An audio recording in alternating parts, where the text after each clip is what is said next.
information to our constituent local governments and partner government agencies in understanding and grasping the urgency of climate and disaster action. But this time, Erwin, we will be focusing on the importance of tracking our programs, activities, and projects that are related to climate change and disaster risk reduction as means to inform our future courses of action that are based on evidence such as data and information. That's correct, Franz. This will also inform lead and support actors which area demands further support, such as in policy and governance, research and development, knowledge and capacity building, and training and/or service delivery. Now, to start our program, we are requesting everyone's solemnity for our opening prayer to be followed by the Philippine National Anthem.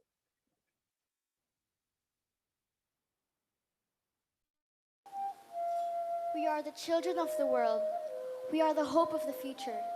But is there really a future for us and the next generation of children to come?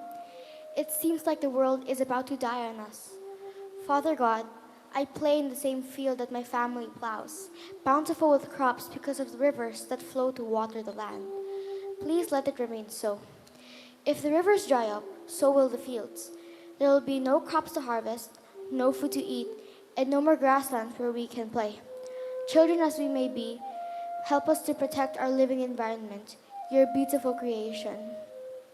Dear Lord, the sea is where I love to swim, is also where my family catches fish to sell to the marketplace.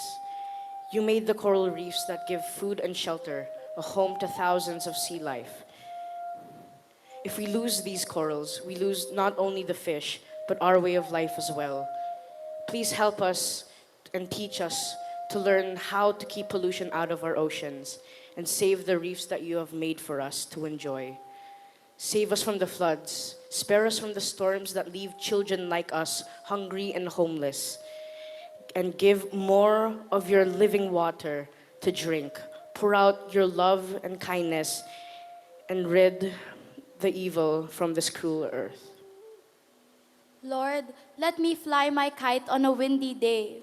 I could ride a plane and go all over the world. That would be amazing too. Maybe one day that could happen when I grow up. But the clouds are thinning and there's global warming. What will happen to us all? Well, I know you're a big God, bigger than our problems. You were listening to our prayer, so help us to be strong and courageous.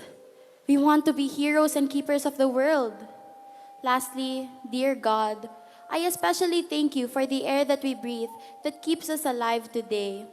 Thank you for the stars in the sky and the clouds above us, the sunny days where we can play, and the peaceful nights where we rest and sleep. Please guide and give our elders the wisdom on how we can better take care of the earth, our planet, our only home. Amen. Please remain standing for the Philippine National Anthem.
To formally open our event, we are pleased to have Secretary Emmanuel M. de Guzman to deliver the opening message on behalf of CCC. Secretary Emmanuel M. de Guzman is an international expert on disaster risk reduction and climate change adaptation, having spent the past 30 years of his career working in the public sector and civil society organizations. In the public sector, he served as Deputy Administrator at the Office of Civil Defense National Disaster Coordinating Council from 1998 to 2001 in the early part of his career. Outside government, he has provided technical advice to various United Nations agencies and various governments in Asia on implementing the Hyogo Framework for Action 2005 to 2015 and the Sendai Framework for Disaster Risk Reduction from 2015 to 2030. From 2007 to 2015, he served as Senior Advisor on Disaster Risk Reduction at the World Meteorological Organization and the UN Office for Disaster Risk Reduction in Geneva, Switzerland, promoting high-level advocacy and multi-stakeholder partnership on disaster risk reduction and climate change adaptation at all levels. After being appointed to the Climate Change Commission in September 2015, he led the Philippine delegation to the 21st Conference of Parties to the United Nations Framework Convention on Climate Change and successfully advocated for the integration of the 1.5 degrees Celsius warming cap in the Paris Agreement. Ladies and gentlemen, please welcome Secretary Emmanuel M. de Guzman.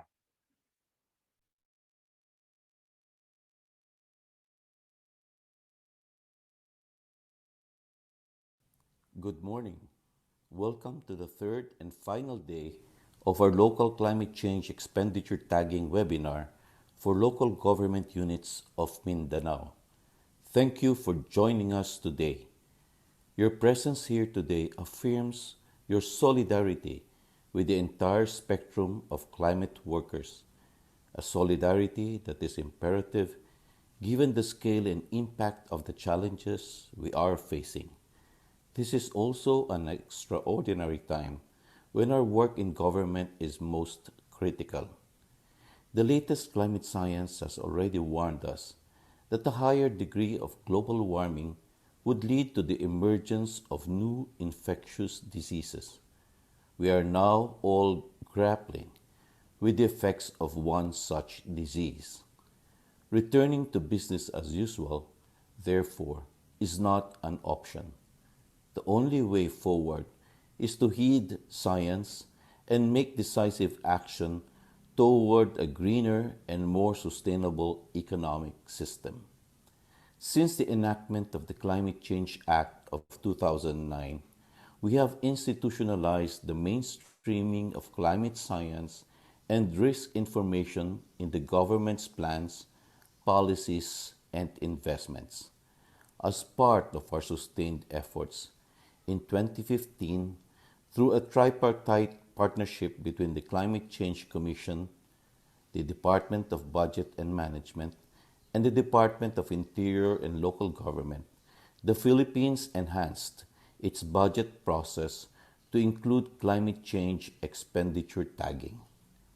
This provides comprehensive data on climate change relevant spending, enabling both the national government and its counterparts at the local level to make informed decisions and prioritize climate investment opportunities. Climate budgeting is imperative, especially from a climate financing and investment perspective. After all, our roadmaps and plans forged at the highest levels of policymaking need resources to be implemented.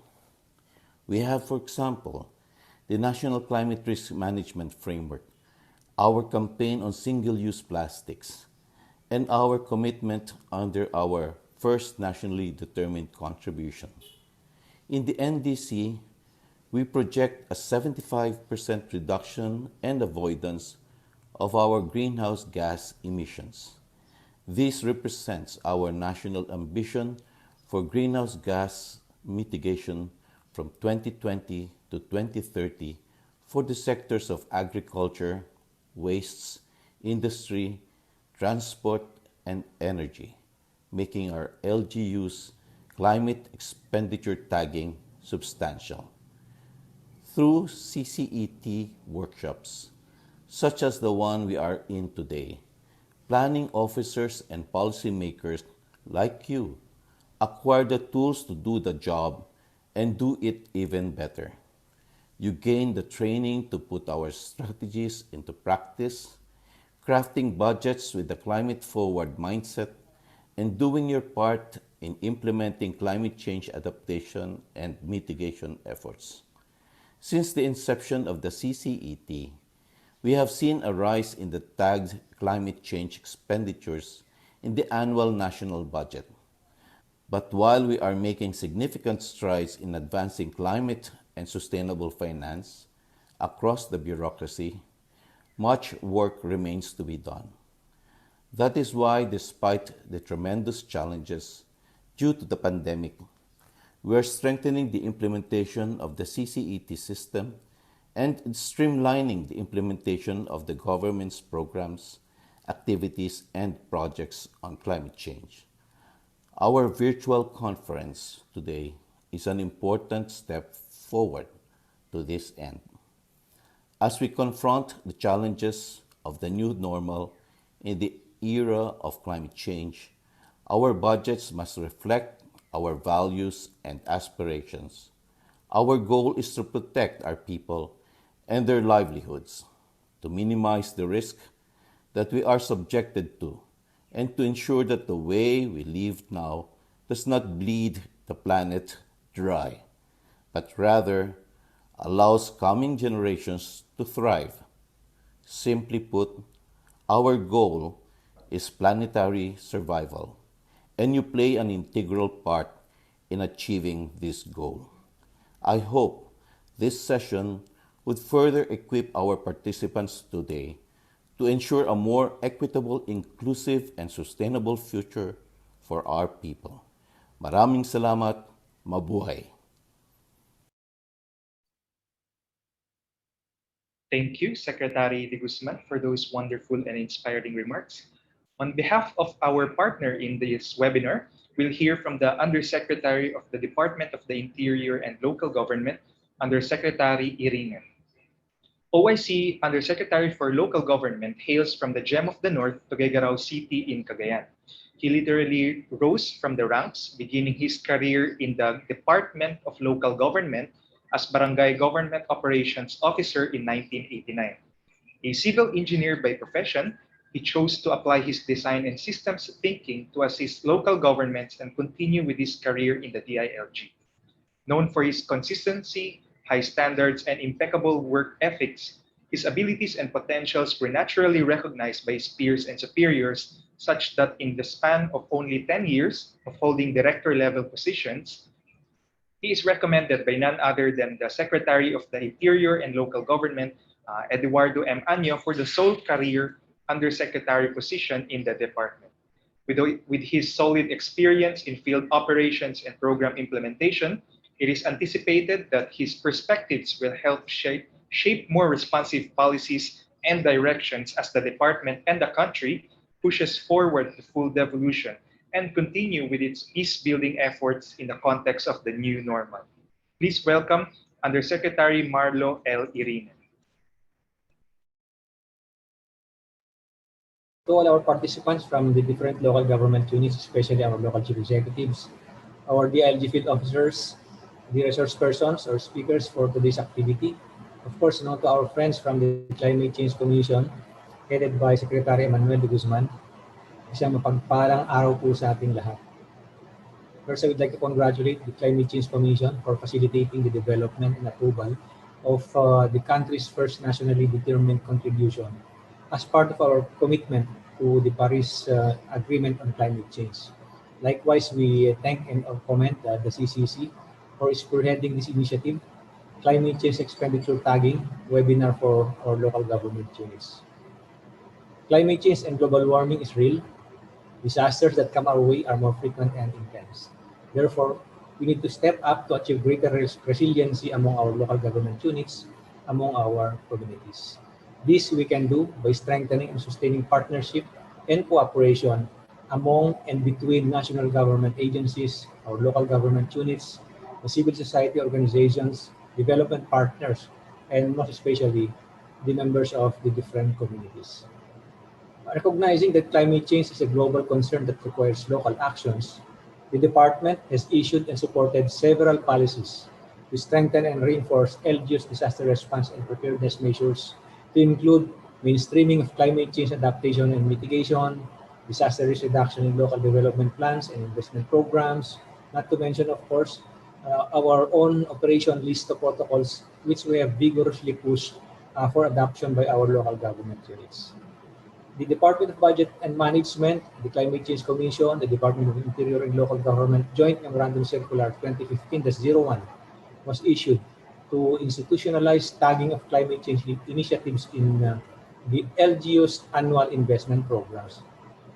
The CSET system aims to generate data and track investments on climate change adaptation and mitigation, which could help LGUs in prioritizing, implementing, and monitoring local actions towards climate resiliency. The CSET system, as it is being enhanced by the Climate Change Commission, shall serve as a binding element for national and local convergence in planning, budgeting, and reporting on climate change adaptation and mitigation actions. Since climate change impacts are felt in the long term as they trigger slow onset of hazards, there is a need for LGUs to act now to proactively prepare and increase investments in climate change adaptation and mitigation interventions.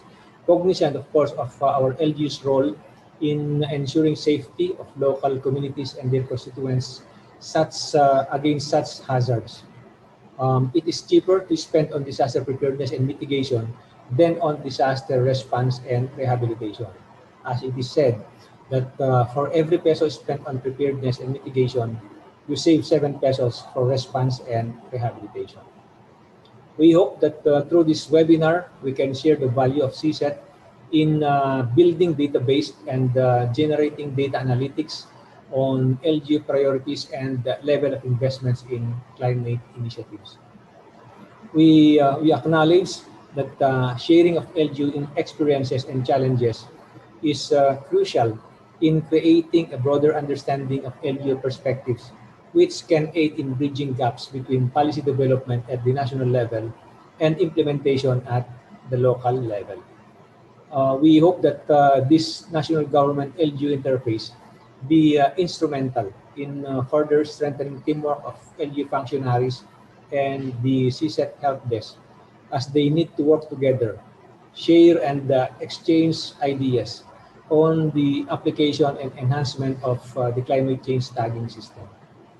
As such, we enjoin our local government units to optimize the use of CSET for informed policies and decision-making, since it is crucial for LGUs, for local governments, to identify and implement appropriate strategies and programs to effectively mitigate climate impacts, to ensure safety of communities, and promote sustainable development.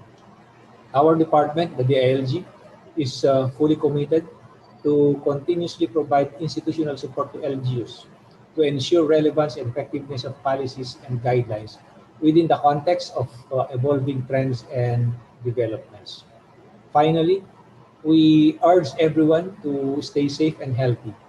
While we take pride in the Philippine spirit and resilience to rise up against all odds, nothing has prepared our country and even the whole world from the challenges of this coronavirus that we have in our midst. As public servants, we are currently challenged by the need to ensure public service continuity while instigating all-out efforts to contain the spread of COVID-19. However, we also need to be vigilant and we still need to pursue initiatives to address and mitigate impacts of climate change, as well as other hazards, since multiple disaster events can happen as we have observed in the past. So once again, we express our appreciation to the Climate Change Commission for this activity. We also express our appreciation to our LGU participants for sharing with us your valuable time. We encourage everyone, particularly our LGU functionaries, to actively participate in this webinar as it may better inform LGU preparation and the implementation of plans and programs for climate change adaptation and mitigation. Muli po sa ating lahat, maraming salamat at magandang araw sa inyo. Thank you very much, Undersecretary Iringan, for those wonderful and inspiring remarks. Truly, Cooperation between and among stakeholders is significant in achieving climate resiliency, especially at the local level. Now, Franz will be sharing with us some reminders for this webinar. Franz? Few reminders on navigating the Zoom webinar platform. If you wish to ask the resource speakers a question or a clarification or a reaction, please use the Q&A function instead found below the main frame so questions can be properly addressed. The resource speakers will provide answers to your questions as much as possible. And should you or your colleagues face any difficulties entering the webinar or accessing the platform, please notify the CCEP Help Desk immediately to help you troubleshoot any issues using the chat function also found below the main frame. Before we proceed to our presentations this morning, let's first take a look at the results of the pre-webinar assessment survey that we requested our participants to accomplish. Franz? Thank you, Erwin. So the pre-webinar assessment survey aims to provide a picture on the extent of our participants' familiarity with the modules to be presented today, so that our resource speakers can adjust their discussions accordingly. So ito po yung, this was the questionnaire that was answered or that was filled up along with the Zoom registration link. So next slide, please. In terms of familiarity with the science of climate change, as well as the definitions and concepts of climate change adaptation and climate change mitigation, most of our Mindanao participants measure comfortable levels of familiarity. So if you see in the chart, the darker shade of green are those responses that correspond to familiar, at least familiar with it, while the lighter shade, the ones on top of the darker shade green, those indicate little familiarity about it. Okay, so next slide, please. In terms of international and domestic frameworks, as well as policies governing climate action, our Mindanao participants' familiarity range from know little about it or at least familiar with it. Just a little more answered that they are more familiar with international frameworks than those that are domestic. Also, it is worth noting that a significant part of the participants responded that they have no idea about them. Next slide, please. In terms of the mainstreaming process, like the local climate change action plan, the rationalized planning system, entry points for mainstreaming in the planning and budgeting process, the majority answered that they have little to at least leveled measures of familiarity. Although again, it is worth noting that some of our participants answered that they have no idea about the climate mainstreaming processes. Next slide, please. In terms of the climate change expenditure tagging policy and the help desk, the majority said that they have or they are at least familiar with it or have little familiarity with it. However, it is also worth noting that a big part of our participants responded that they have no idea about the CCEP policy and especially the CCEP help desk. In terms of the next slide, please. In terms of the technicality or the technical matters with the CCEP, the majority of our participants from Mindanao have substantial familiarity with the CCEP typologies. However, we have observed that a lot of our participants have no idea about the quality assurance and review form. And for the last slide, when asked about the relevance of the CCET to our participants' tasks and responsibilities in their own offices, especially for those from the LGUs, the majority said that it is relevant or even extremely relevant to their responsibilities. And that is the end of my presentation. To begin our series of lectures, I would now like to introduce our presenter, Father Jose Ramon T. Villarin. Father Villarin is the former president of the Ateneo de Manila University, former member of the World Meteorological Organization Commission for Climatology and Commission for Agricultural Meteorology, former focal person for the WMO Regional Association of V Countries, implementation and coordination team of the Open Program Group 3 of the latter commission. He was a two-time co-awardee of the Most Outstanding Book Award by the National Academy of Science and Technology in 2002 and 2015. He has led and co-led authorship for international and domestic literature on the physical basis of climate change and its impacts to agriculture. An expert in meteorology, he has a master's in meteorology from the University of the Philippines, Diliman, and a certificate in agrometeorology from the Foundation University Luxembourg in Arlon, Belgium. Good morning, Father Villarin. We are so glad you could be here today to share your insights on Module 1, Climate Change in the Philippines. Morning. Good morning, everyone. Can I be heard? Is my audio okay? Yes, Father. Hello, good morning. Maayong buntag. Assalamualaikum. Kalinaw kaninyong tanan. I am privileged to share with you some thoughts lang about climate change in the Philippines. Let me just spend a few moments to share my screen at this time.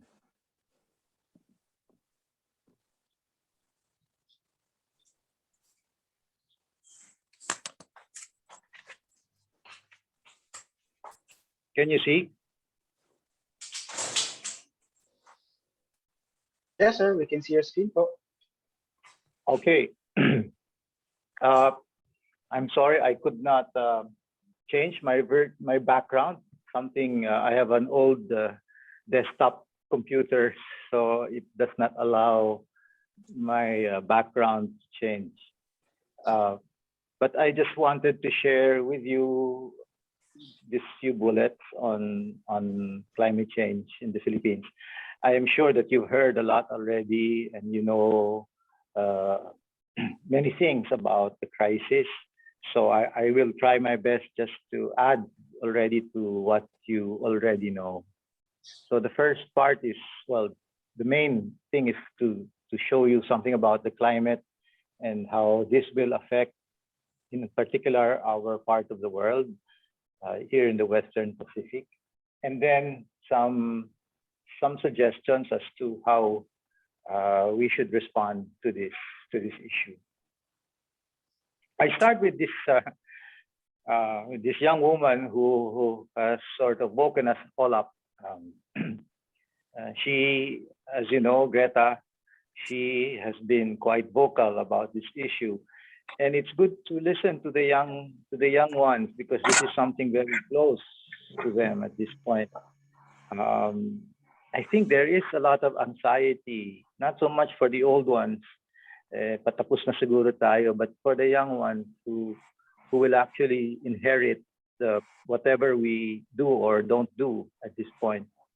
And she is the one who sort of, I credit her for the one sort of waking us all up to see again that this is something that we cannot just play around with, that we cannot just kick down the road. 7, 8, 5, 7, 9, 8, 6, 2, 3, 4, 5.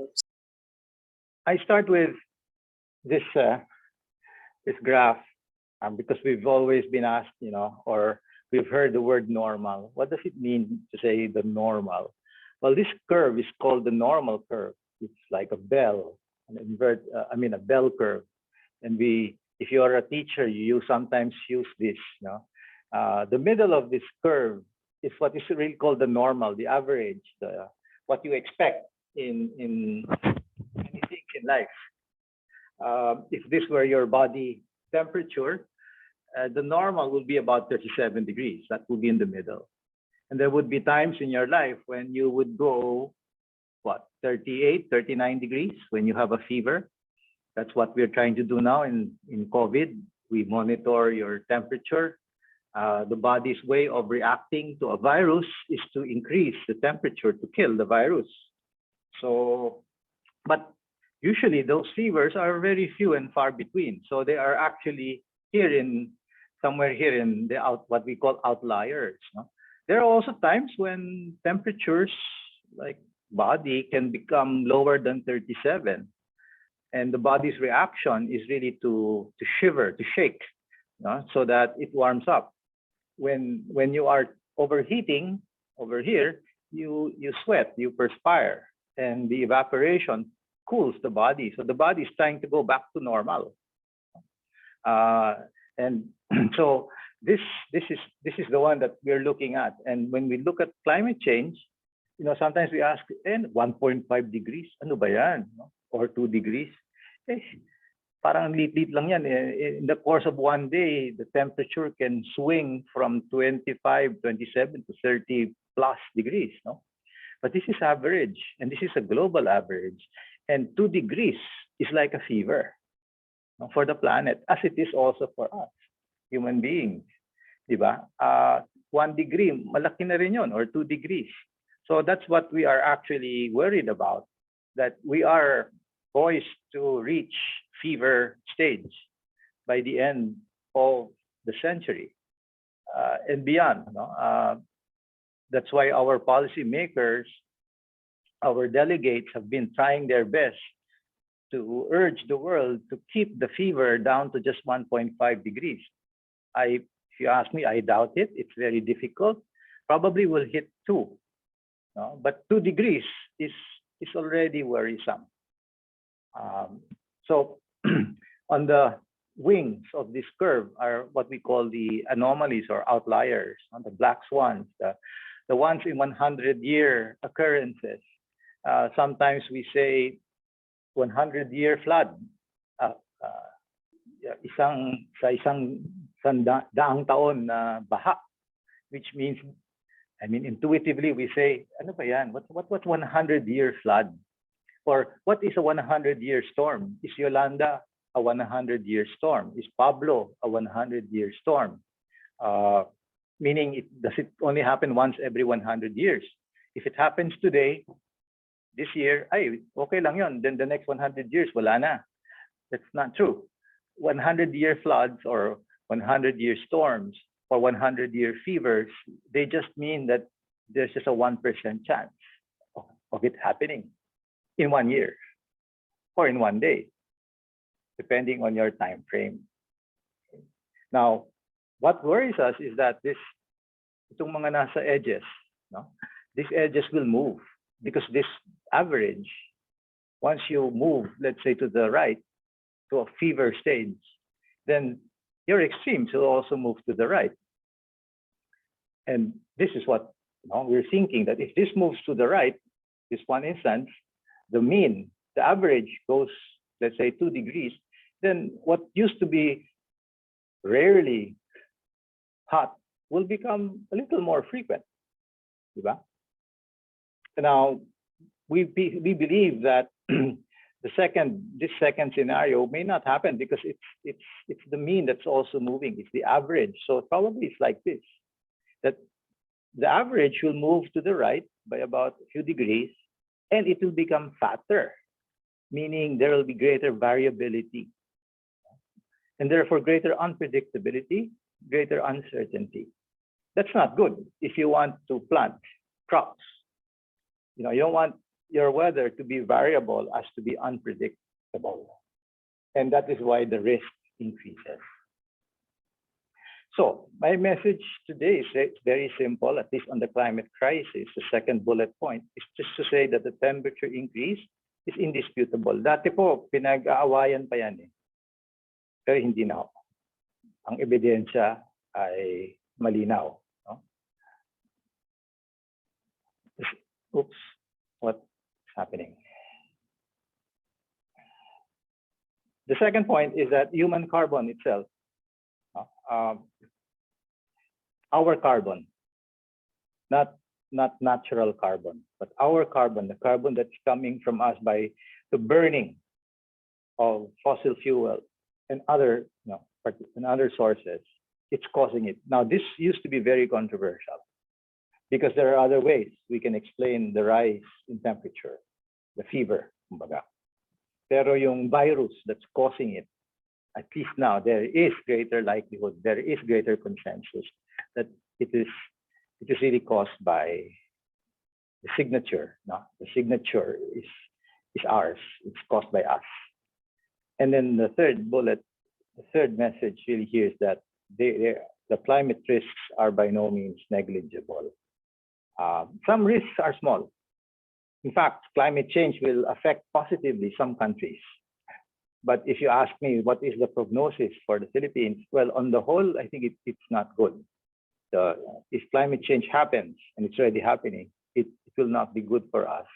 We stand to lose a lot. And so it's good right now to prepare for this, to prevent these risks if possible, and to lobby the world to do something about this crisis. I say lobby the world because you cannot just lobby your neighbor or your kapitbahay. You cannot just lobby your nation.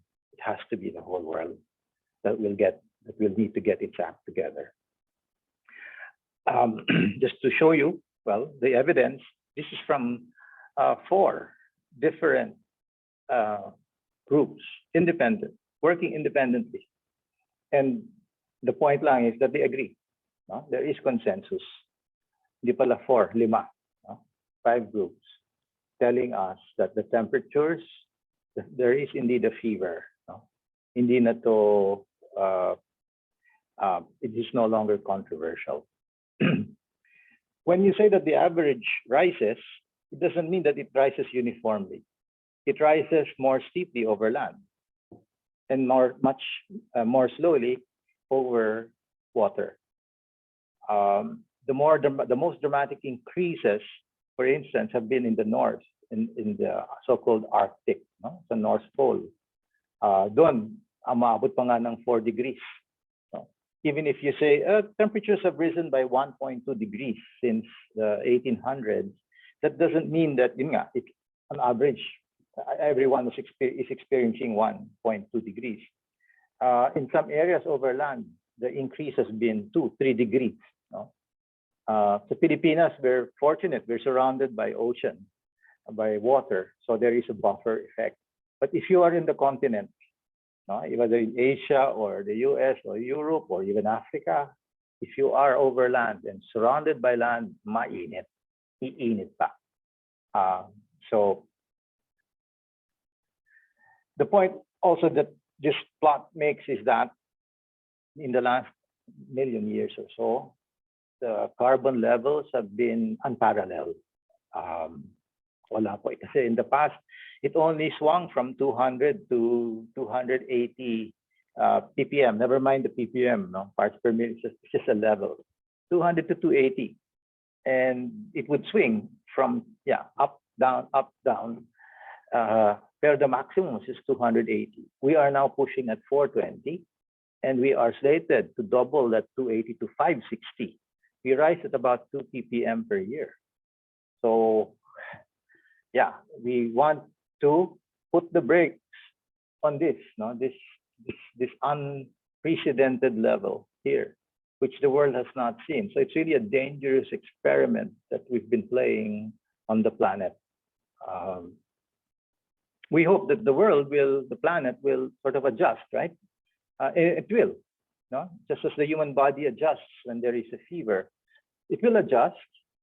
But the question is, will we still be here when it adjusts? Because the planet has experienced climate changes before. It has changed dramatically before, but we were not here. The biggest climate change that I think that you've heard of, is the dinosaurs, no? The extinction of the dinosaurs several million years ago. That human carbon is the one causing it is, I think, already indisputable, no longer controversial. This plot is just to show you that if, one thing with computers is that you can sort of model a future or a present or a past. And you can try to model the past and present and ask yourselves, what would happen? What if we were not here? What if human beings did not come to this planet and start digging those fossil fuels and burning them? No. And this is what we would get. The red, you see this red line. That's where if we were not here. So the climate would have been stable. But because of what we've added, this is the temperature record evidence. Because of what we've added, you can see that the models can actually more or less track the observation that it's because of human forcing, which means really the levels of carbon that we've thrown into the air. Schematically, the crisis can be described this way. We've been growing, compound interest, not just a straight line. And this growth has been due to what? The fuel. What has fueled that growth is really carbon. And this carbon has led to rising temperatures, which have increased the level of risk. You just need to look at insurance claims to see that this is also true and indisputable, globally and even locally. If you are an insurance firm, you will see this rise, especially this steep rise over the last few decades. This risk in turn imperils the growth, the growth that countries are so intent on achieving these days. In terms of impact, sometimes people ask, ano ngayon, ano yung 1.5, meron bang diferensya yan, 1.5 and 2 degrees? There are many differences, and I don't want to overload you at this time, but I just wanted to share with you, for at least for the Philippines, or at least this part of the planet, not just the Philippines, Southeast Asia, you can see that sea level rise, sea level rise is really associated with warming and not just with ice melting. And with this, really, our concern should be marine productivity. And the difference between 1.5 and 2 degrees is this. If it's just 1.5, 70% of the world's coral reefs will be lost. If it's 2 degrees, virtually all. Now, why should we worry about coral reefs? Well, we should, because we are surrounded by reefs here in the Philippines. And reefs are the nurseries of fisheries, of marine life. Diba? Take out the coral reefs and the fish will disappear. So coral bleaching sets us up for hunger, especially for those coastal communities. But I don't think it's just the coastal communities. It will be nationwide. So for us here in the Philippines, I believe that we should worry at least about sea level rise, the storms that will come. They'll probably not become more numerous. No? Hindi po dadami, pero titindi. No? It will become more intense, more fierce, because of the amount of energy that's now in the air. Water scarcity and flooding, it will be uneven. There will be areas where water will disappear, where water will move elsewhere, the rainfall, I mean. But there will be areas where you will have lots of flooding also. The water will be dumped. So it will be more dramatic, more stark. Heat waves, over land, yes, but also over sea. And this is what I was mentioning about warming, how we don't want heat waves over our coastal areas, mainly because of the threat to fisheries and marine life. How these can worsen crop failures. Evaporation, when you heat up the surface, the water just goes up and the wind carries it elsewhere. And so you set yourself up also for droughts and hunger. Public health, in terms of what we call vector-borne diseases, no? like malaria or dengue. Species, they move according to the climate. And so it's important for us to monitor as well public health. It will, what is already degraded will even be further degraded. And so therefore, we're looking also at our ecosystems and the services that they provide. Lastly, it is more than just an environmental problem. We know that climate change will actually worsen social inequalities. The rich will become richer, poor will become poorer. And this is not just nationally or even locally, it will be global. As the pandemic is showing at this time, right? You can see that even in terms of vaccination, vaccines, diba? What was unequal before is even more unequal now. Just to show you why it is worrisome, sea level rise, for instance, I've shown this to many groups, and to just the message of this picture is simple, that the red part is where sea levels are rising the fastest in the world. The global average is about, it says there, about 3 whatever millimeters per year. Again na lang natin, 3. Itong pula po, anong ibig sabihin po nito ay mga nasa 9, 12 tayo dito. So we're actually rising at about 3 times the global average. And it's mainly because the waters here are warm. Now, if you ask me why are the waters here warm, I really don't know. Partly it's because of the winds that come here that sort of pile up. They pile up the water on the western part of the Pacific Basin. Same winds that brought Magellan actually to our shores 500 years ago. At any rate, yun, tingnan lang natin yung sea level rise. Ang pagtaas po ng dagat, hindi lang po high tide yan o low tide. No? We know that when the sea level rises, storm surges also become more dangerous. We saw that in Yolanda, where the sea level rose by as much as 7 meters. Normal yon 0. Pag may bagyo, nagiging 7, di ba? So, ito nyo, kung 3 meters na o 2 meters, di ba? So, isipin nyo kung gaano kataas po yun. Mataas po yun. Ilang floor po yun ng tubig. At hindi lang po tsunami na minsanan. Pag may storm surge, ay para kayong tinatamaan ng tsunami ng maraming beses. Kahit magaling kayo lumangoy, mahirap pong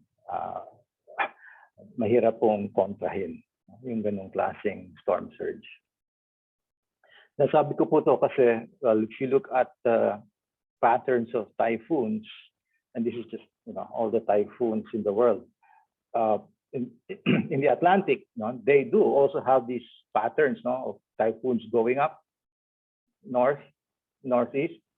Sa atin meron din, pero tignan niyo yung tindi, yung intensity. Andito po.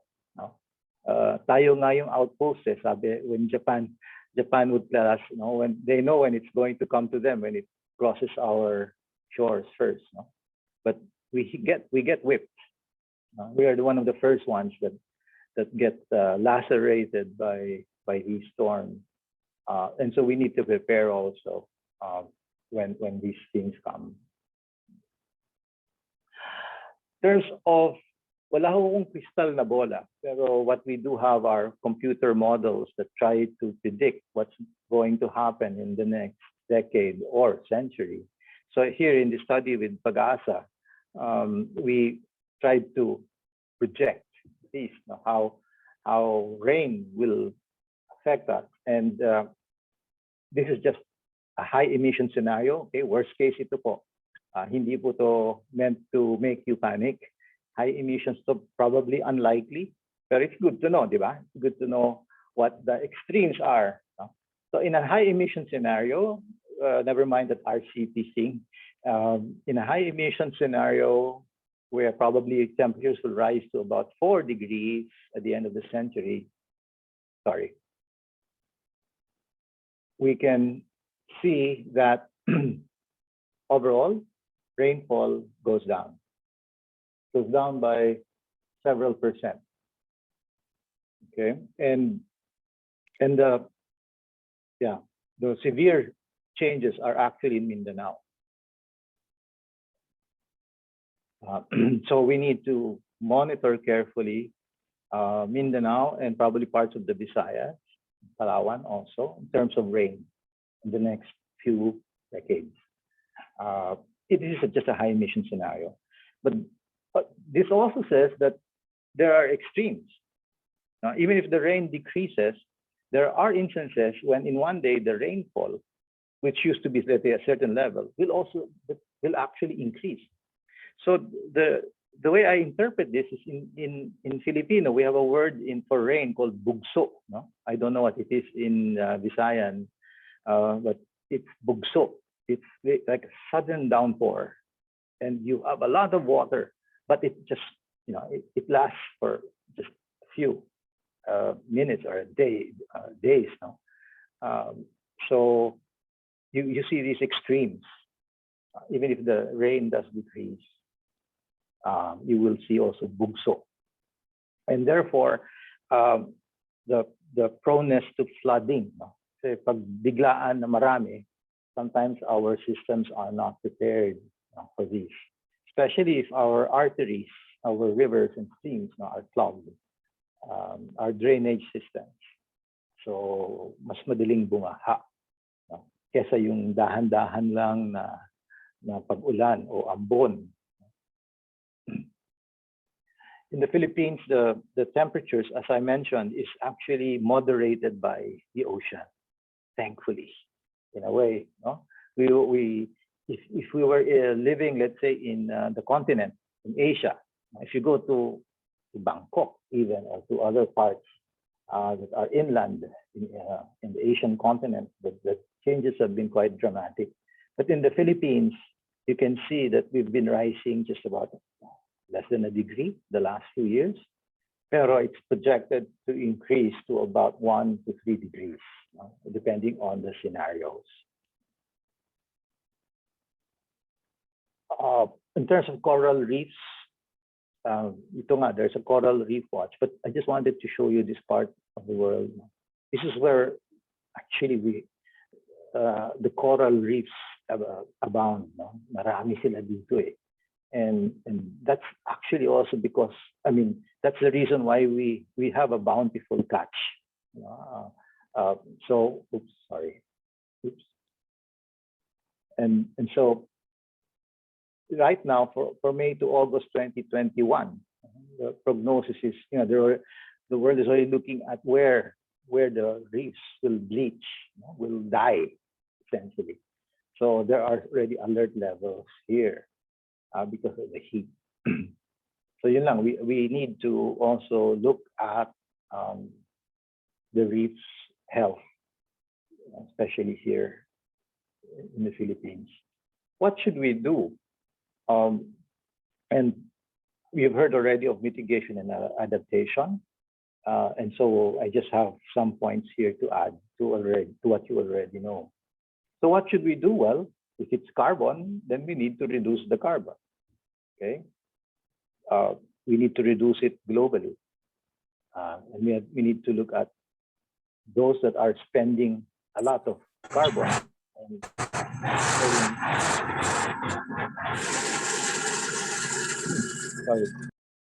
and throwing all this carbon into the atmosphere. The other response is to reduce the risk, yung peligro, the danger, and that is adaptation. So mitigation is to reduce the carbon. Adaptation is reduce the risk. And how should we do it? We should do it with fairness, what we call climate justice, because there are differentiated responsibilities, differentiated accountabilities, and there are also differentiated consequences. In the world today, there has been growth. The growth has been uneven. There are countries that grow faster than the rest, right? And therefore, their carbon footprint, their waste is also more than the rest. But there is only this range of temperatures that's suffered by everyone. And the unfair thing here is that those who have not been growing as fast actually bear the most risk. The risk that they bear is much more than those who've already grown. And that's understandable, diba? If you are poor, then you don't have as many resources, as many connections, so that when tragedy strikes, then if you are living on the edge, then you will probably lose your life. So this is the This is the whole problem. That's why it's very difficult to achieve sometimes a consensus in the world today. If we want to reduce the carbon, we look at the biggest spenders. Where is carbon spent the most? And you can see that it's related to wealth. The wealthier you are, then the more waste, the more carbon you consume, the more carbon you release to the atmosphere. This is just a proxy indicator, lights. Lights. You can see that even in the US, it's uneven. It's the eastern part that has more lights than the west. And there's more wealth here, I guess. Europe, you can see Japan and the Philippines. These dark areas, yung brown out areas, are really usually poor areas. So if you want to cut down on carbon, you zero in on those big spenders. If you want to look at it globally, you can see that China now has really overtaken the US in terms of annual emissions. Although historically, the US still has the lion's share of emissions. Historically, meaning since the start of the Industrial Revolution in the mid 18th century, 1700s, 1750s. So you can see that China is really doing a big catch-up work here, but they're now the big spender.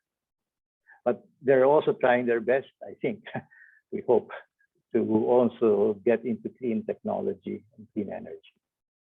Ewan ko kung nasaan tayo. Hinahanap ko nga kung saan tayo. Ito yung Taiwan, Malaysia, Indonesia. Anyway. This is another plot to show you the growth, the explosive growth in emissions. Kung ito po yung number of cases per day, ito yung parang number of cases or tons per year. And you can see that we're not flattening it. We're not flattening the curve anytime soon, even if we need to. We are actually, this is just pala ko dito yung land use, pero we're actually at about 51 billion tons per year. That's what the Earth, that's what the planet experiences. That's what we emit every year, 51.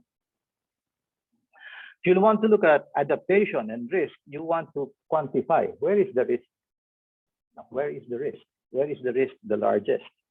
And we can do this also for the Philippines, because the risk over the Philippines is unevenly distributed.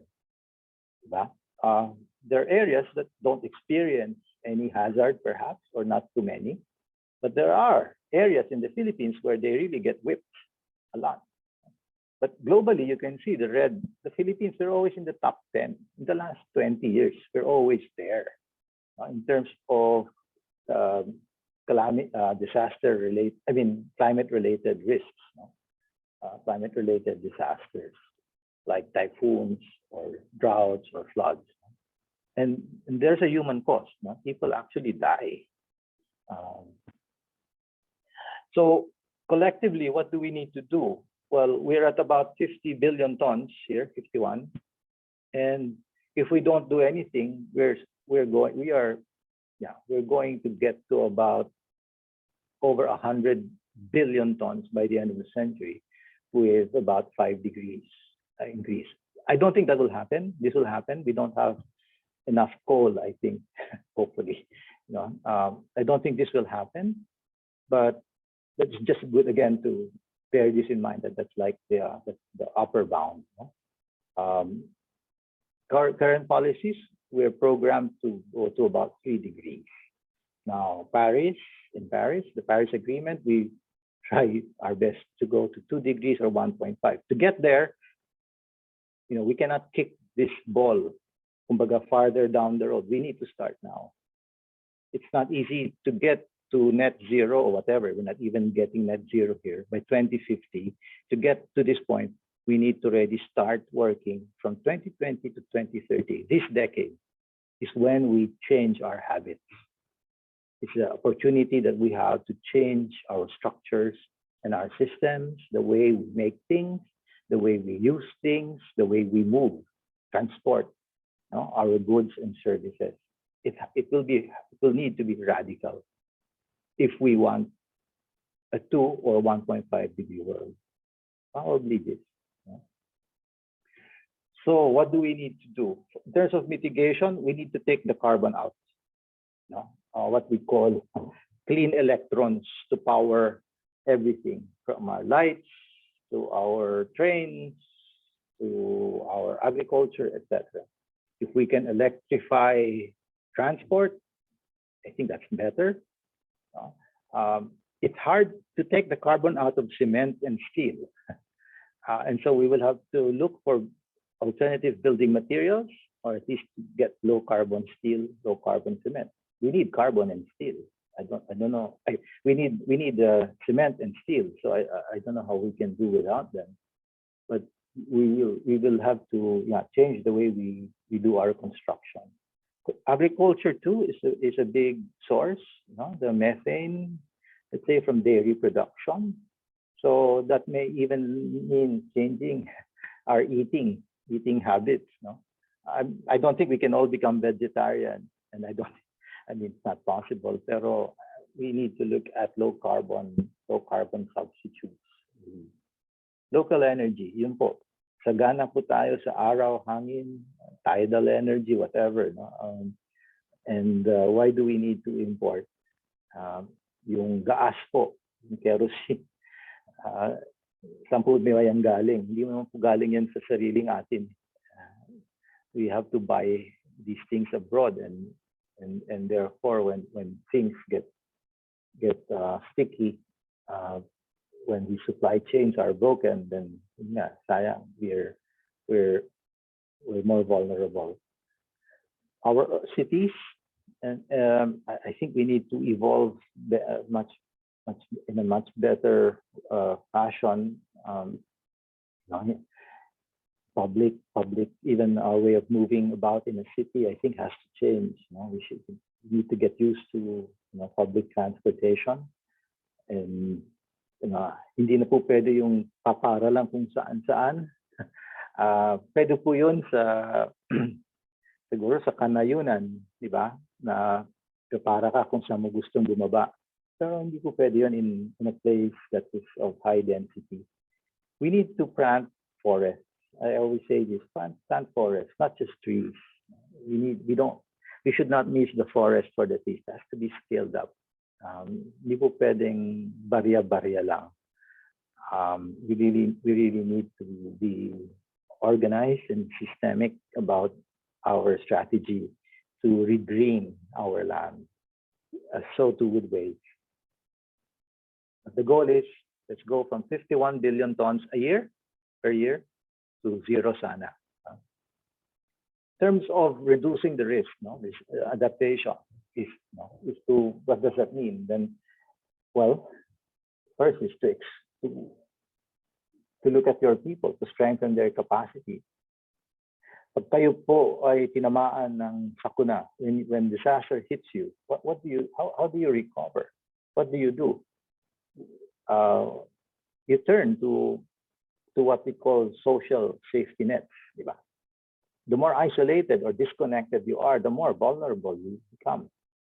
If you don't have the education, if you are not healthy, kung wala po kayong trabaho, kung wala kayong bahay, chances are you will be, the harm inflicted on you will be much greater.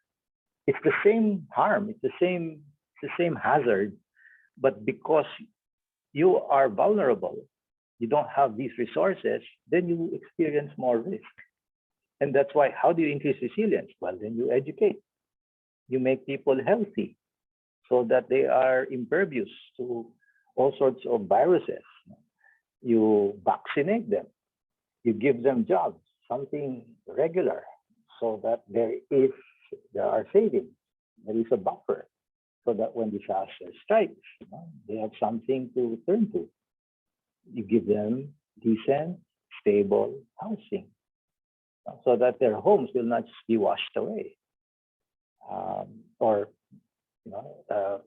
There's one thing that this pandemic has brought really to the fore. It's really the need for housing.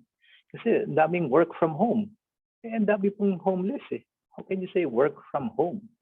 Eh, marami sa ating mga kapatid wala nang bahay. Diba? Anyway, so we need to look at our food and water and clean energy sources and their supply chains. We have to protect them.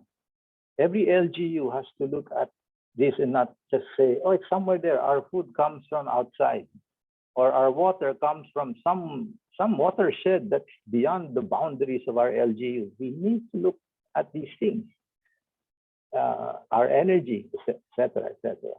So the third bullet here is crucial. Mark and save ridge, river, reef ecosystems. Konektado po sila lahat. Yung bundok, yung ilog, at yung mangrove at yung dagat. Hindi po yan sila magkakahiwalay. Para po siyang magkaugat po yan. If the ridge, the mountain is like your lungs, the river is like your arteries, your veins. No? Wag niyo pong ibara yan. Huwag niyo pong lagyan ng maraming cholesterol yung inyong mga ilog kasi mababara yan.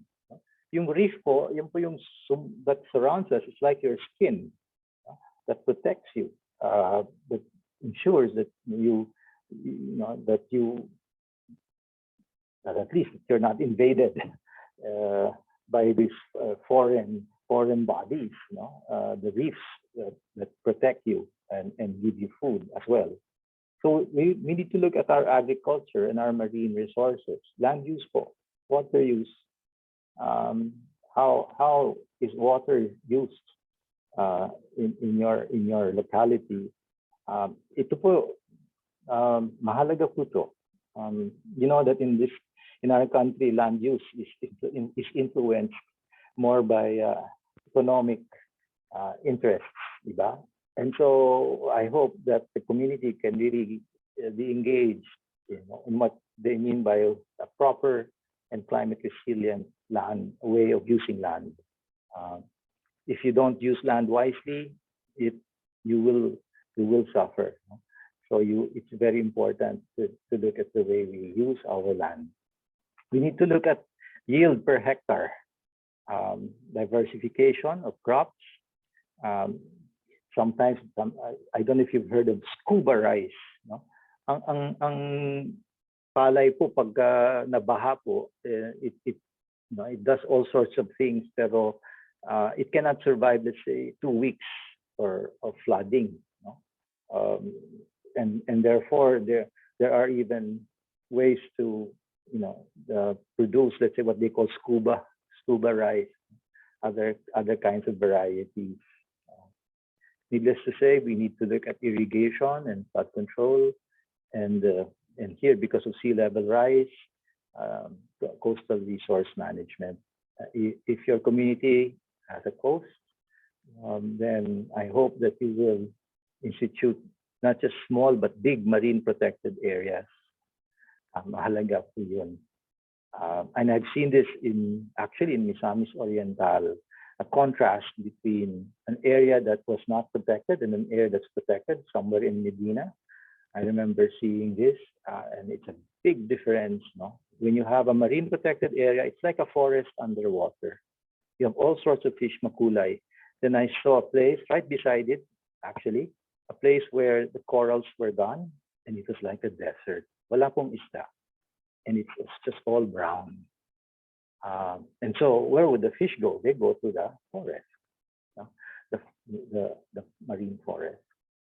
Ito pong social safety nets, very important po to. Diba sabi ko na if you are isolated, disconnected, when something bad happens to you, then you are more vulnerable. By this, I mean even insurance, where you transfer the risk. Connections in the community. We've had these community pantries here. It's a way of coming together. Kasi nga, di ba? If you're just staying isolated, then you will suffer more. Strengthen communication and warning systems. Dito po mahalaga. Kasi we hear things differently. Even if it's the same message, the same signal, people interpret many things differently. So we need to actually understand culture. Collectively, again, cross-cutting mitigation / adaptation, ito po, support global climate action because this is a global problem and more than just local. And so we need to really link and join our hands with others. We need to mainstream climate. And that means looking at our budget. one way to really look at the values of a community, the priorities of a community is to look at their budget. What do they spend on? Diba? And it's not just a planning tool, it's a values tool. What do you value? Kasi what you value, you will spend a lot on. Diba? So the budget is an important tool for looking at your values and your plans. Now, one policy change that we need to do actually is to look at standards. Laking bagay po yun eh. I mean, the private sector will not do these things. No? They can do this on their own, but it has to be some common standard, no? Para pareho yung playing field. Eh. By standards, I mean things like electricity or even fuel standards, or transport standards.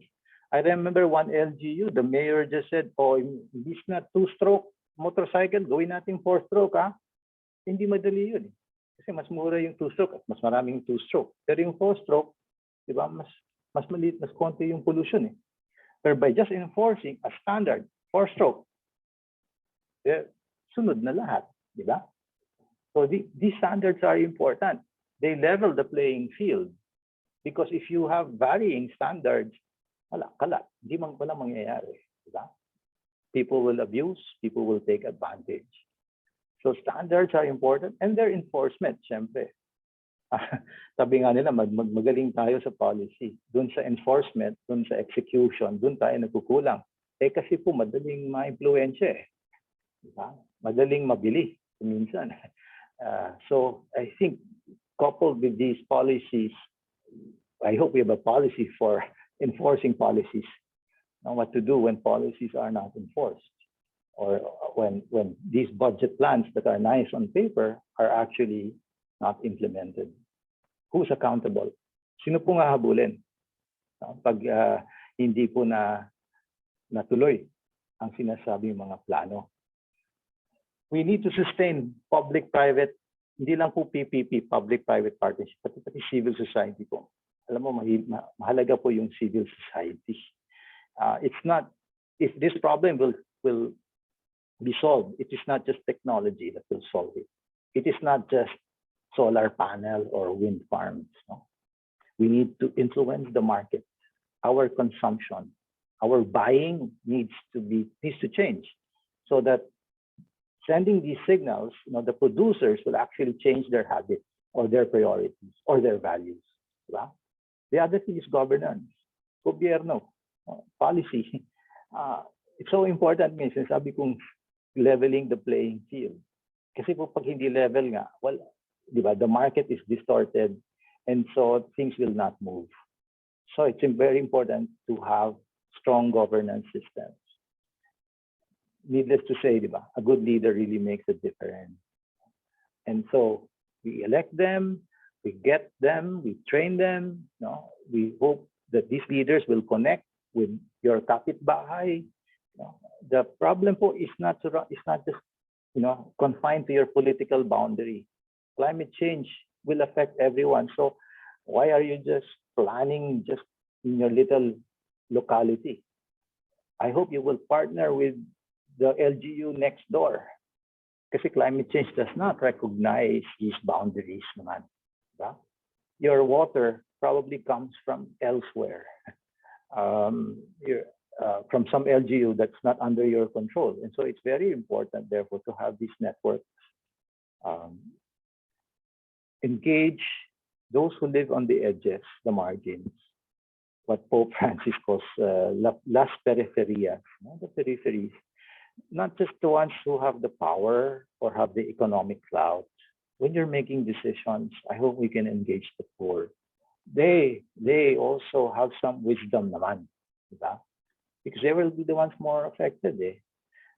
So I hope that our leaders will actually take into account the vulnerability of the edges, the margins. Needless to say, execution, strategic and long-term, not just the operational or tactical, but what is strategic, and beyond my political lifetime. Para sa mga anak ko to, hindi lang sa akin ngayon.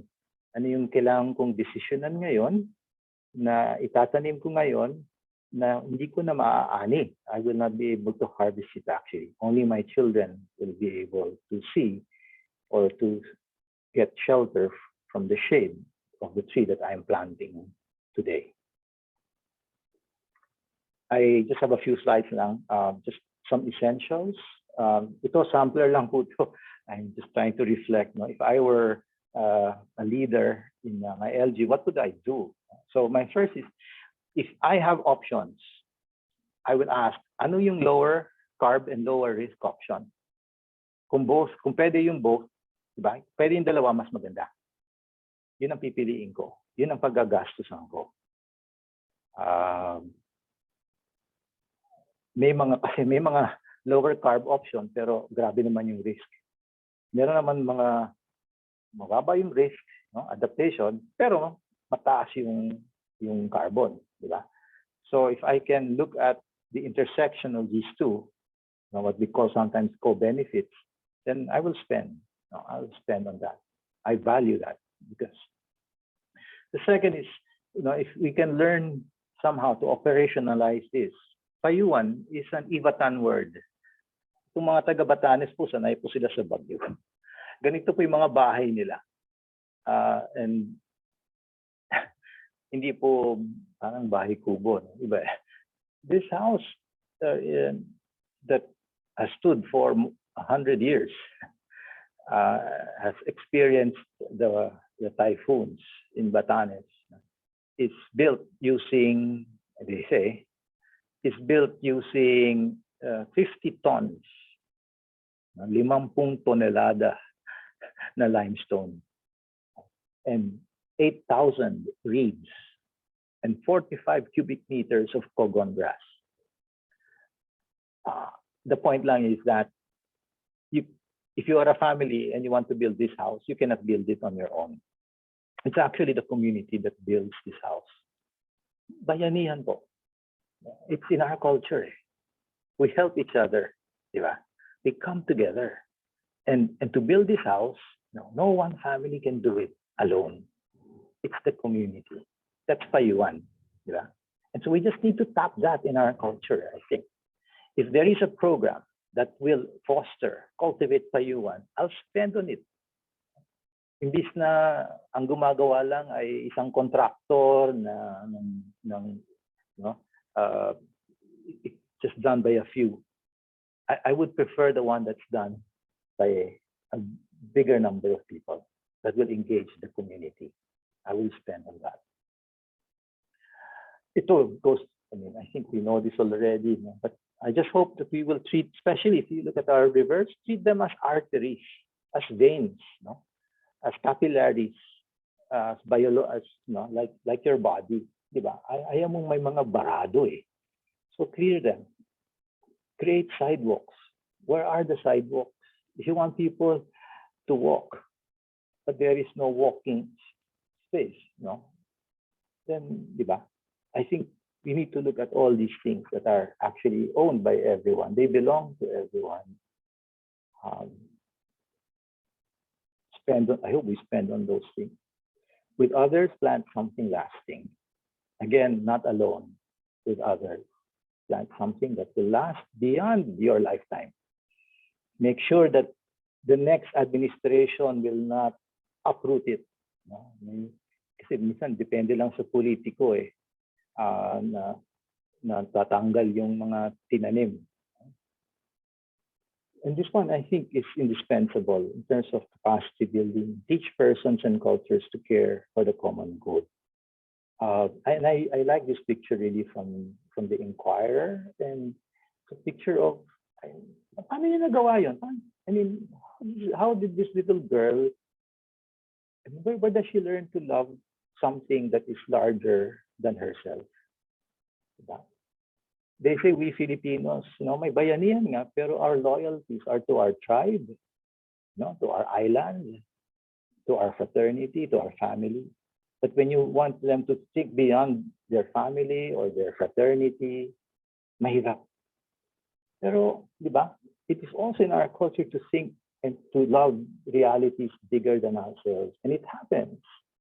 And I hope we can We can teach persons and cultures, kultura po ito eh, to care beyond our own, our little boundaries, to widen the radius of our concern beyond our family, beyond our community, and hopefully extending to the entire world. I end with this nice image from Japan. I like to tell this story because it's true also. When Typhoon Haiyan in Yolanda hit us, the strongest typhoon ever to hit land in the history of this planet, at least in the last million years. One of the massive amounts of relief aid really came to us. Big countries gave big donations, but the smallest donor was this 6-year-old Japanese boy. He broke his piggy bank. He broke his piggy bank and took out all the money there and gave it to us. I see this as, I mean, here we are saying, we should teach our children to care for people outside us, beyond our families. And it's happening, even among the young ones. They can, how can someone so far away can care for us? It's possible. It's possible. And this for me is really a sign of hope. So let me end with these lines. I hope that I did not sort of depress you. I hope that I did not overwhelm you. And I just wanted to tell you that I think we can tell Greta Thunberg that we will not turn to the young ones for hope. We will turn to ourselves for hope.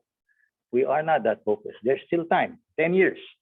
That's the runway that we have before takeoff. We can still leave something better for our children. Maraming salamat po. Thank you very much, Father Jet, for that informative and inspiring presentation. Sir, would like to ask if you'd be able to join the panel later, or would you prefer to answer questions right now?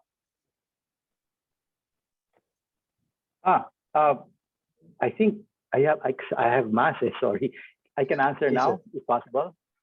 Okay, sir.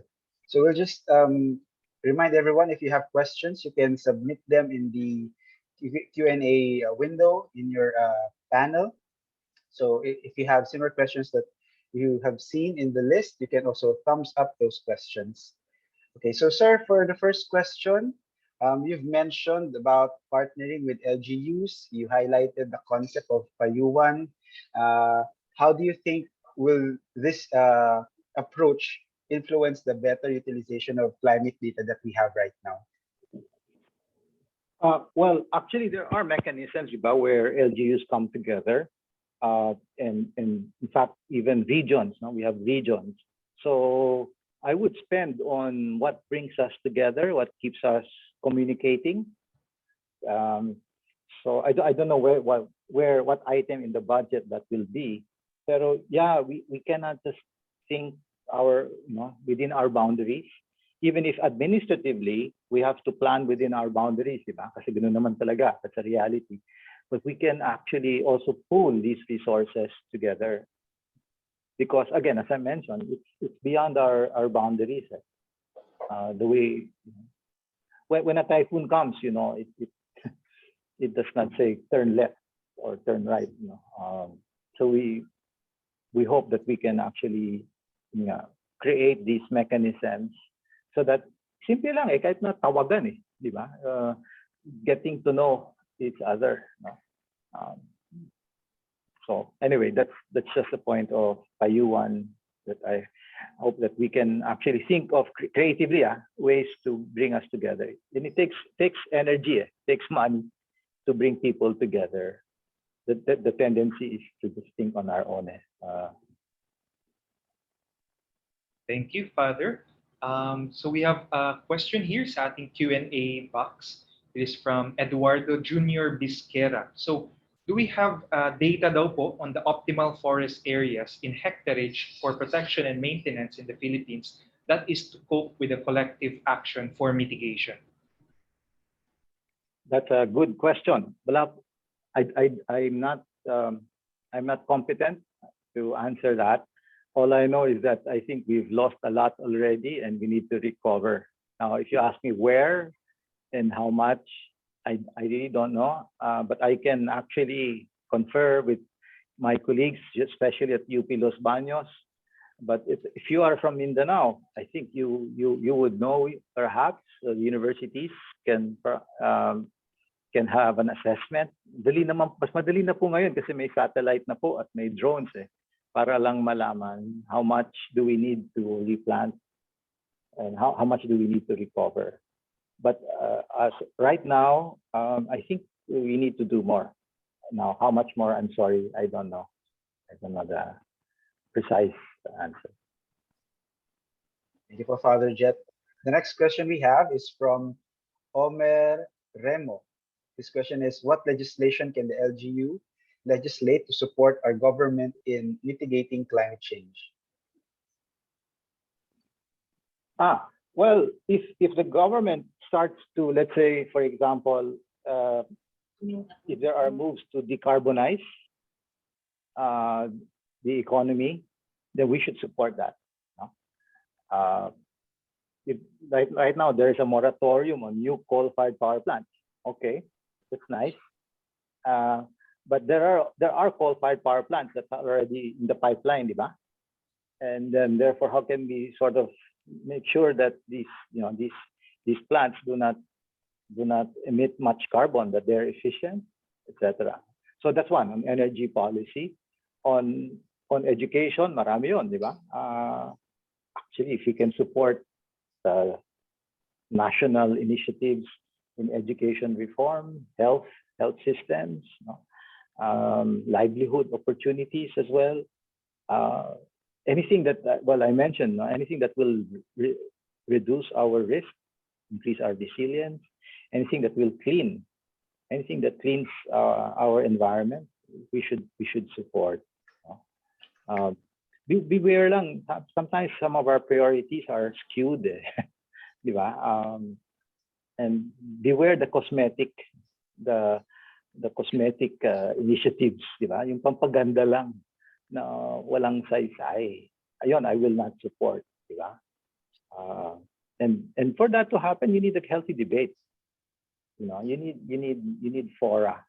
You need these what do you call them? Para bang tawag dun kalimutan ko na yung term. But anyway, you need to connect with people who will be affected. Housing, ako tingin ko housing mahalaga in every LGU, I hope I met one LGU, they were so proud. Sabi na, Father, dito sa amin wala kaming squatter. And then the person was so proud. Walang squatter. Lahat sila may titulo, may lupa. Diba? May stability. Yeah, anyway. Thank you for that. We also have a question from Miss Catherine Ravelo around earlier kanina po. You mentioned in your presentation only po yung carbon dioxide as one of the key greenhouse gases that we are looking at. So her question po is, how about the other greenhouse gases daw po? Sorry. When I said 51 billion tons, so see, that's already what we call carbon dioxide equivalent.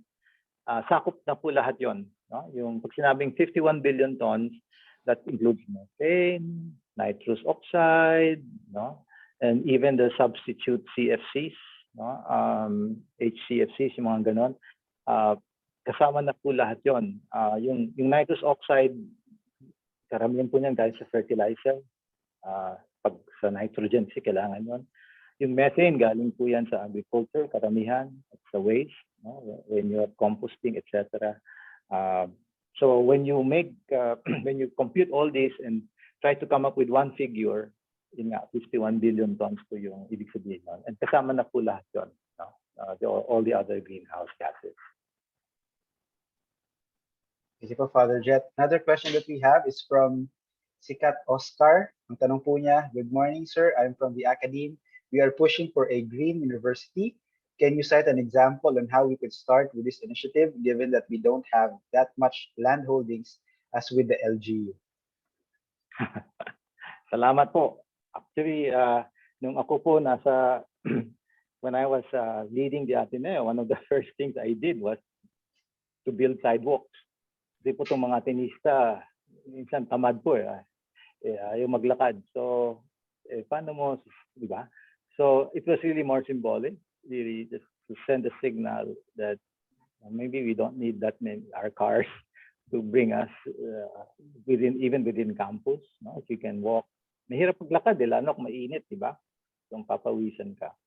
But aside from the symbolic things, I think a green university can look at its energy and where it sources its energy, how it sources its energy. Kasi malakas rin po yung konsumo ng aircon, ilaw, di ba? One can look at that. It's transport to, if we can electrify electric vehicles po, if our engineers can think of ways to mainstream electric vehicles, hindi po madali yun kasi saan po kayo magagasolina? Where will we charge these vehicles and charge them in a very fast time? I think those are things that we need to look at internally as a university. Not to mention, of course, the work of education. Changing mindsets, very important. And we start them young.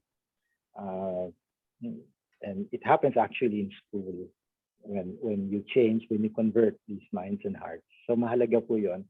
And that they see this, our kids, our children, they see the reform that's happening right there in front of them in their own classroom and in their own school.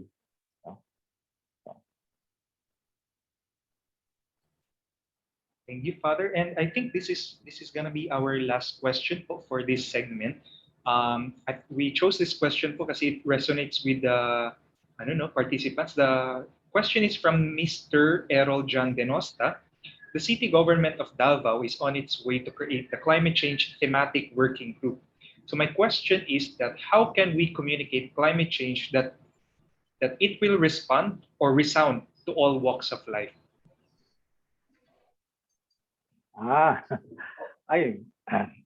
Thank you. I think that is an important question, and I'm glad that Davao is getting into this, that they have a thematic working group on climate change. How can we communicate? Ayun na nga, I think it's very important that we don't be too technical about this. When you communicate, you try to look for analogies in real life. No? Kasi po, sinabi mong 2 degrees, theoretical yun. Ano yung 2 degrees? Di ba?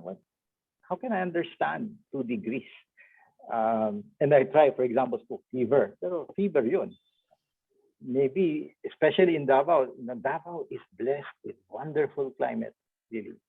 And that's why you have all these fruits, and it's not as dramatic. The weather in Davao is stable in a way. You never have really typhoons, not that many, compared to the northern parts, diba? So, and the soil from let's say from Apo, and volcanic soil, very rich. So I hope, and I think that the Davaoenos know this, and they're proud of their water. Sabi nga nila, alam mo, hindi kailangan ng bottled water sa Davao. Alam mo ba, dati-rati umiinom kami sa gripo Kailan ba tayo huling uminom sa gripo? Nasanay na tayo sa bottled water.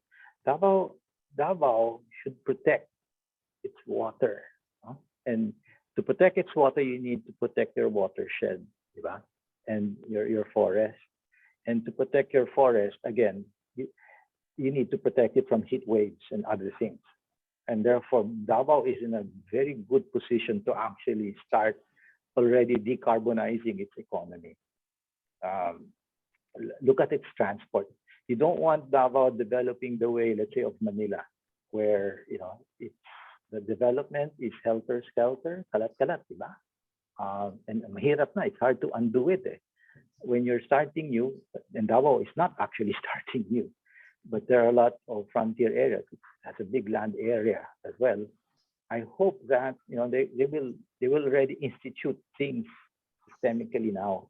I cannot prescribe what those things are, but you can start thinking long term. What needs to stay and stay put in the decades to come?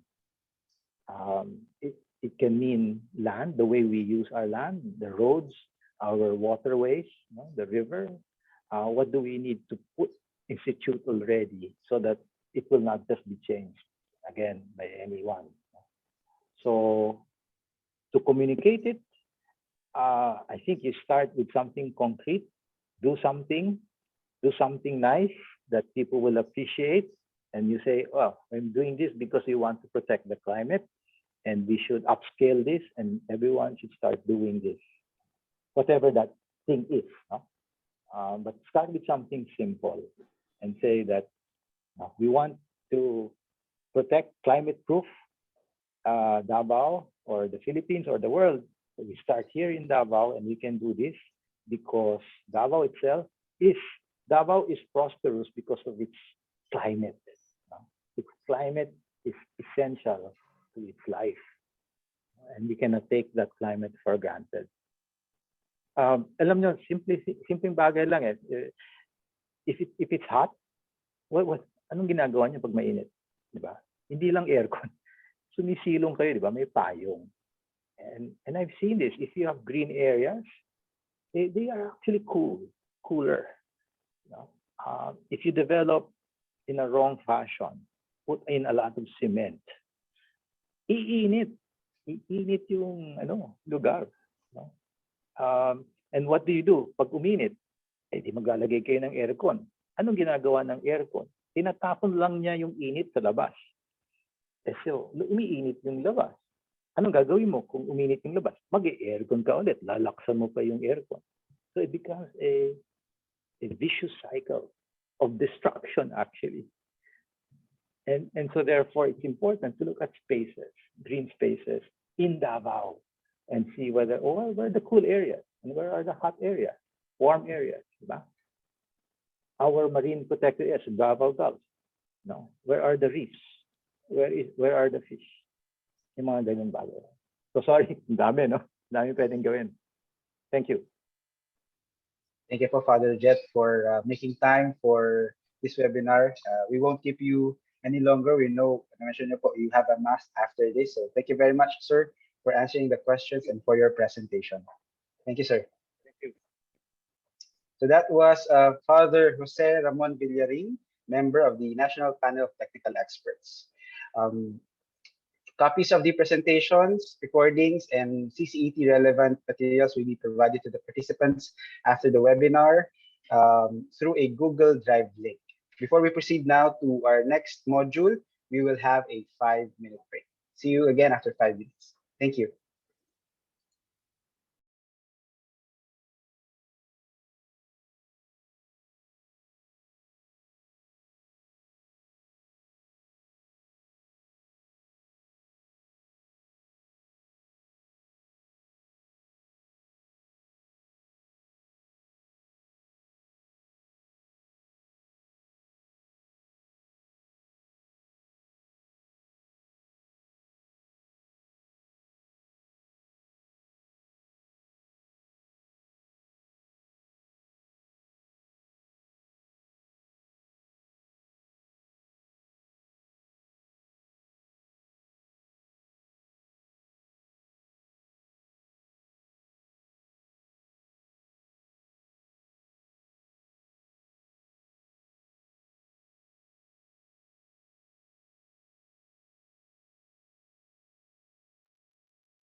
Welcome back, everyone.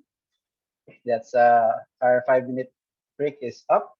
We now proceed to our next topic, Module 2, International and Local Frameworks on Climate Action. May we call in Mr. Arnold Grant Belver.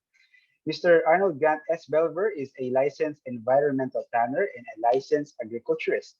Currently, he is the Development Management Officer 4 of the Policy Research and Development Division of the Climate Change Commission. He earned his bachelor's degree at the University of the Philippines, Los Baños in 2007, and he pursued his studies and successfully finished a master's degree in public management from the Ateneo de Manila University in 2016. To describe the context wherein local climate action operates, let us all welcome Mr. Arnold Grant S. Belver. Good morning, Arnold. Hi, Erwin. Good morning. I hope I'm coming in as clear as possible, at least Loud and clear. audio-wise. Loud and clear. Okay. Maraming salamat. Again, thank you, Erwin and Franz, Secretary Emmanuel de Guzman, Undersecretary Marlo Iringan, Father Jet Villarin, Director Annalisa Bunagua, to our local chief executives, fellow public servants, maayong buntag po, maayong adlaw. So magandang umaga po sa ating lahat. Again, I am Arnold Belver from the Policy Research and Development Division, and I am very much honored to be part of this engagement with our local government units. My task today is to give you a walkthrough of the international and local frameworks on climate change. So without further ado, let's begin the presentation. Next slide, please. Okay, so my presentation is divided into 3 parts. First is on the global conventions on environment and natural resources and climate change, where I could give an overview on sustainable development goals, the new urban agenda, the Philippines' participation in the United Nations Framework Convention on Climate Change. Second, I'll be giving a little more focus on the UNFCCC and the Paris Agreement, particularly po sa involvement ng Pilipinas. And third would be on domestic frameworks governing climate actions in the Philippines. So this would cover the Climate Change Act, the People's Survival Fund, the National Climate Change Action Plan, and the Local Climate Change Action Plan, and other relevant policies. Next slide, please. Okay, so let me start by posing a question. Why do we need a global approach to climate change? Why must the world act as one? Sa madaling sabi, ano po ba ang kahalagahan ng international frameworks pagdating sa usapin tungkol sa climate change? Well, first and foremost, climate change is a global problem and a common concern. Lahat po ng mga bansa ay nakakaramdam ng epekto ng pagbabago ng klima. Nabanggit po kanina ni Father Jet yung iba't ibang impacts ng climate change na nararanasan ng buong mundo ngayon. Second, GHG emission contribute to climate change regardless of their origin. So lahat po ng bansa na nag-i-emit ng carbon dioxide, lahat po yan ay napupunta sa atmosphere at nagko-contribute sa ating pagbabago ng klima. Third, of course, all countries will be affected if no action is taken. So kung wala tayong gagawin ngayon, sooner or later, lahat ng bansa maaapektuhan. And lastly, a global agreement is needed to regulate emission and help countries to adapt to climate change impacts. So our daily activities emit greenhouse gases such as carbon dioxide and methane. So they are all emitted into the atmosphere. And emissions do not stay within country boundaries and contribute to a changing climate that is felt globally. Well, therefore, all countries are affected whether they emit a large amount of GHGs or not. And of course, given this fact, a global regime is needed to regulate a progressive reduction of GHG to safe levels. And since there is only one atmosphere, it does not matter where these emission reductions take place. Next slide, please. Okay, so as a macro policy anchors, our approach is to secure policy coherence among these four post-2015 frameworks. The Sendai Framework for Disaster Risk Reduction, the Sustainable Development Goals, the Paris Agreement, and the New Urban Agenda. So very briefly, ano po ba itong apat na international frameworks na ito? Ito pong una, the Sendai Framework for Disaster Risk Reduction. This is an international document that was adopted by the United Nations member last March 2015. So it aims to achieve the substantial reduction of disaster risk and losses in lives, livelihoods, and health, including in economic, physical, social, cultural, and environmental assets of persons, businesses, communities, and countries over the next 15 years. Ito naman pong SDGs, it was set up in 2015 by the United Nations General Assembly. It is a collection of 17 interlinked global goals designed to be a blueprint to achieve a better and more sustainable future for all. Ito pong pangatlo, the Paris Agreement, is a legally binding international treaty on climate change adopted by 196 parties at the Conference of Parties in Paris last December 2015. So it entered into force on November 2016, and its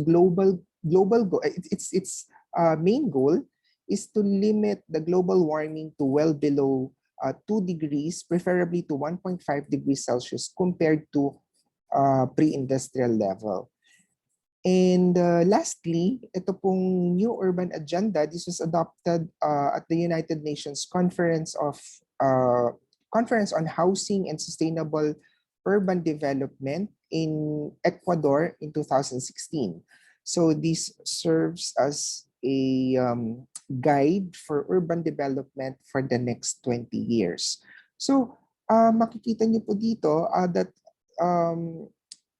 we can see here that there are certain high-level post-2015 global development frameworks that are in place to guide both the government and the private sector in addressing sustainable development challenges in the context of climate change. But the test of efficiency and effectiveness of these frameworks would depend on the absorptive capacity of the local government units, at least in the Philippine context. And it's important to know how we navigate the science, how we can provide the policy support system like finance, technology, and capacity building. Next slide, please. So in the next few slides, briefly, I will be providing the evolution and key milestones of international climate policy.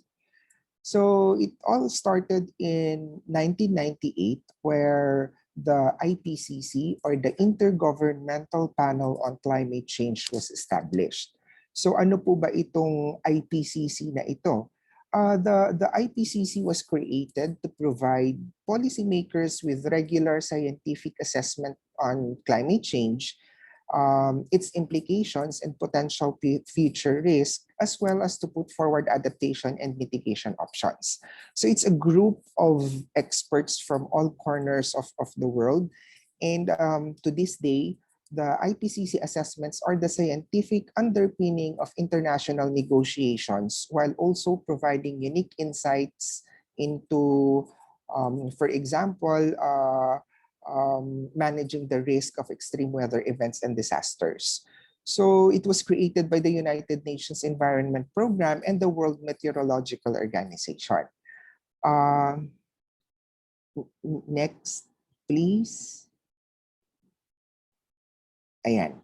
So, yeah, can you click up to the end? There you go. So, in 1992, the text of the United Nations Framework Convention on Climate Change is adopted at the United Nations headquarters in New York. And in 1994, the United Nations Framework Convention on Climate Change, which was conceived two years earlier, enters into force.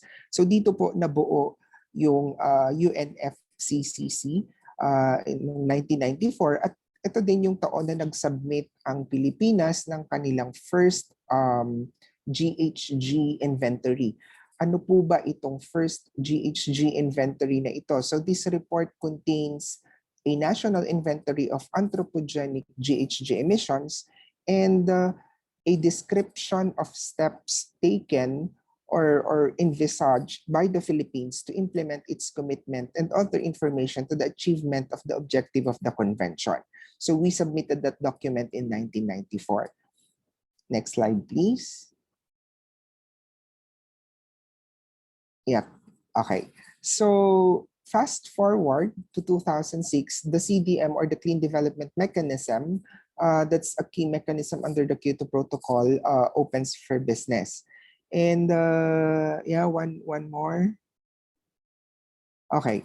Noon pong, during the 15th COP, or the Conference of Parties in Copenhagen, we produced the Copenhagen Accord. So dito po na napagkasunduan na developed countries pledged up to $30 billion in a fast start finance for the period of 2010 to 2012. Now, I would like to highlight that in 2009, the Climate Change Act was enacted. So I will talk more about this in the next slides. Next slide, please. Okay, so in December 2010, during the 16th Conference of the Parties, it's a comprehensive package for the governments to assist developing nations in dealing with climate change. So this is where the Green Climate Fund, the technology mechanism, and the Cancun Adaptation frameworks are established. So dito po, sa Green Climate Fund na to, kasama po ang partisipasyon ng Pilipinas sa isa sa mga pinakamalaki ang contribution para mabuo ang Green Climate Fund. So what is this Green Climate Fund? So this is a fund established within the framework of the UNFCCC as an operating entity of the financial mechanism. So ang layunin po nito is to assist the developing countries in adaptation and mitigation practices to counter climate change. So the GCF is based in Incheon, South Korea. So fast forward 2012, nabuo po or naisabatas ang RA 10174 kung saan na-create naman natin ang People's Survival Fund. Again, I will discuss more about this PSF in the next slides. And in 2013, it's also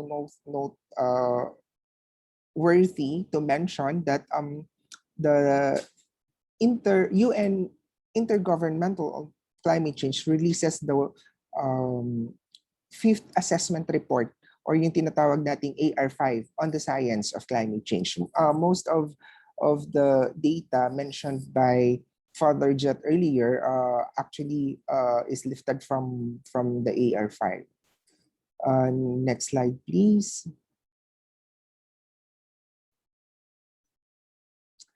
Okay, in 2014, the Philippines submitted the second national communication. again, after how many years, we have submitted the national communication that contains pertinent information on the vulnerability of the Philippines to climate change, and it also outlines the concrete steps it has taken and will be taking to increase the country's resilience.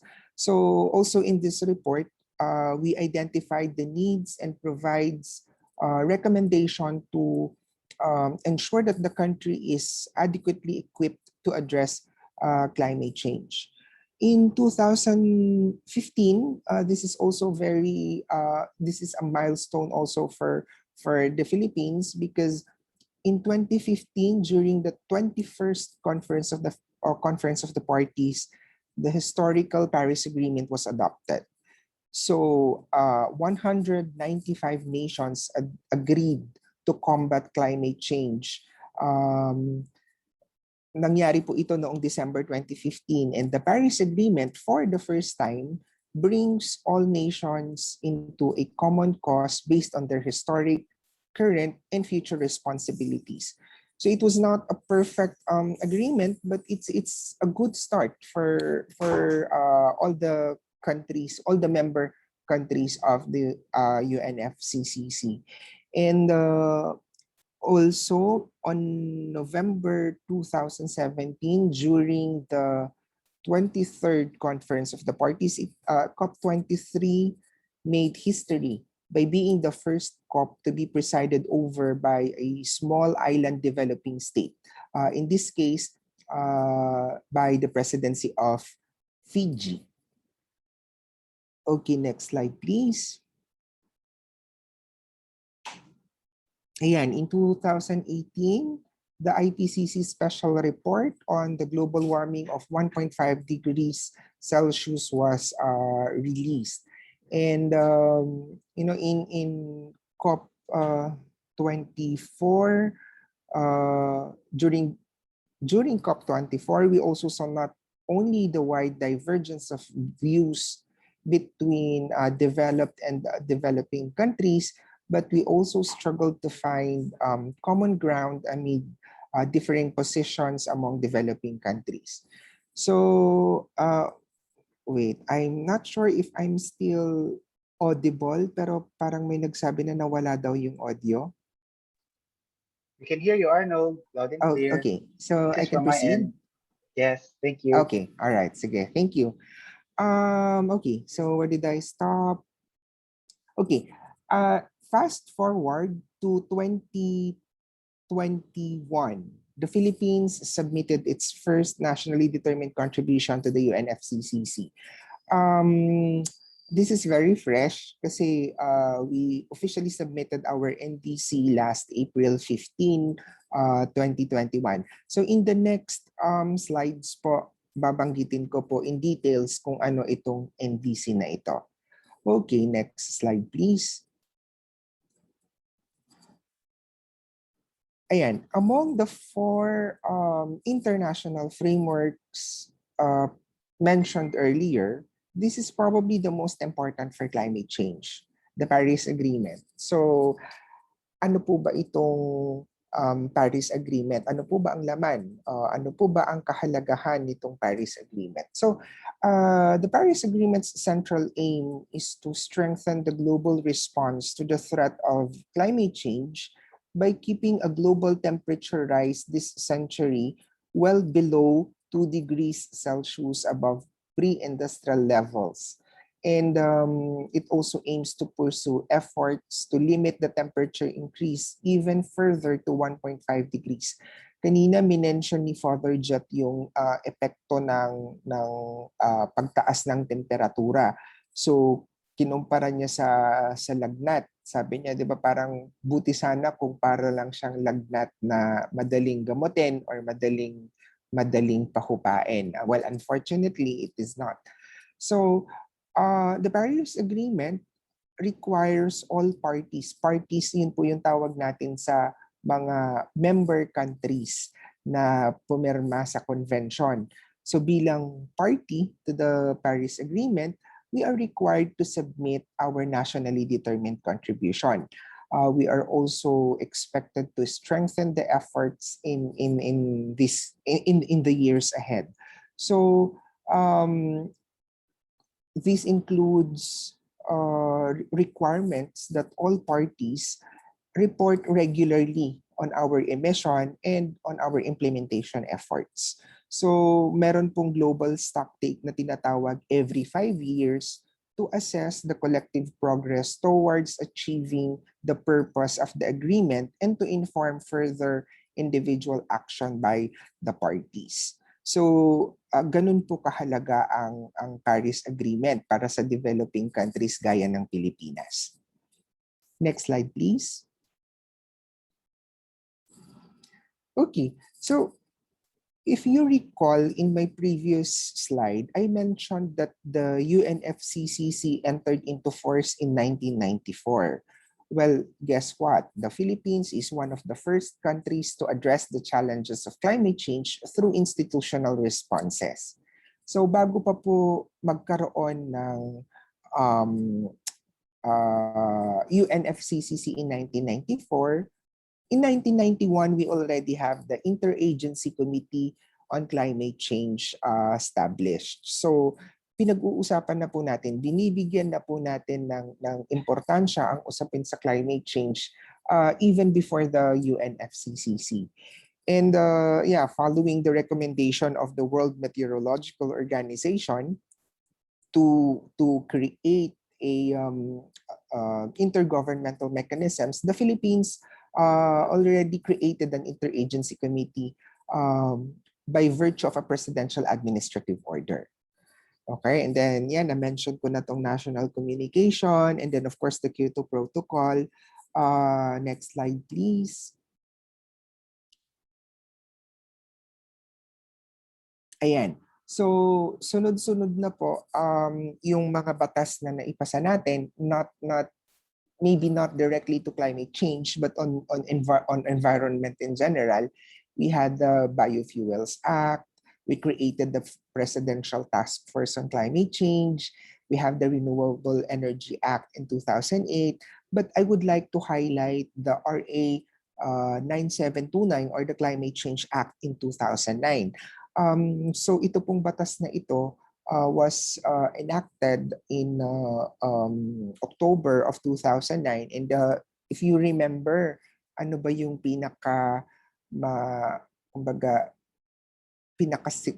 I would say significant or memorable na environmental issue or environmental happening in 2009? Ito po yung Typhoon Ondoy. So dito po sa amin, sa Metro Manila, dito yung ground zero eh. So, na-realize ng ating mga lawmakers na, after how many years, ngayon lang tayo naka-experience ng ganito kalakas na bagyo, ganito kalalakas na ulan. So, napabilis or mas napag-usapan ang impact ng climate change. And basically, this law, the RA 9729, is the reason why we have the National Framework Strategy on Climate Change. And this is also the reason why we have a job right now, because this created the Climate Change Commission. Okay, next slide please. Ayan, so nabanggit ko po kanina itong National Climate Change Action Plan. The Executive Order 43 was created. And then the Republic Act 10174, this is the People's Survival Fund. And again, also in 2013, we have the the Climate Change Commission and DBM Joint Memorandum Circular 2013-01, where the guidelines in tagging or tracking government expenditure for climate change in the budget process was issued. So ito po yung legal basis kung bakit tayo nag-seminar at nag-uusap-usap ngayon. Yeah, I also mentioned about the Executive Order 174. This is institutionalizing GHG inventory and management. And The Presidential Proclamation 1160 series of 2015, this is the Presidential Proclamation declaring November 25 as the National Day for Youth in Climate Action.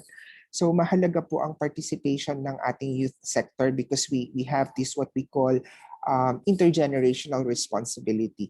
Hindi naman sa ipinapasa natin sa ating youth sector yung obligasyon, but we want them to be engaged as early as possible kasi sila po yung magmamana ng impacts na ito, at of course sila din po yung magkakaroon ng responsibilidad para ipagpatuloy kung ano man yung mga efforts na nasimulan natin ngayon.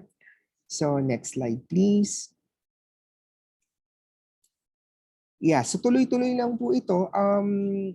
What I want to say is from 2006 to 2016, in 10 years, we've been working really hard in issuing policies that addresses climate change.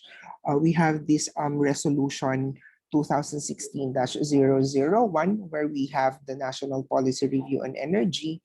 And this is very important also, 2016, because we signed the Paris Agreement. We also have the Philippine Green Jobs Act.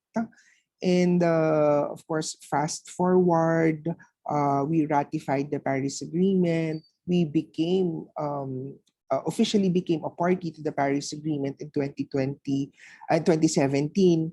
And the enactment of Energy Efficiency and Conservation Act in 2019. So fast forward, ayan.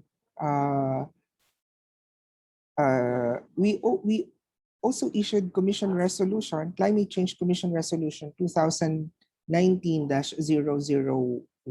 This is the National Climate Risk Management Framework. And then, nag-issue din po, meron tayong House Resolution 724 declaring a climate emergency and environmental emergency. We have House Resolution 761 expressing the sense of the House of Representatives for, again, national climate emergency, even po the National Panel of Technical Experts. And ang pinakahuli po na initiative natin is the submission of the nationally determined contribution to the UNFCCC last April 2021. So next slide please.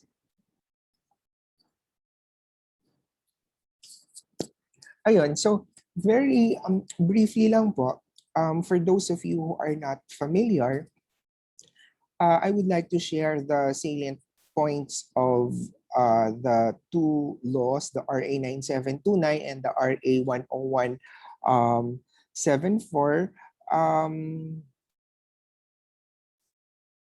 Ano ba to?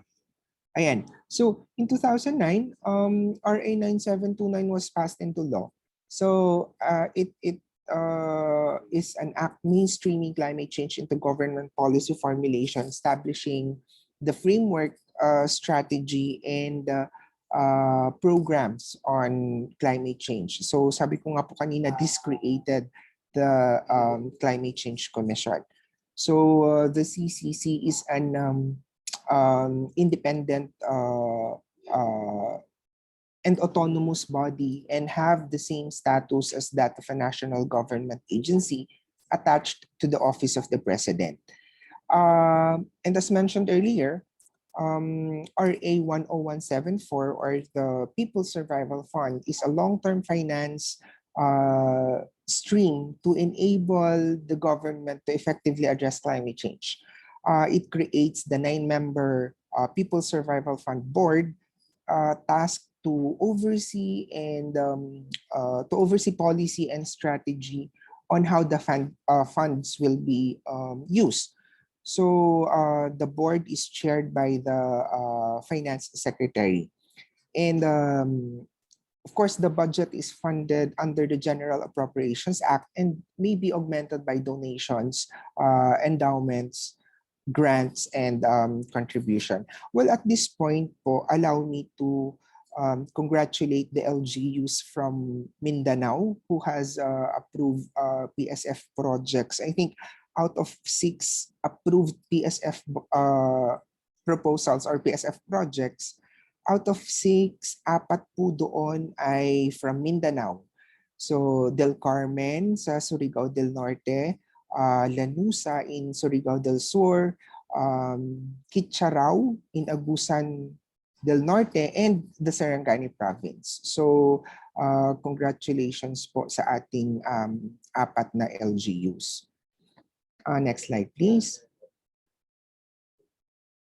Okay, so as mandated by law, again, the Climate Change Commission, in coordination with the stakeholders, was mandated to come up with a framework strategy on climate change. Ano po ba ang laman nitong framework na to? So this shall serve as the basis for climate change planning, research and development, extension, monitoring of activities, and climate financing to protect the vulnerable and the marginalized communities from the adverse impacts of climate change. So this was formulated based on climate change vulnerabilities, specific adaptation needs and mitigation potential, and of course in accordance with the international agreements. Okay, next slide, please. Ayan. So, following the National Framework Strategy on Climate Change, consequently, we developed the National Climate Change Action Plan in 2011. So, in a nutshell po, itong National Climate Change Action Plan, or what we call the NCCAP, has 7 thematic priorities. So as you can see in your screens, we have food security, water security, ecological and environmental stability, human security, sustainable energy, climate smart industries and services, and knowledge and capacity development. So makikita niyo po dito, the NCCAP assesses the current situation of the country with regard to climate change risk. And it also outlines the agenda for adaptation and mitigation for 2011 to 2028. So this is actually our response to the current situation and projected impact. So makikita nyo po, 2011 until 2028 yung cover ng ating NCCAP. It covers actually 3 presidential terms, because ang goal po natin, ang objective po natin dito is hindi maaapektuhan ng political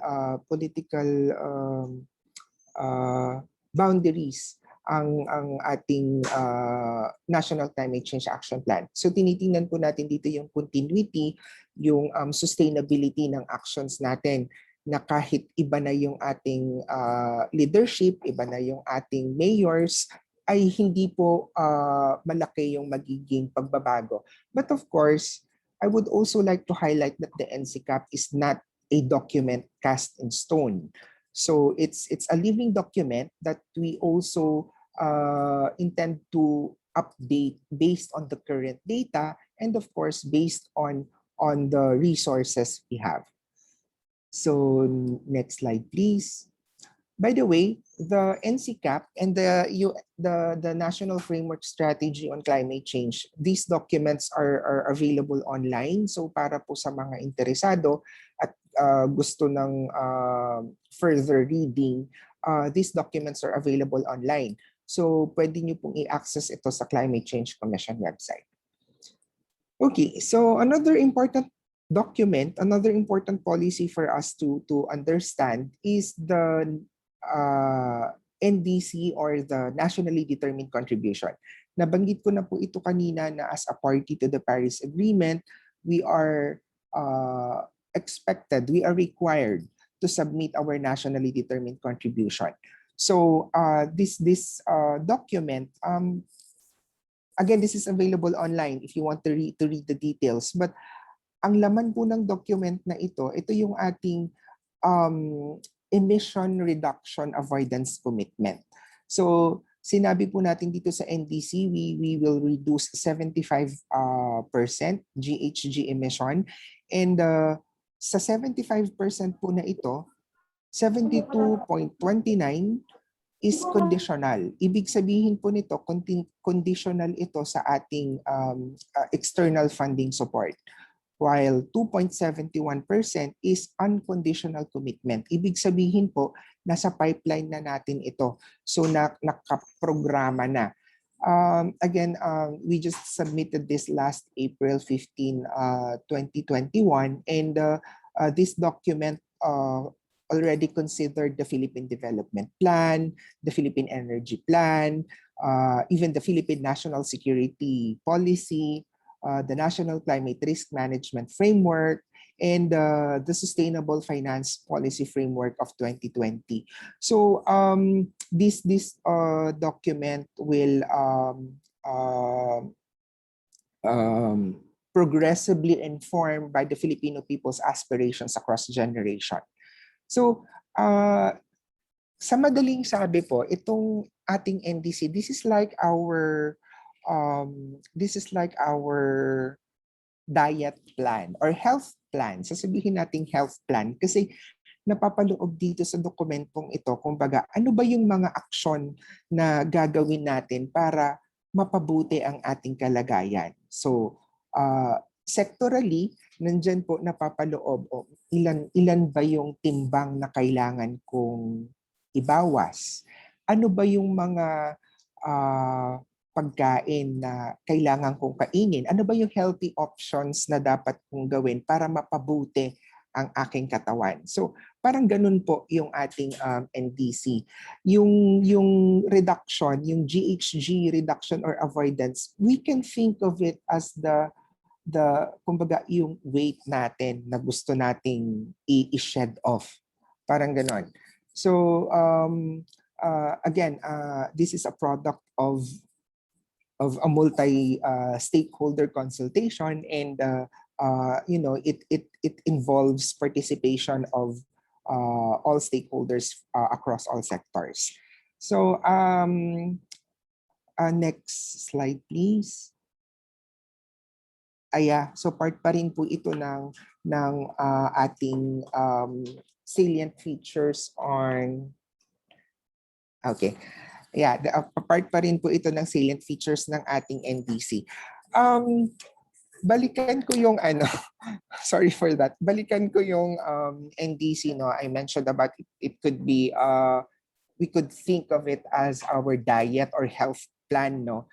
Doon po sa ating avoidance, we could also think of it as a way to avoid. Kasi po nakita ko yung number. Next slide, please. Ayan. Ito pong nakalagay dito na peaking year, our aspirational peaking year is 2030. And then we have a cumulative business as usual emissions of 3,340.3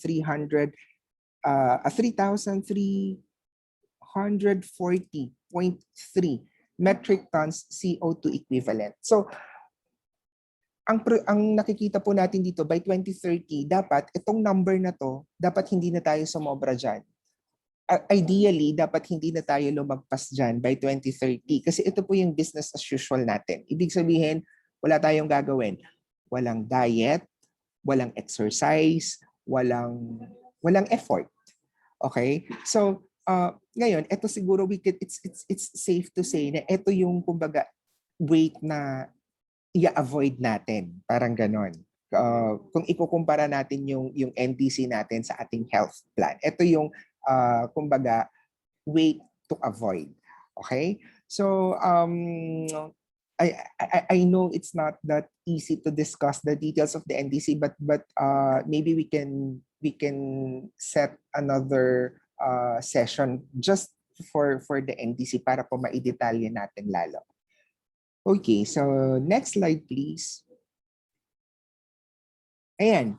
So I hope you can see this clearly on your screens. Medyo malabo po ito sa mga naka-cellphone or naka-tablet, but anyway, don't worry, I will be providing you a copy with the presentation through the secretariat. Sila po yung magbibigay nito. But in a nutshell po, allow me to to explain this figure to our planners, budget officers, and local chief executives. Ito pong nakikita nyo sa screen, this is like our harmonized plan. So, but of course, this is a work in progress. We can see here that the complementation of the local and national plans, but at the leftmost part, ito, before the blue box, you can see here the National Climate Risk Management Framework.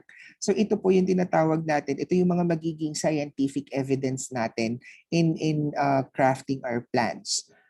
The NCRMF aims to harmonize and integrate various efforts of sectors and stakeholders on climate risk management, ensuring a science-based and whole-of-a-nation approach in formulating, implementing, and monitoring the LCCAP to achieve the country's sustainable development goals. Okay, so the middle part, you can see the boxes in the middle part. That's where you can see the LCCAP and the LCCAP, or the Local Climate Change Action Plan. So makikita nyo na din po dyan yung National Adaptation Plan natin, the nationally determined contribution, even the sectoral plans sa food security, sa water sufficiency, and so on. Makikita nyo din po dyan yung sectors in the Comprehensive Land Use Plan natin and the Comprehensive Development Plan, down to the Comprehensive Land Use Plan or the Local Climate Change Action Plan. So moving rightward, the last box on your right, we can see that these are local actions guided by the national guidelines or policies that should form part of our bigger discussion on bigger discussions regarding our national planning, national budget, and even our programming of our growth in general.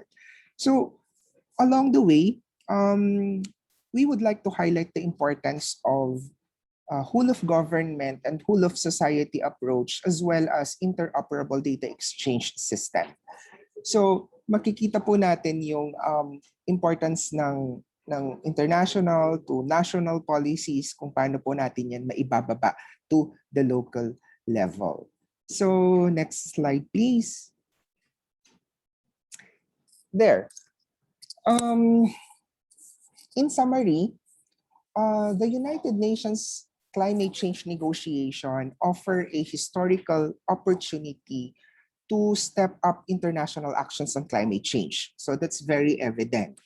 And needless to say, strong action is essential to the global transition into green economic growth, and most urgently, to help the world, especially the most vulnerable, adapt to the impacts of climate change that are now inevitable.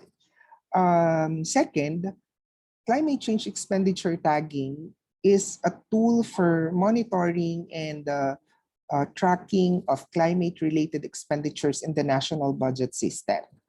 So it provides comprehensive data on climate change, relevant spending, enabling government to make informed decisions and prioritize climate investments. Sabi nga po natin,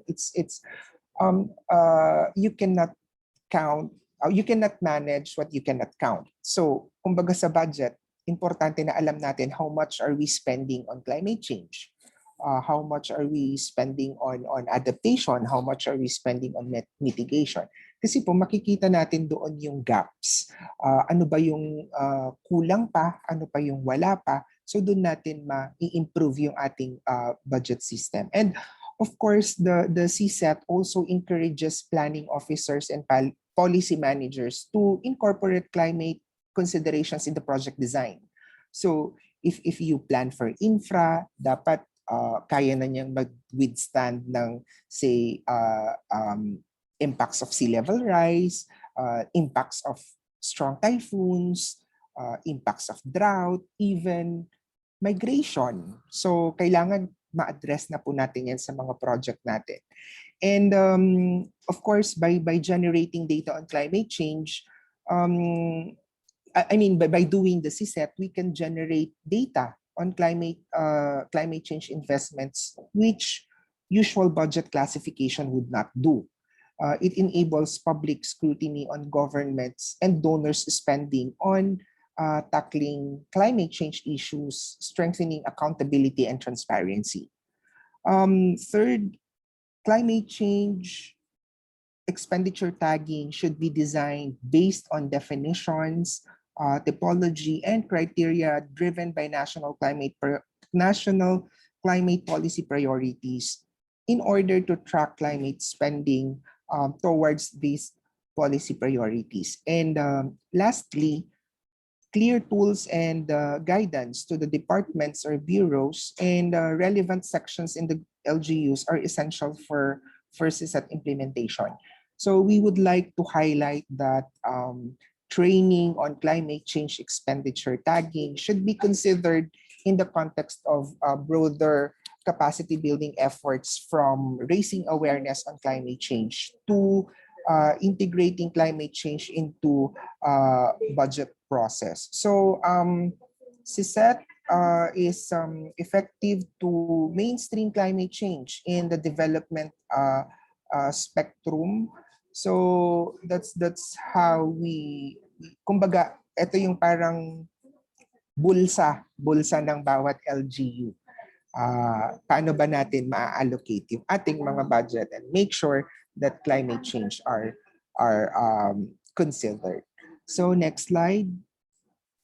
I think that's my last slide, and I will be happy to answer questions and clarifications if we still have time. And wherever you are in the Mindanao region, maraming salamat po. Thank you very much for your kind attention.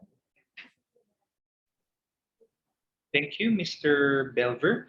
To our participants, both here in Zoom and on Facebook, you can still submit your questions through the Q&A box in your attendee control panel or in the comments sections if you're viewing in Facebook. You can also state to whom you are addressing the questions to, so either the CCC or the DILG. This will be collated by our secretariat and will be responded to by the CCC and DILG representatives. Also, for our Zoom participants, you can also upvote the questions by clicking the thumbs up icon in the Q&A window if you have the same question. For our next and last topic for the morning session, entry points for mainstreaming climate change, may I call in Director Annalisa Bonagua of the Bureau of Local Government Development.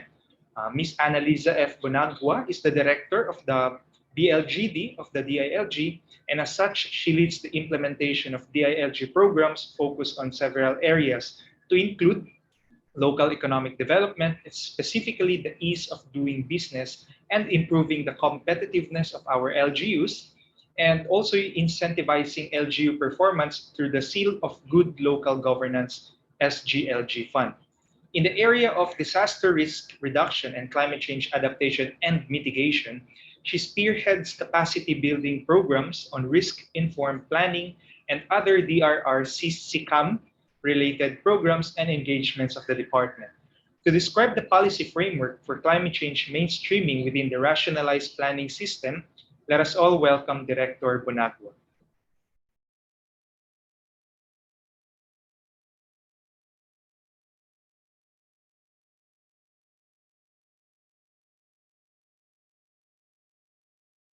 Earlier, we have a presentation of the scientific or an introduction to the science part of the climate change, as well as the international commitment and those that translate to national and local commitments on climate change. Now I was tasked to present some of the entry points for mainstreaming climate change in the local plans of our local government units. So my presentation will follow this outline. I'll just discuss briefly the rationalized planning system. Next slide, please. The policies and guidelines on mainstreaming climate change in local plans, and then the mainstreaming framework, the entry points on mainstreaming climate change in the local plans of local governments. And I'll introduce our new tool on the enhanced CDP assessment, which we are currently advocating and rolling out this year. And then the importance of mainstreaming climate change in local plans.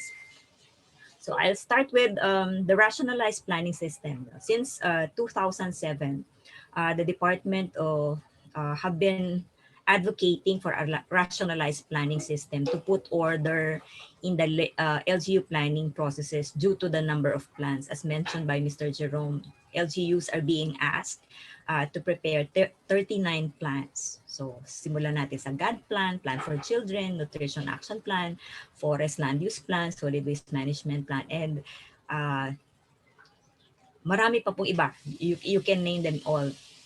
So our rationalized planning system would advocate to put order in this chaotic, pwede ba natin sabihin chaotic planning process at the local level so that we can provide efficiency and effectivity in the development as well as the implementation of the plans of local government units, harmonizing all these plans and somehow limiting some of the very technocratic process in preparing these plans. One feature of rationalized planning system is making planning process an integral part of local governance. So it's really a part of local governance. Hindi siya pwedeng i-separate in the local governance processes. LGU should not be too preoccupied on how to produce the comprehensive development plan. Yung iba kasi just for compliance. But should know the importance of having these plans. Who should be involved in the planning process? Kailangan ba technical team lang, technical planning team, or the entire local government, including the constituents, and how the plan will be implemented. Moreover, it is deemed that local government units with a comprehensive development plan will have a strategic direction in developing its locality, which implies good governance. Sabi nila kung may plano ka, mas maganda ang iyong implementation. If you have plan, you have direction. So rationalizing the planning process also enable local government units to comply and implement the provisions of the local government code and guides LGU in the implementation of their devolved responsibilities under Section 17, particularly Section 17, the General Welfare Clause, and Section 17, which enumerates the basic services and facilities of local government units. Another dimension of the rationalized planning is to rationalize the number of plans that LGUs prepare, sabi nga ni Mr. Jerome kanina.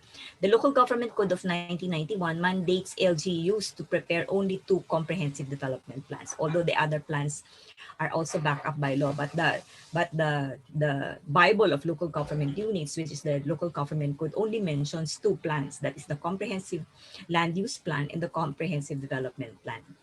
This implies that national government agencies requiring certain sectoral and thematic plans should be integrated into these 2 plans of local government units, either sa CLUP or sa CDP. Lastly, rationalizing planning reconfigures the planning process from its traditional technocratic form into a participatory, consultative, and inclusive process. Before kasi ang thinking ay pag sinabing planning, it will only be the planning team who will be preparing. But I think the planning as a governance process involves both the political and the technical side of the planning process. So this encourages those that are not technically trained to participate actively in the development and determination of the public policies and strategies that will be embedded or incorporated into the plans. Okay, so next, and in relation, itong pinag-usapan natin, the Climate Change Act of 2009, RA 9727, 29, mandates local government units to prepare and implement local climate change action plans, or the LCCAP. The law actually mandates the instrumentalities of government to include local government units to systematically mainstream, nakalagay po doon, no? Mainstream the concept of climate change and the formulation of policies, development plans, strategies, and other tools and techniques. So kahit sinabi na prepare local climate change action plan, but the main intention is what those that are included in that plan that we are calling the climate change action plan should be systematically mainstream into the policies and strategies and tools and techniques that the LGs will have to implement and to fund as they uh, do their roles in accordance with their respective responsibilities under the local government code. This also implies that local government units should only prepare an action plan, but also to maintain or integrate climate change information into their local planning database, the comprehensive development plan, the investment program, the budgets, and making the planning process more holistic and ensuring that risk-sensitive PAPs will be financed and implemented. Kasi ang laging sinasabi, the AIP is a translation, investment translation of the comprehensive development plan. So therefore, kung gusto natin, laging sinasabi, kung gusto nating mapondohan, kailangan naka-integrate siya sa local development plans of local government units.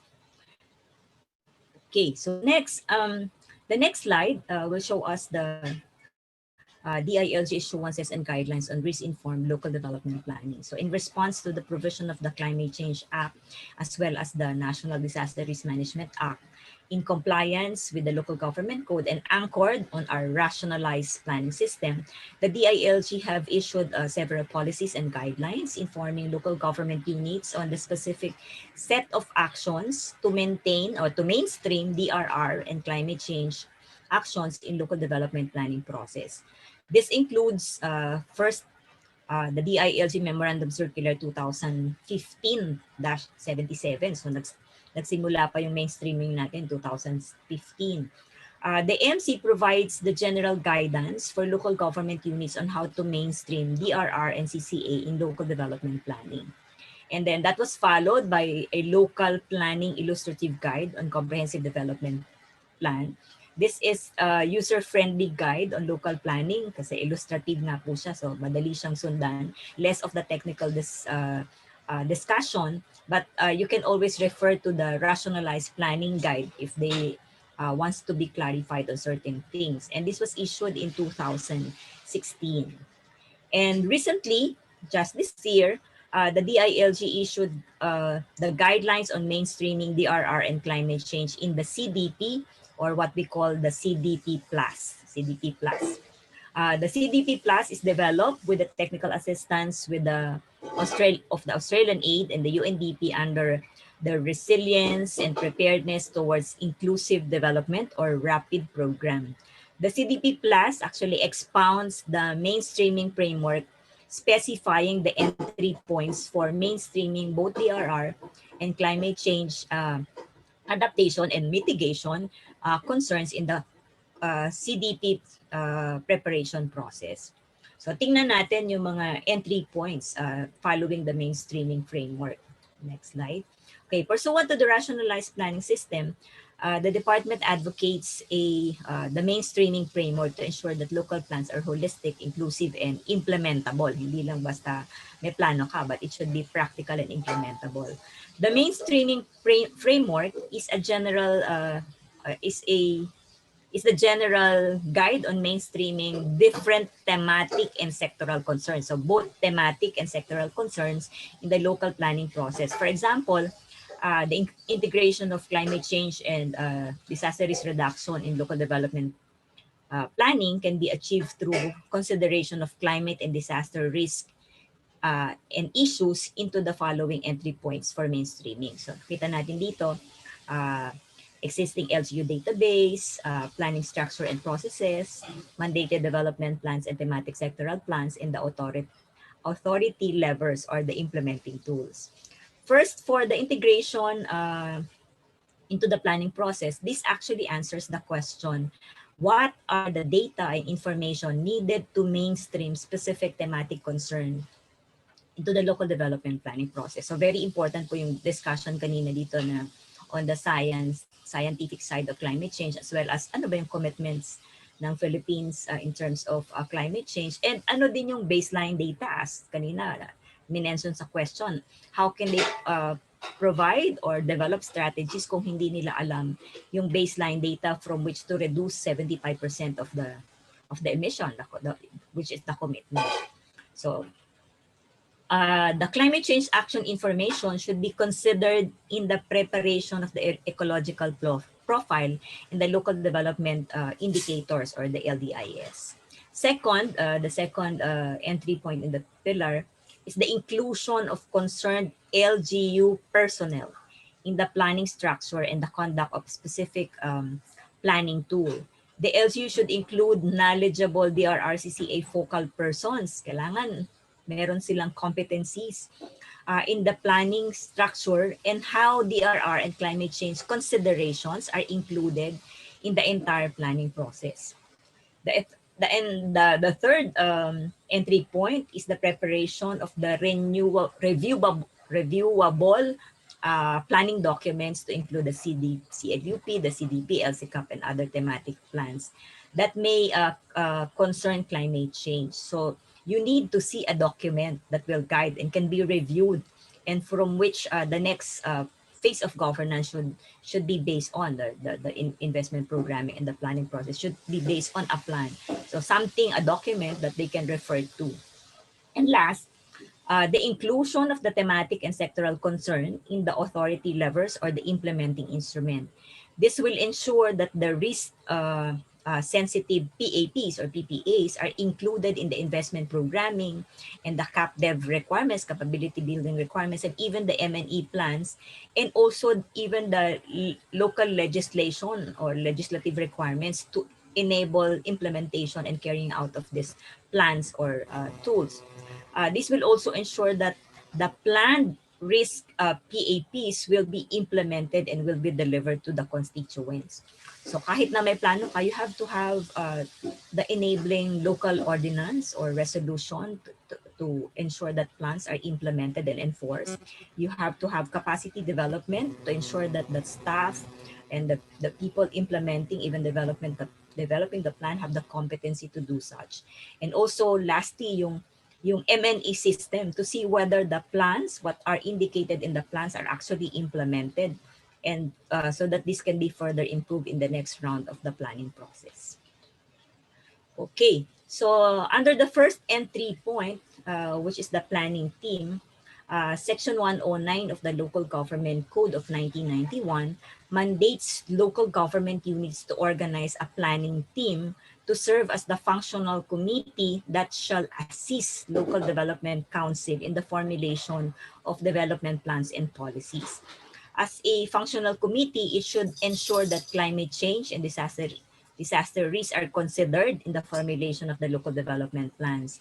To ensure that the planning process is inclusive, we can see from the screen the suggested planning composition. So it starts with the local chief executive, the mayor as the chair, and then the legislative side of the local government units, the vice mayor as the vice chair, and the the planning core group should include the following: the local planning and development coordinator as the lead, the local disaster risk reduction and management officer, the designated climate change action officer or focal person, the city or municipal environment and natural resource officer, an architect or environmental planner, local government operations officer, that's the DILG deployed at the LGU level, and then the president ng Liga ng mga Barangay, and then accredited civil society, NGO, or POs in the local government units involved in the climate change adaptation and disaster risk reduction, and the provincial planning and development office coordinator or representative para meron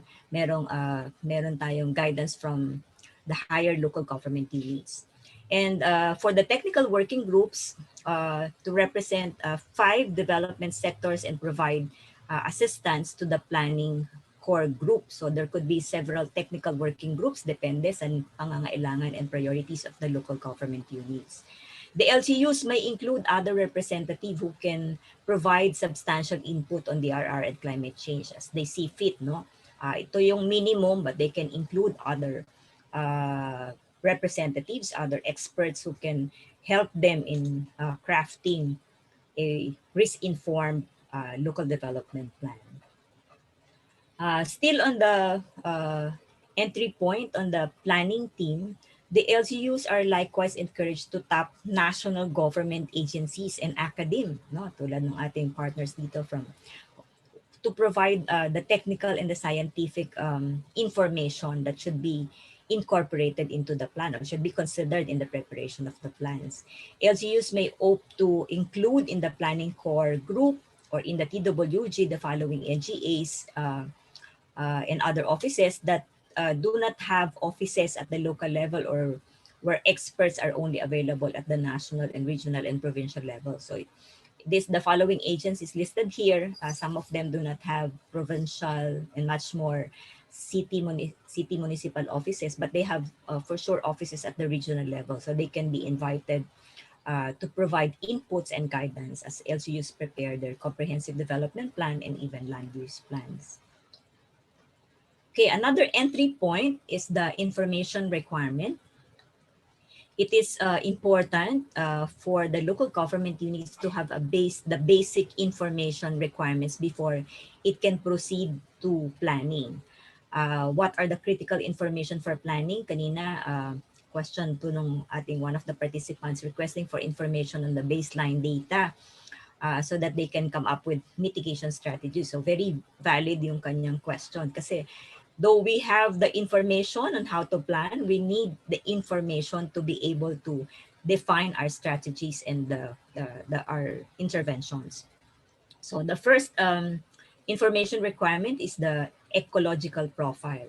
So LGUs are encouraged to update their ecological profiles with the end in view of incorporating disaster risk reduction and climate change adaptation dimensions in the social, economic, infrastructure, environment, and institutional profiles. So hindi siya nakaseparate, no? It should be embedded in all the components and the aspect of the local planning document. In fact, the ecological profile should serve as the main entry point for disaster risk reduction and climate change mainstreaming. This is where the situation of LGU is determined as reflected in the 5 development sector, yung binanggit natin kanina, social, economic, infrastructure, environment, and institutional. Making the ecological profile risk-informed will provide a more comprehensive scenario of the local government units, especially as how risk and vulnerability affect the planning area and or the development sectors, thereby serving as the basis for decision-making on the interventions to be prioritized by the local government units. In the preparation of the ecological profile, the LGU should also consider to adopt the ridge to reef or integrated watershed ecosystem management approach. In this context of climate change, LGU should not be confined in planning within their political boundaries, but instead adopt integrated ecosystem approach of ridge to reef approach or ridge to reef approach. Hindi naman po natin pwedeng sabihin na pagka umulan or nag-flood or uminit, dito ka lang within my boundary. O kaya sabi mo, doon ka lang sa kabilang local government units nagplano kami dito sa amin. Wag kailangan hindi lalampas yung flood from the other LGU. So hindi po ganon, no? Climate change cut across political jurisdiction of local government units. So lastly, LGUs may opt to utilize national, regional, and provincial surveys or studies on disaster risk reduction and analysis, as presented also earlier by Dr. Rodel Lasco, which may be useful in the enhancement of ecological profile and in the conduct of the situation analysis. Okay, second critical information is the climate change projection. The climate change projections are very important in the conduct of risk and vulnerability assessment. LGU should secure this projection from our expert agency, scientific agency, DOST, PAGASA, and our CSO partners, our experts, climate change experts. And so the annual climate extreme indices may be used to identify areas and sector which are most at risk to climate extremes, and those require rapid disaster risk assessment and climate adaptation planning to minimize current and future impacts. Local government units may use reports in formulating their local climate change action plans and mainstreaming national climate change initiatives into their local plans. And then third, critical information are the hazard and the risk maps. Now, hazard and risk maps are important in defining the development patterns or directions and determining the vulnerabilities and adaptive capacities, and then the identification and design of appropriate PAPs or activities and interventions, and as basis for declaration of safe no dwelling or no build zones. LGUs are then advised to collect and utilize hydrometric, meteorological, and geologic hazard maps from our expert agencies or scientific agencies. And last, historic records of past disasters. So merong scientific, pero actually we can also make use of historical records of previous disaster events. These are useful in validating information indicated in the hazard maps, and LGUs are then encouraged to prepare a record or a list of disasters that occurred in the past years, as well as the subsequent occurrence of disaster, which can be utilized for the succeeding planning cycles. Okay, so on the next slide, well, actually the next slide just stressed to us the planning principle. So in applying the information requirements, we also follow the planning principle, adaptation of a ridge to reef approach or the integrated watershed ecosystem management approach. Weather-related hazards and the effect of climate change do not affect one LGU alone. So, sinabi na natin yung kanina. So they transcend political boundaries. So what's happening in the upstream communities may affect those in the downstream as well as the coastal area. So adoption of a ridge to reef approach in planning is highly encouraged to broaden the LGU's planning scope and perspective. And this is where the provinces play a critical role, no, in ensuring that this approach is consistent by the constituent LGUs in preparation of their plans and in programs, and that there is a consistency, alignment, and complementation of the plans and the PPAs, not just within the city or municipality, but at least within the province. Okay, so the next entry point is the planning process. Medyo maliit. I hope you can see, but you will be given copies of the presentation. So mainstreaming DRR and climate change concerns in local development plans require conduct of risk and vulnerability assessment. The climate change information gathered from our scientific agencies, the climate hazards identified by hydrometric hazard maps, and records of previous disasters will be utilized in the conduct of climate change vulnerability assessment.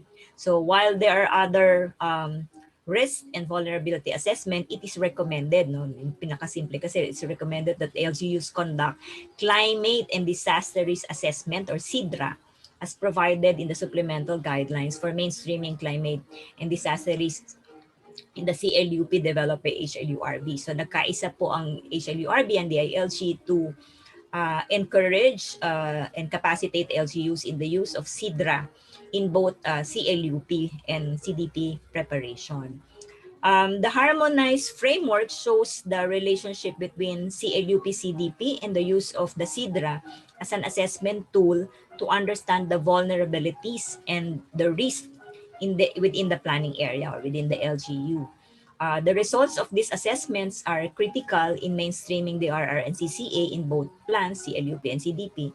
And then it emphasizes that the LGU can use CIDRA in both CLUP and CDP as well as in other local plans such as climate LCCAP or the local disaster risk management plan. The framework shows that also that the climate change action plan and the local disaster risk management action plan can either be derivative plans or standalone plans, thematic plans that can be integrated into the CDP and the CLUP. The process will ensure the inclusion of risk-sensitive PAPs, in the development of the LDIPs and AIPs and the implementation of the instrument in the CDP, yung ating budget and the ordinances, so that these are funded and implemented. So yun yung nagiging laging rason bakit we would like to ask LGUs or even the advocacy of NGAs to integrate the sectoral and thematic plans into the CDP, since it is from CDP that the LDIP is called out, and from the LDIP, the budget of local government units are also called out. So therefore, there are greater chances of having PAPs or strategies in support of climate change and disaster risk reduction being funded if they are part of the entire comprehensive development plan and the land use plans. Okay, so the next entry point is mandated plans. Uh, this, this entry point considers the renewable documents or the mandated plans. The climate change information and the risk and vulnerability results generated should be considered in the preparation of the CLUP and the CDP, as well as in the preparation of the thematic plans like the LCCAP and the DRM plan, Local Disaster Risk Management Plan. The CLUP defines the land use implications of disaster risk reduction and climate change, and considering that the land use management of an area, land use management actions to address climate change and disaster risk reduction. While CDP focuses on dealing with the socioeconomic impacts of both climate change and disaster risk reduction. The result of the risk and vulnerability assessment should not only be confined in the preparation of the local disaster risk management plan or the LCCAP. It may also be utilized in the preparation of other thematic plans to include local tourism plan, forest land use plans, and coastal management plan, and many other plans being required of local government units. But at the end of the day, lagi natin sinasabi, because these are just thematic and sectoral, and it has to be seen as part of the total plan of the LGUs, because issues and concerns are interrelated at the local level. Okay, so I think this is the last entry point, the authority levers or the implementing instrument. The main implementation instrument of the CLUP is the zoning ordinance. No? So how do you implement the CLUP? It's through a zoning ordinance where local government units provides the specific use for a specific area within their locality. Kung may mga mag-apply ng development, if the use is not suited for that particular area as stated in zoning ordinance, it cannot be approved for development. While the LDIP is the main implementing instrument for the comprehensive development plan. The investment program is linked to the investment, is the link between the plan and the budget. So yung LDIP is our link between the CDP and the budget. No, this is provided under Section 305 of the Local Government Code. The LDIPs consist of the list of programs and projects with the cost to be funded by local government units and even the external sources within the time frame of 3 years.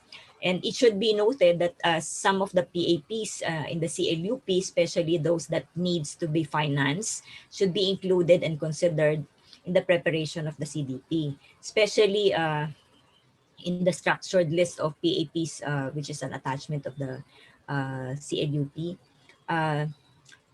During the structured list of the PAPs identified during the third step of the CDP, which is generated with the guidance of the SIDRA results, will be subjected to a sifting, prioritization, which will serve as input to the preparation of the risk-informed LDIP and then the budget. Siyempre, yung nakalagay sa plano, these are long-term plans. When translated to LDIP, these are wish lists of activities that will support your plan, the strategies of your plan. But then pagdating na sa budget, since we always have limited budget, there has to be some sifting and prioritization that has to be done, which is more important than the rest of the activities indicated in the LDIP. Okay, so the climate change, adaptation, and mitigation PAP should be tagged as climate change expenditure items in the AIP in accordance with the guidelines that we have issued, DBM CCCDI LGJMC 2015-01. So the next slide will show us kung how we are tagging the climate change activities or supportive activities in the AIP. So to accommodate the climate change expenditure tagging, the AIP, yung current or before AIP format, was expanded to include columns 12, 13, and 14. I hope nakikita nyo yung may naka-box po na red. The Climate Change Commission, we'll discuss the next steps on how to identify the PAPs that fall under adaptation and mitigation and identification of the appropriate typology. Napakahaba po ng kanilang typology. Well, how LGUs can identify the typology for each or categorize or classify each of their activities in accordance with the typology identified by the Climate Change Commission. Okay, so next, I think we're nearing the last. Furthermore, we would to monitor the compliance of LGUs on the mandates, on their mandates under the Local Government Code, as well as Climate Change Act, as well even the DREAM Act. The DILG developed a tool to assess the CDPs of cities and municipalities. So the tool intends to assess if the LGUs, CDP, and investment programs are sensitive to be able to reduce risk of the population, the natural, and to the natural resource and the critical point facilities, and even the lifelines and urban systems from climate change and these natural hazards. So the result of the assessment strengthens the approaches and the strategies of the LGUs in increasing their responsiveness and resiliency to climate change and natural hazards through risk-informed development planning. So tinetest po nito, may set of checklists whether you went through a process, your processes and your forms and your contents are actually supportive of reducing risk of the population. So the CDP will be assessed by a CDP Technical Assessment Committee or TAC or review committee of in the case of the National Capital Region kasi walang regional committees but we have MMDA under the NCR. And also for Bangsamoro Autonomous Region of Muslim Mindanao, the LGUs and even the Regional Council in terms of form, process, and content. So ito yung guide natin on how they can assess.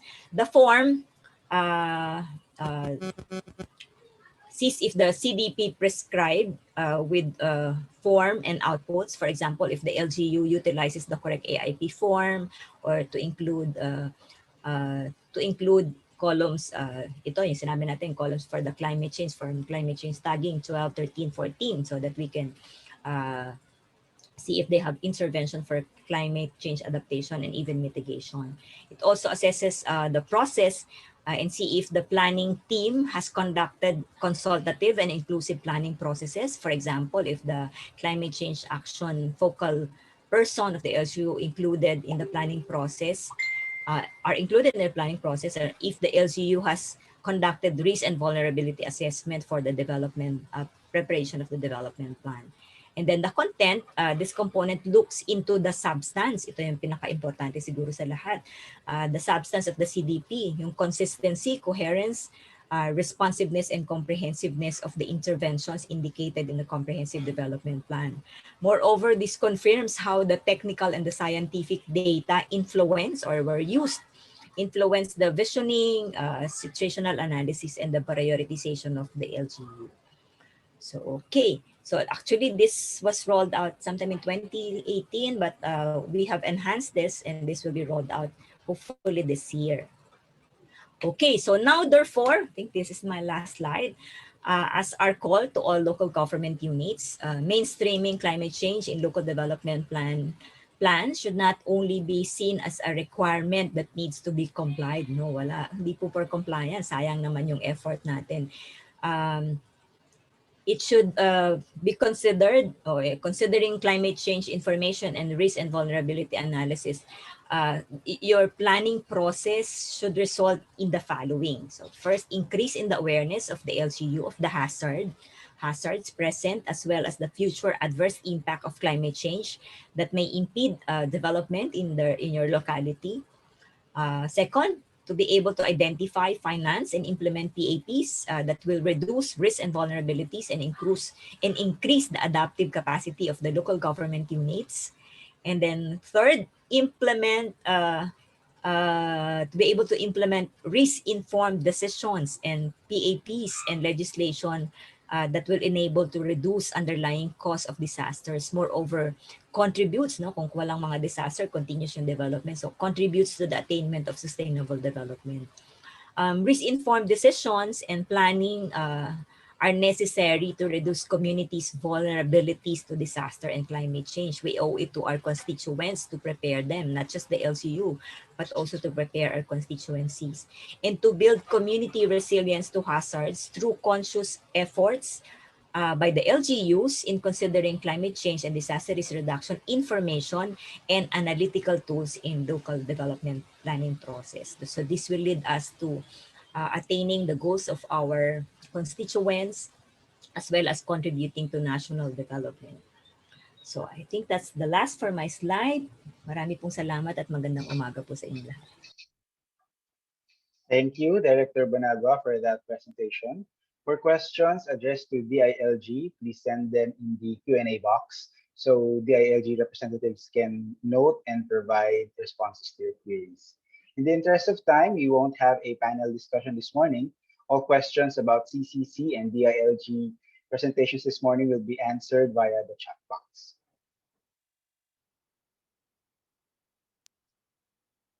Reminder. Go ahead, Franz. Hey, Erwin. Reminder for the attendance sheet, we will post later in the chat box the link of the post-webinar assessment survey for you to accomplish. So that survey will serve as your attendance sheet for the webinar.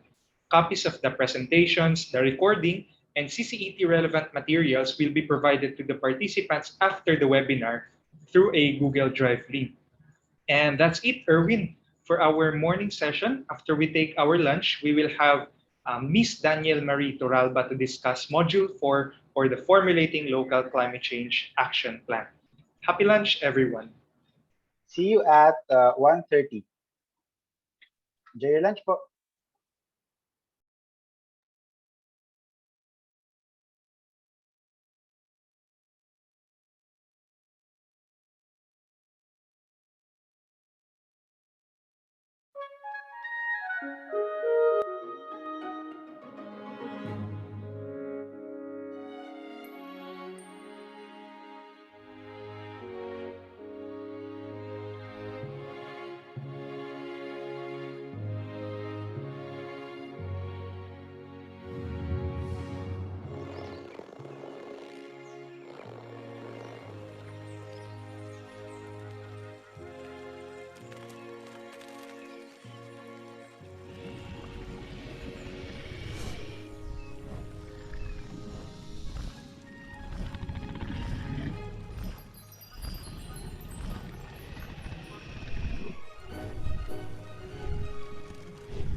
change the world and make it better.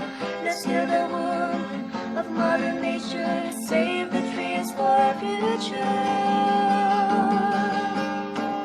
With the blessings from our Lord above, we can give and show our love to help and save this dying world from misery. With the blessings from our Lord above, we can give and show our love.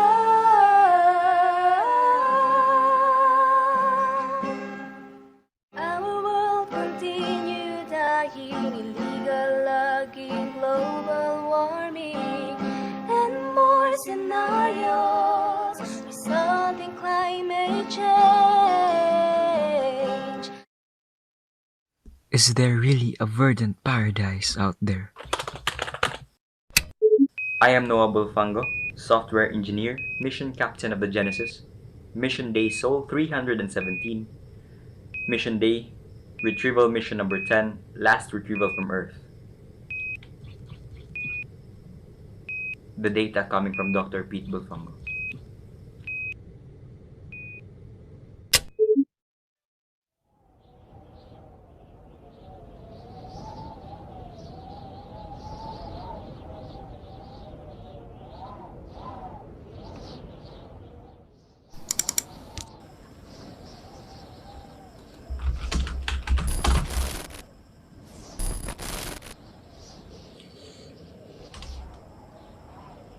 Message for Genesis, last and final entry. This is Dr. Pete Bulfango, last remaining environmental scientist here. Climate status, super typhoons, hurricanes are 10, 20 times larger than 70 years ago, wiping out major cities and countries simultaneously. At 19 hours till it'll hit the Philippines. Mission will be carried out in 16 hours by using this long-range transmitter that'll connect the only surviving and functioning satellite on Earth to bring the research data here on Mars. A one-shot mission. This will be very crucial to the survival and sustainability of a new human race there on the red planet.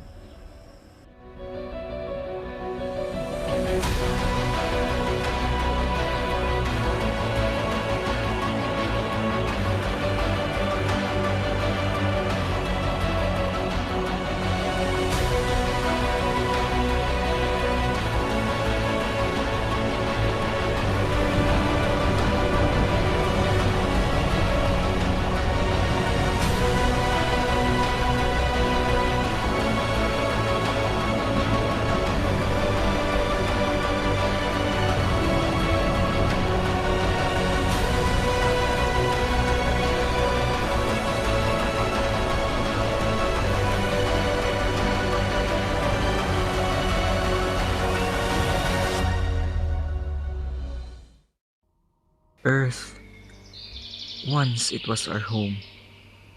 It was a paradise. Until our wrongdoing slowly and eventually destroyed everything. Rising of temperatures, formation of bigger and stronger storms leading to a cause of infinite problems. Temporarily, we adapted.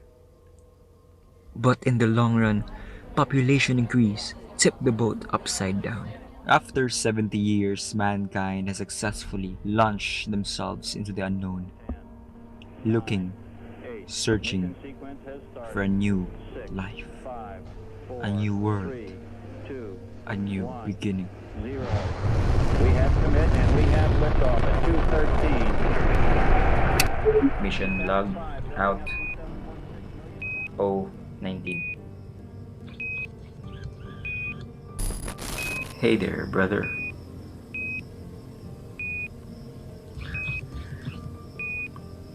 I know this message will never reach you. Or you'll never get to hear this message.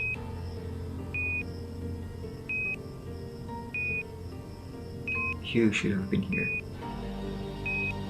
You should have been the one leading, leading us, leading this new human race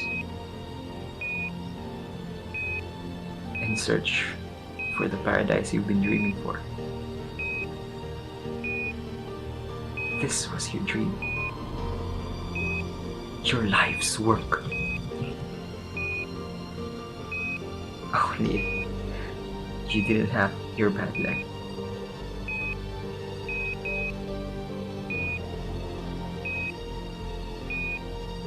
I'll carry out your dream. I'll lead these people. It is in my hands now. Goodbye, brother.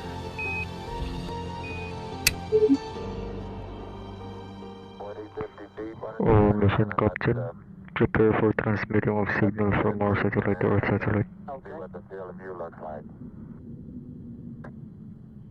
You're backing into the cable. Okay. Turn around to your right. Connecting satellite from Mars to Earth. That's right, yeah. Transmitting data. Just leave it. Data transfer complete, over. Mission Captain Dr. Leila Matasclaros needs you in the hub, thank you. Hey there, brother.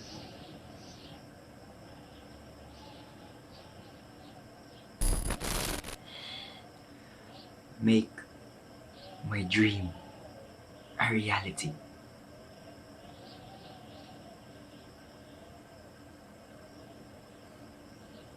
Bye, brother.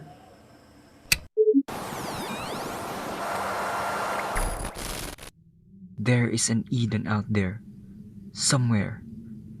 The wind that'll touch our skin, the fresh air that'll stream through our lungs. We're almost there. Feel it. A verdant paradise for you and me.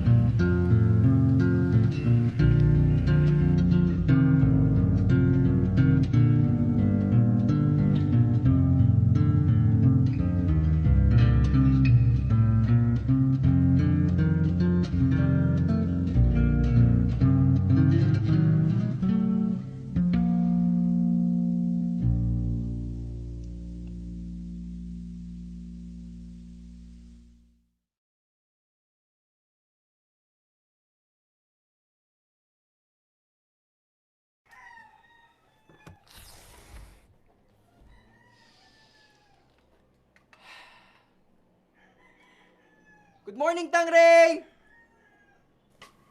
Hindi talaga ako taga rito. After tangin sina mama at papa ng baha noong 2009 sa Marikina, kinupkup ako ni tita. Tita! Ayun, pugit pa rin. Noong nakapagtapos na ako, nag-abroad na siya eh.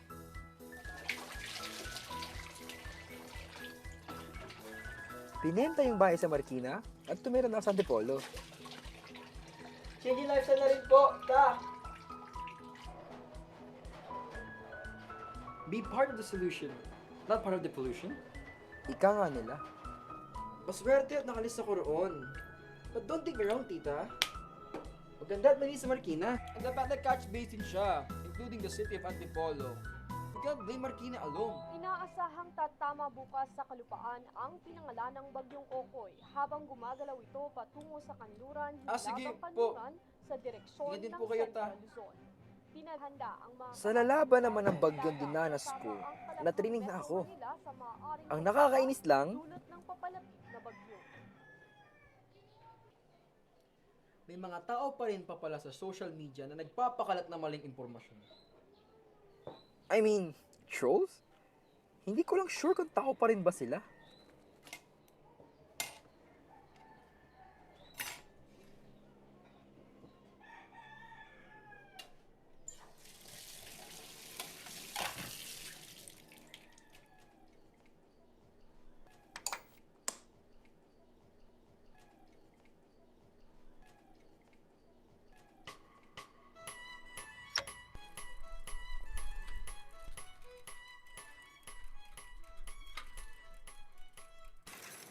Karamihan sa amin dito, galing talaga sa ibang lugar.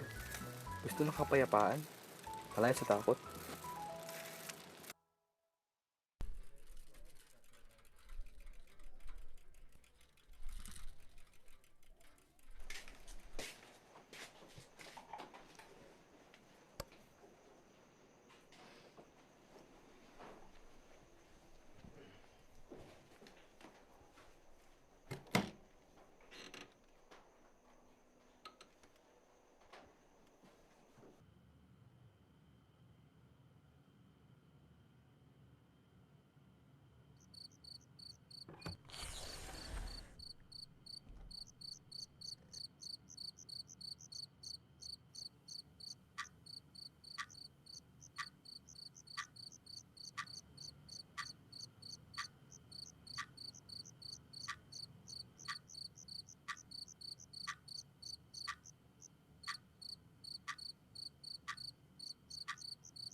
Dumating nitong gabi ang bagyo sa Metro Manila at mga karatig nitong lugar.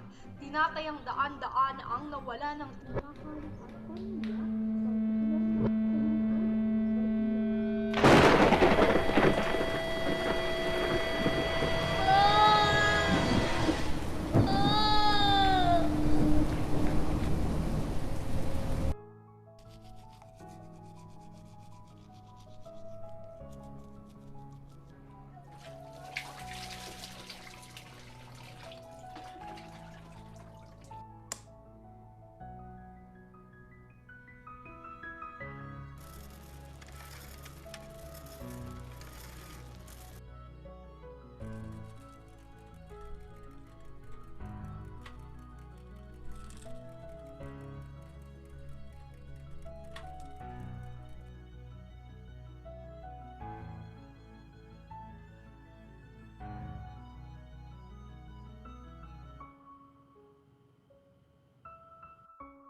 Better morning, Tangray!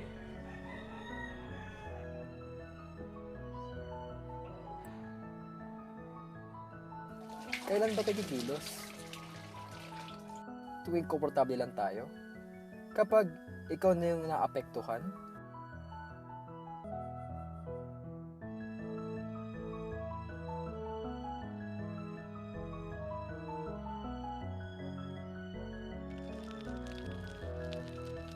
O baka kasi hindi tayo naniniwala na kaya natin.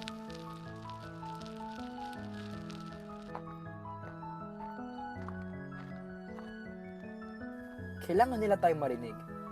Kailangan nating sumubok mamulat at maniwala na maniwala.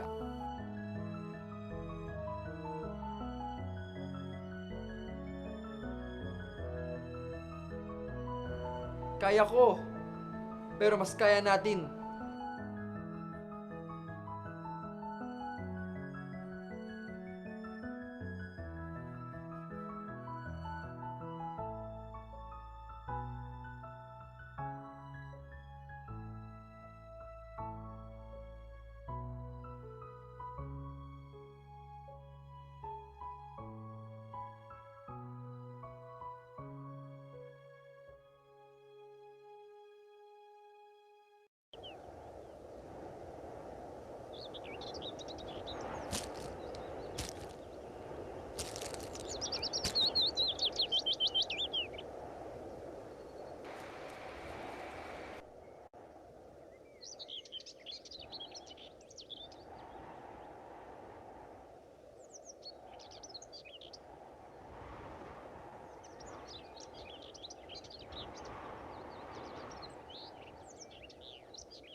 pahingi pong piso, kuya. Kuya, piso lang po. Pahingi pong piso. Piso lang po. Piso lang po.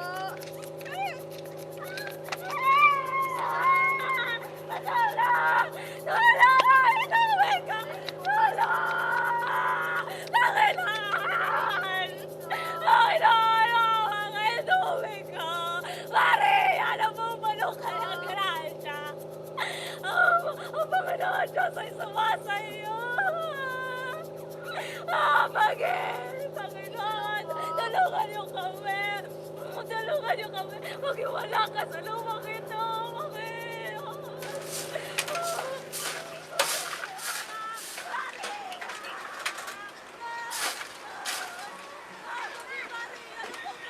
Pokpo kasi yan. Maduming babae. Sino-sinong lalaking kinakalantari.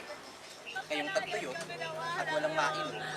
Ayan, nag-astang berhen. Baka sakali makawaan ng buhay.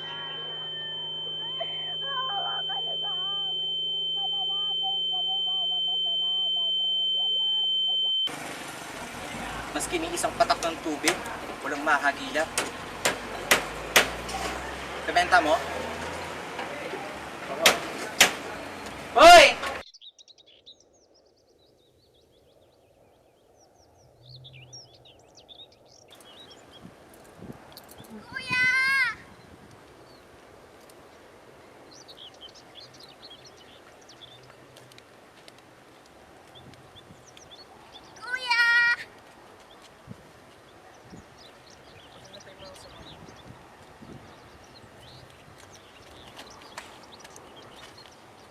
May bibigay ako sa'yo, kuya.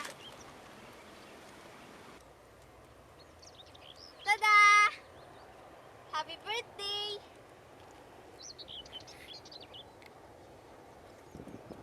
Salamat. Kuya, alam mo ba? Nakita ko sina mama at papa kanina. Saan? Doon sa may ilog, malapit sa atin. Papapasukin ko sana sila kasi basang-basa sila.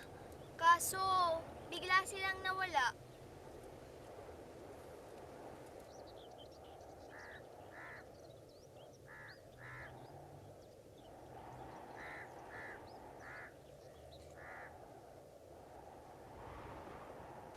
Diyan lang akong tubig. Huwag mo na akong pusin. Mahirap pagharap mo yan.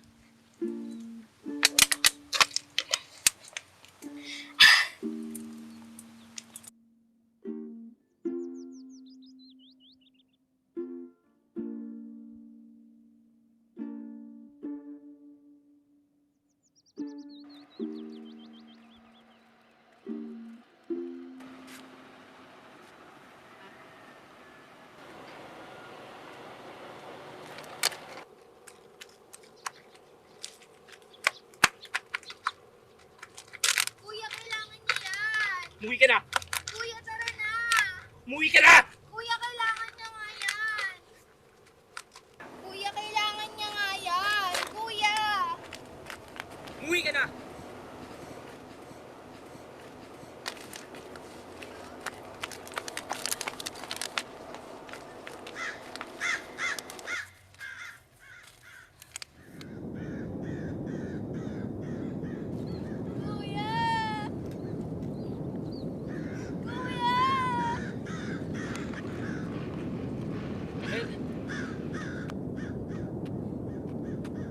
Kuya! Kael! Kuya! Kael, asan ka na? Kael! Kael! Asan ka na? Kael! Kael! Gising Kael! Gising! Tulong! Mahaba po kayo! Tulong! Tulong! Tulong! Tulong! Sa buhos ng ulan, napapawi sa uhaw ng makasalanan.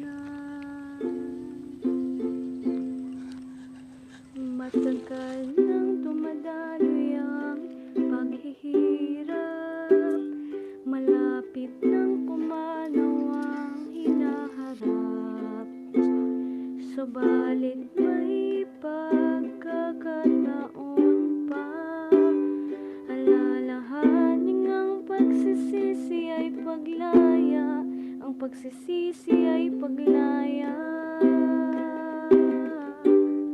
ang pagsisisi ay paglaya, pagsisisi ay paglaya.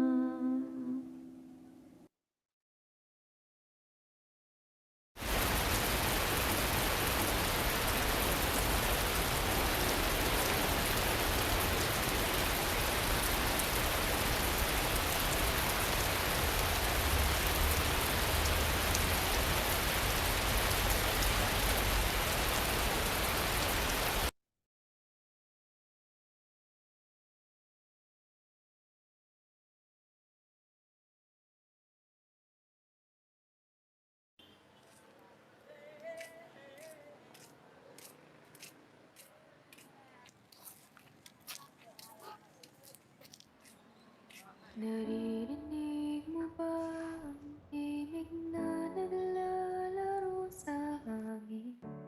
Sa tuwing tatagpo ang mga mata, ramdam mo ba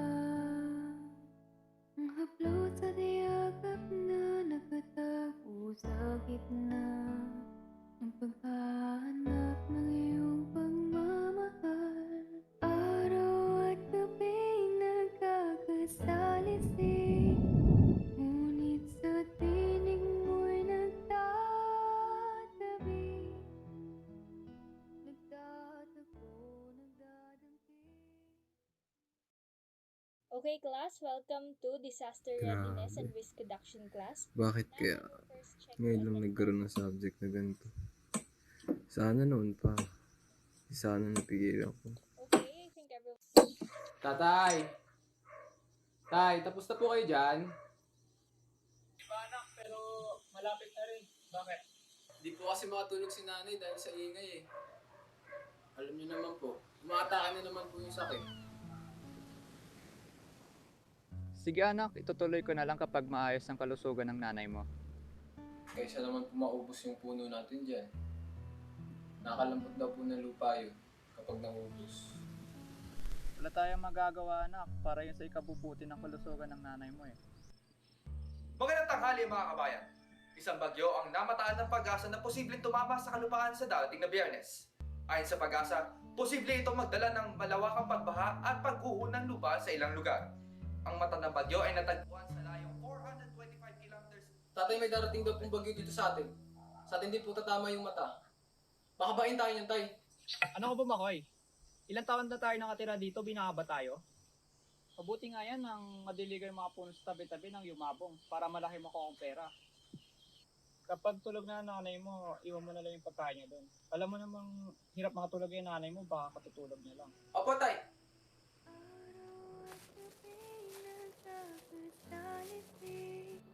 Anak, sana nagustuhan mo ang regalo namin ng tatay mo. Tay, pero... Mag-aaral ka mabuti ha. Mahal ka ni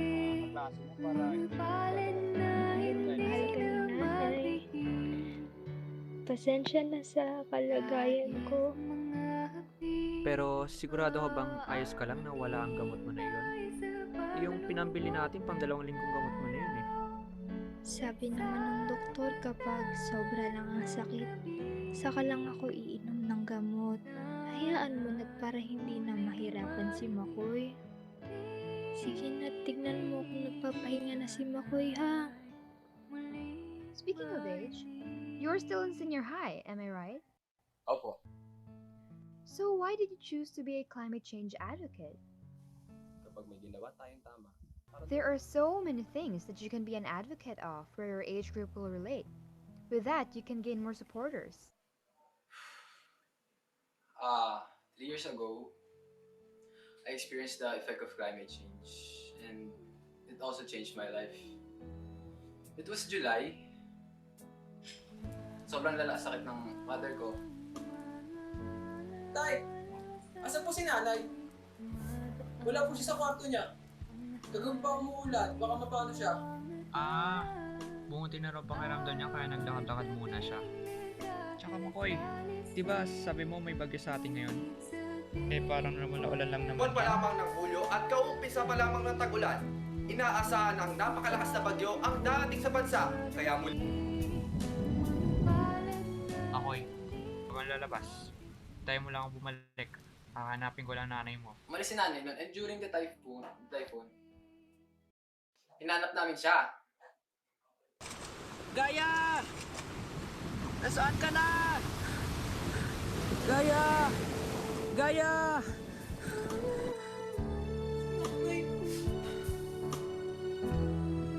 Nasaan na si nanay? Kala namin, kung paano na siya. Gaya! Patawarin mo ako! Dapat nangingi ako ng tulong! Nay! Nay, gagaling ka pa, di ba? Dapat hindi na ako nakaisa kailan para sa pera. Akala ko yung kabubuti mo yun. Nay!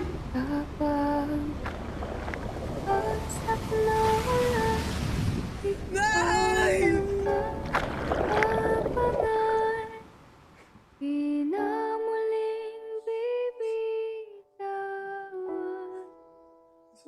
Sobrang hirap lang din takutin kasi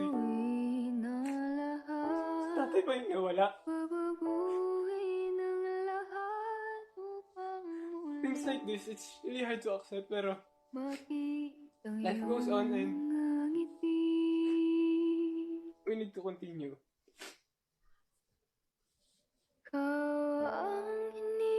Doon ko na-realize na tayo yung pumipili ng daan na gusto natin. Tayo yung nagdedesisyon kung sino ang mas pahalagahan natin. Kaya ako, mas pinili kong maging boses.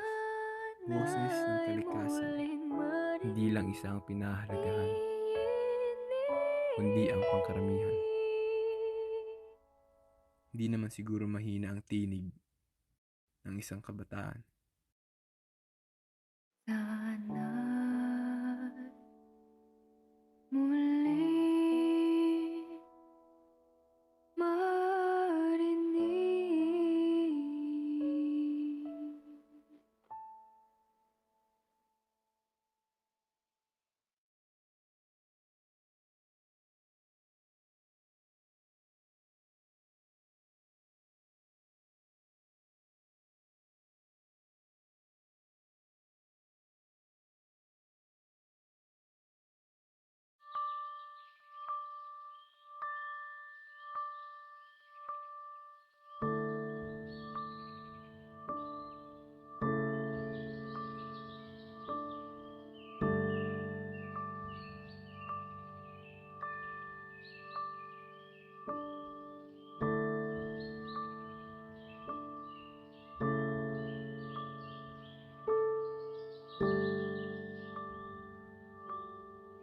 Sa tuwing nakikita ko yung mga litrato, naaalala ko yung mga paglalakbay natin.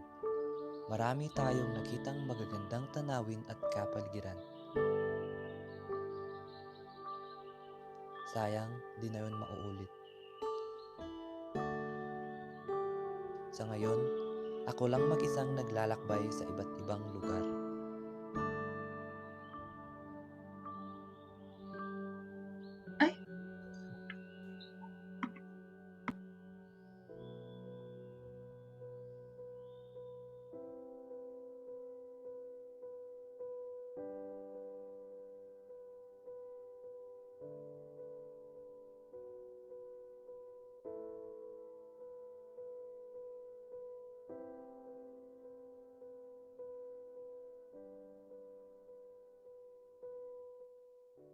Naaalala mo pa ba itong lugar na to? Dito tayo madalas pupunta noon. Dito tayo nagpapahinga at minsan dito rin tayo naglalaro. Guys. Pero maraming nagbago sa panahon ngayon. Di tulad ng dati.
Naliligaw ka? Patawad. Gusto mo na bang umuwi? Raya! Raya! Ma! Hiraya! Pa! Naku, Hiraya. Kanina ka pa namin hinahanap. Tinulungan po ko ng babae. Inhaler mo. Alis na po ako. Iligtas po natin Hindi itong ba mga masyado puno. ka pang bata para sa ganyan? Kahit naman po bata, ayos lang po sabi ni Mama. Gusto ko po dito.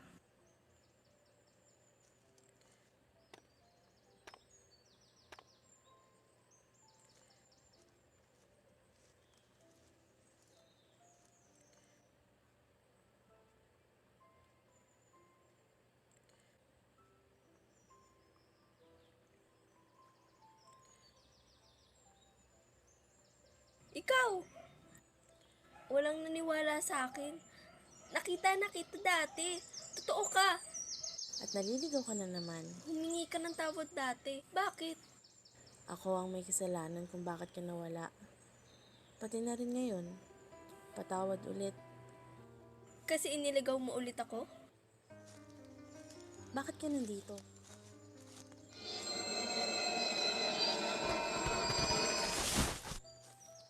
Kailangan mo na rin umalis dito at baka hindi ka na talaga makalis. Dahil sa kanila? Kailangan mo akong balikan. Hanapin mo ulit ako. Kailangan mo akong balikan. Hanapin mo ulit ako. Bakit ka mag-isa dito? Unti-unting nauubos ang mga diwata hanggang sa ako na lang ang matira. Kailangan namin ng mga puno dahil nabubuhay lang kami para protektahan ang buhay. Halaman, hayop, at pati na rin ang mga tao. Unti-unting naubos ang mga puno. Kung wala ang mga puno, mawawalan na rin kami ng halaga. Babalik pa sila? Sa kasalukuyang lagay ng mundo ngayon, walang nakakaalam, Hiraya.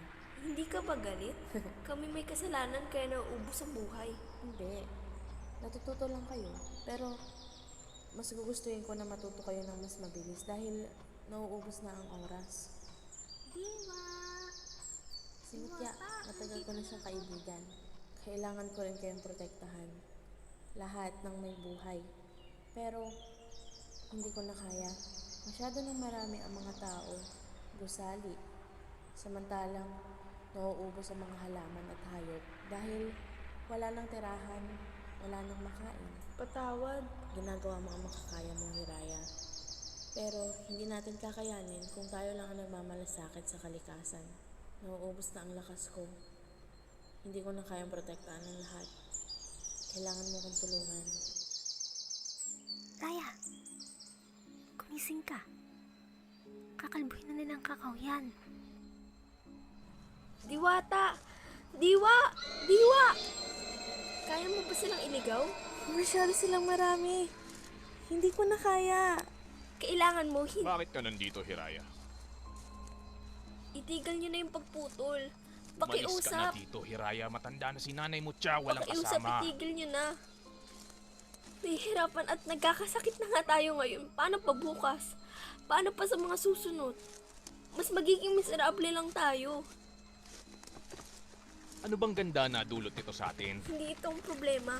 Kung ano-anong binibigyan nyo ng pansin. Mali kayo nang nakikita. Bakit ayaw nyo makinig sa akin? Bitawan nyo siya. Hindi mo kayang protektahan ang lahat ng puno. Mamamatay siya kapag pinutol nyo ang huling puno. Hindi. Umalis ka na dyan! Hindi. Hindi ko kaya ang mag-isa. Salamat Salamat dahil nagtiwala ka pa rin. Diwa. Hindi. Diwa. Hindi mo rin Diwata. kakayanin ang mag-isa. Alam na nito ang gagawin.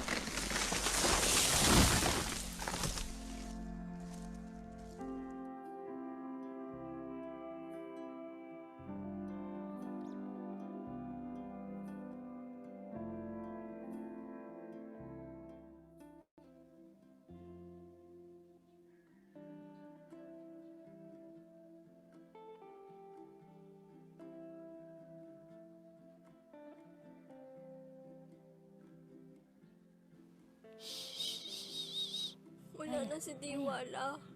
Okay lang yan. Raya. Sabi niya ibigay ko to sa'yo. Ano to? Pumunta ka muna sa kwarto mo.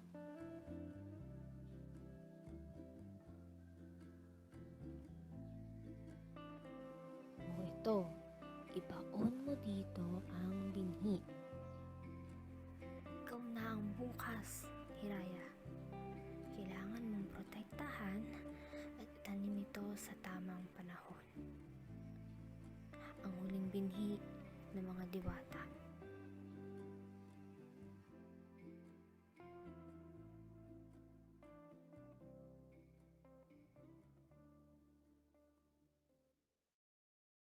Noong bata ako, ang sabi sa akin, ang oras ay nakapagbibigay lunas sa lahat ng sakit sa mundo. Pinaniwalaan ko to. Tuwing nasasaktan ako, iniisip ko na baka bukas, mawawala na to.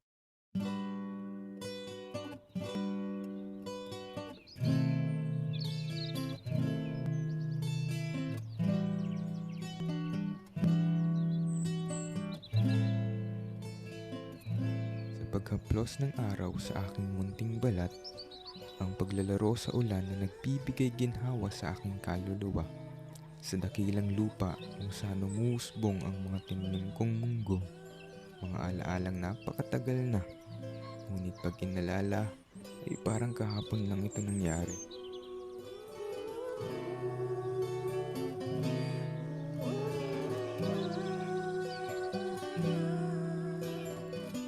Ang kulay luntian ng mga dahon na may kita sa ibaba't itaas na nakikisama sa ganda ng dilaw na araw na sumisilaw sa aking mga mata.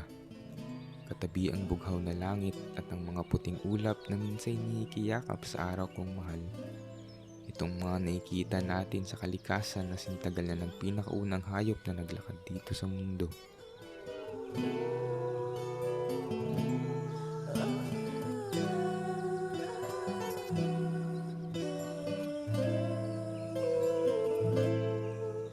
Natutulog ako nang iniisip, lulunas kaya talaga ito?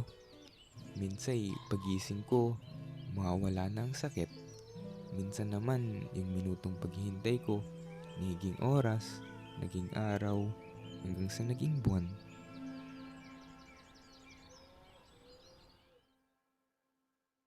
Nang lumipas na ang panahon, parang di na natin pwede pang maisabuhay itong kasabihan.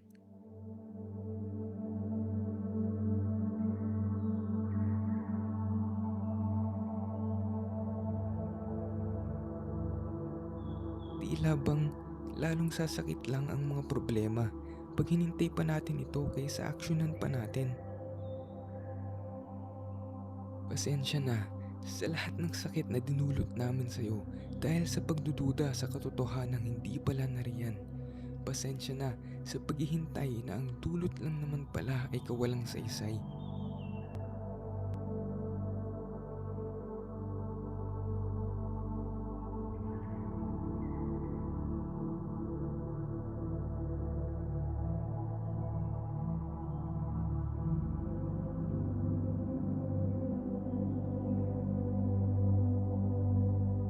Sabi nila, ang lahat ng bagay ay nangyayari ng may dahilan.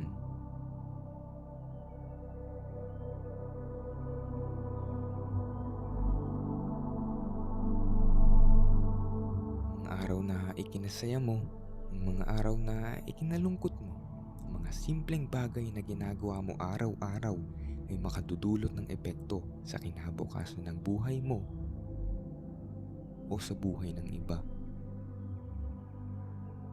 Hindi ka namin iiwanan. Ipaglalaban namin kung ano ang nararapat. Gagawin namin ang lahat para sa iyo. Nagmamahal.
Sa bilyong tao dito sa mundo, bakit ako ba?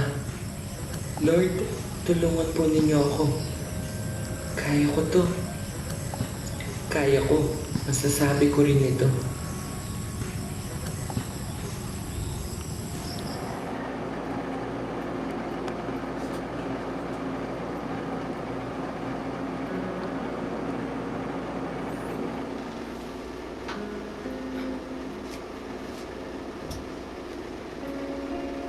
Good morning! Wanna start the day with something special?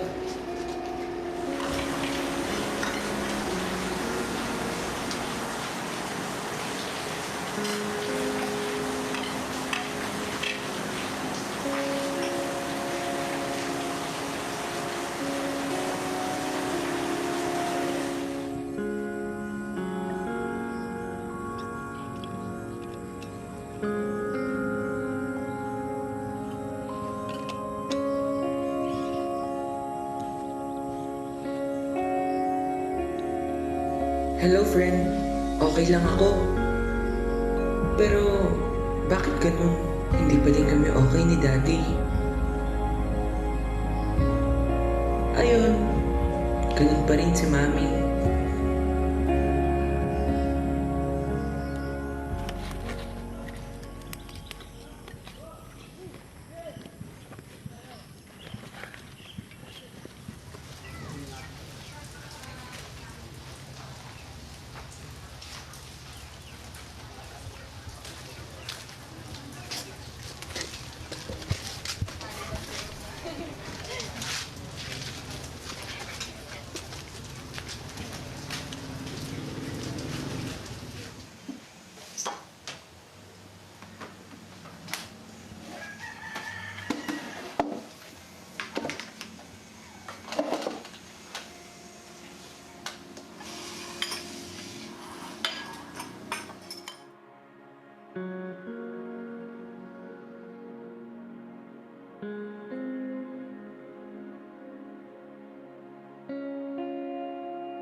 Ano na naman ba pinagbibili mo online, ha? Hinila ko lang naman ng bagong damit si Michael. Ano ba masama doon? Nag-notif online bangko. Yun na nga, minsan lang naman natin bigyan ng regalo yung anak mo. Anong pinagsasabi mo? Anak? Wala akong anak na ganyan.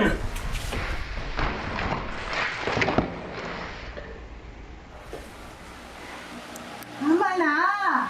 Alam mo, minsan lang tayo mag-effort sa anak mo. Ba't hindi mo pa pagbigyan? Alam mong marami tayong babayaran sa ilaw tubig.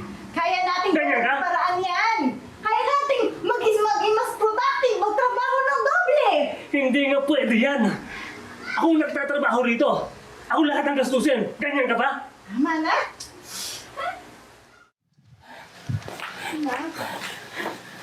Hindi ka na sana nakailang pa, Michael. Pagod na pagod ako magtrabaho para lang mabili lahat ng gusto mo. Tumigil ka na.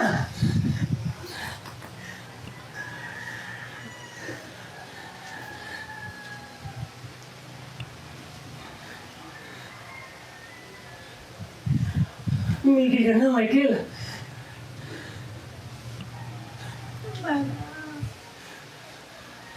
Anak, Michael, tumarin mo ako. Naiintindihan na kita, anak.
Sa dinami-daming tao dito sa mundo, alam ko na kung bakit ako. Nagawa ko na ang papel ko. Oras na para ikaw naman.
Good afternoon, Franz. Good afternoon, Erwin, and good afternoon, everyone. Hope you had a great lunch, no? For those who are joining us this afternoon, this is the Local Climate Change Expenditure Tagging webinar brought to you by the Climate Change Commission in partnership with the Department of the Interior and Local Government. Again, my name is Francisco Dacumus III, Franz, and focal for the Local Climate Change Expenditure Tagging. And I am Erwin Usmalaga, Partnership Focal from the Strategic Partnership Division. This webinar is also being streamed live on the Facebook page of the Climate Change Commission, the Department of the Interior and Local Government, Philippine Information Agency, and Union of Local Authorities of the Philippines. If you are watching this webinar with your colleagues using one desktop, tablet, or laptop, you can still get a training certificate by answering the post-webinar assessment survey, the link of which will be posted in the chat box later. Now for our next topic, Module 4, Overview of Steps for Formulating Local Climate Change Action Plans. May I call in Ms. Danielle Marie D. Toralba. Ms. Danielle Marie D. Toralba is an Information Officer 2 under the Strategic Partnership Division and mainly handles assignment on delivering capacity building programs such as the Communities for Resilience or CORE, Climate Resiliency Field School, and LCCAP Quality Assurance. She also manages and maintains the database on LCCAP submissions and capacity building programs. Ms. Toralba previously worked as a planning officer under the Policy Division of the Commission. She has a degree in Development Communication from UPLB. And now to broadly describe the LCCAP steps and processes, please welcome Ms. Danielle Marie D. Toralba. Good afternoon, Danny.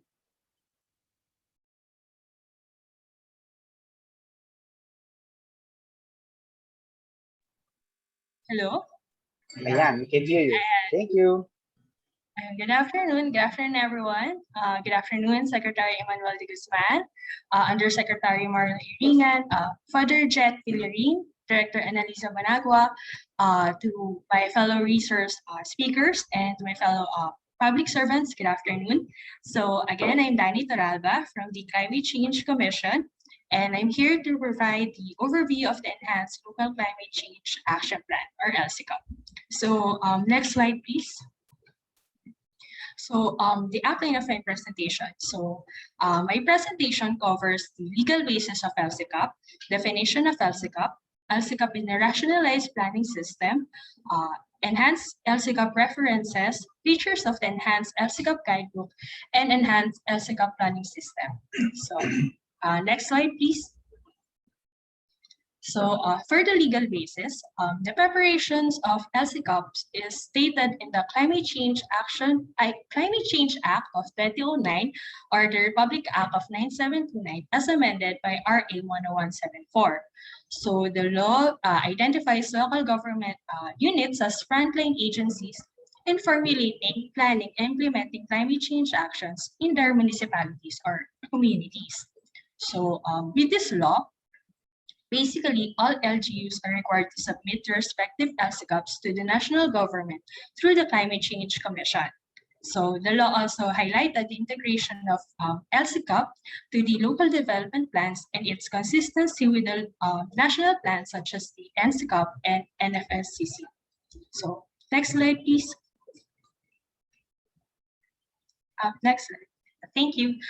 Just for the brief description, because I believe that this presenting to Sir Arnold in the previous presentation, this framework strategy, the National Framework Strategy on Climate Change, provides the basis for the national program on climate change. So it identifies the key result areas to be pursued in key climate-sensitive sectors in addressing the adverse effects of climate change, both under mitigation and adaptation. So the framework is based on the fundamental principles of sustainable development and treats mitigation as a function of adaptation. So next slide, please. Okay, NCCAP. The National Climate Change Action Plan should be considered as one of the references in formulating your NCCAP. So this should be, okay, excuse me, sorry. Okay. Again, NCCAP should be considered as one of the references in addressing climate change issues to the following thematic areas. So the food security, ecosystem and environmental stability, human security, water sufficiency, sustainable energy, climate smart industries, and the knowledge and capacity development. So essentially, the NCCAP is the subnational equivalent of your LCCAP. So just like the NCCAP, LCCAP should outline how the LGUs adapt to the climate change impacts and reduces its emissions. Next slide, please. Okay, so what is LCCAP? So basically, LCCAP is the document prepared by LGUs with substantial content on policies, programs, and measures to increase the community's resilience to the impacts of climate change and encourage to undertake low-emission development strategies. So in the given definition, it is emphasized that LCCAP should be composed of the two pillars or approaches of climate change, which are the adaptation and mitigation. These concepts were also discussed by Father Jet LIrina in his this presentation of CC 101.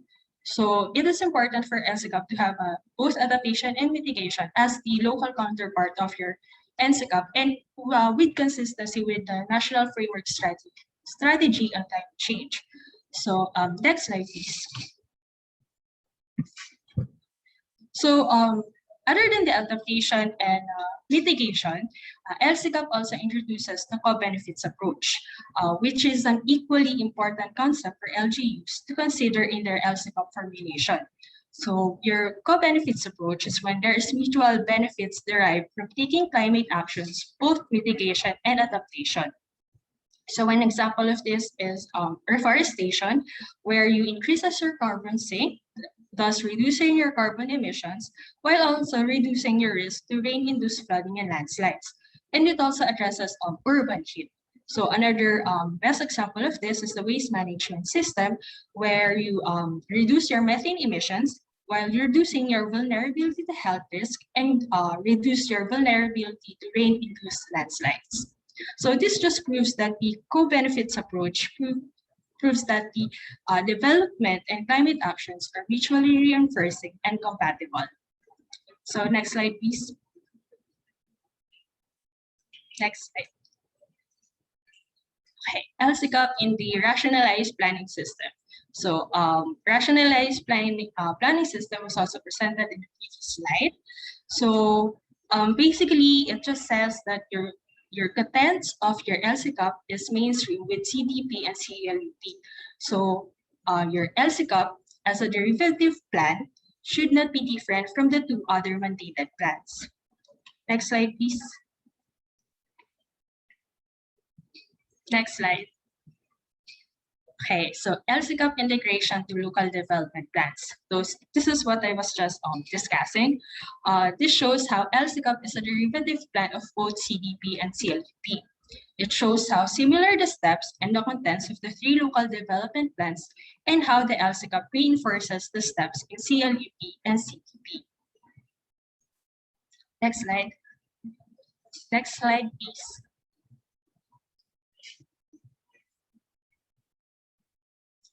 Next slide, please. Okay, the LCCAP planning scenario. So we acknowledge the fact that the LGUs face different LCCAP planning scenarios.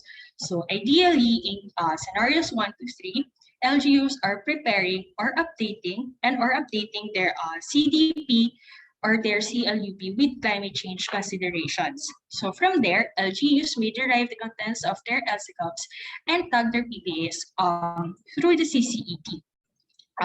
The fourth scenario is quite special because the fourth scenario is provided with the LCCAP as a standalone document, and then the process and outputs in the fourth scenario will be used to update the CLUP and CDP, making it part of the existing planning process and system.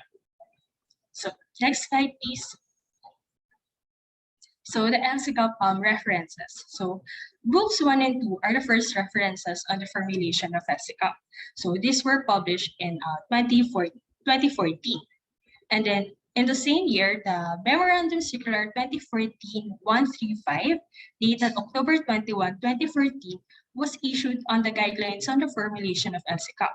So in 2017, CCC, the Climate Change Commission, in partnership with DILG and UN Habitat, enhanced the books 1 and 2.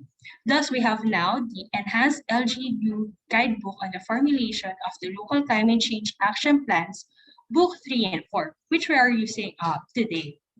So basically, your book 3 is the process guide, and then the book 4 contains your tools and references. So next slide, please. So what are the features of the enhanced LCCAP guidebooks? So the books 3 and 4 guides the LGUs to find local priority actions, not just for adaptation, but also for mitigation. So it includes the introduction of low emission development strategies that can support the achievement of local development goals and priorities. Books 3 and 4 also introduces the greenhouse gas inventory and accounting, in which LGUs can track and monitor their GHG emission. So these guidebooks also feature the modified climate disaster risk assessment to make it more relevant to the purpose of your LCCAP. So these guidebooks also can be used as both general resource in a step-by-step planning process. So next slide, please. So the LCCAP, next slide, please. LCCAP planning process. So these are the steps identified on the guidebook for the LCCAP planning process, as indicated in book 3. So the new framework also has 4 modules, in which each module tries to answer specific 4 strategic planning questions, which are explained through each of the 9 steps, which we will discuss one by one in the succeeding slides. So each step in the guidebook contains the following sections. So why is this step important? What are the tasks need to accomplish? What are the tools needed? And what are the expected outputs? So, next slide, please.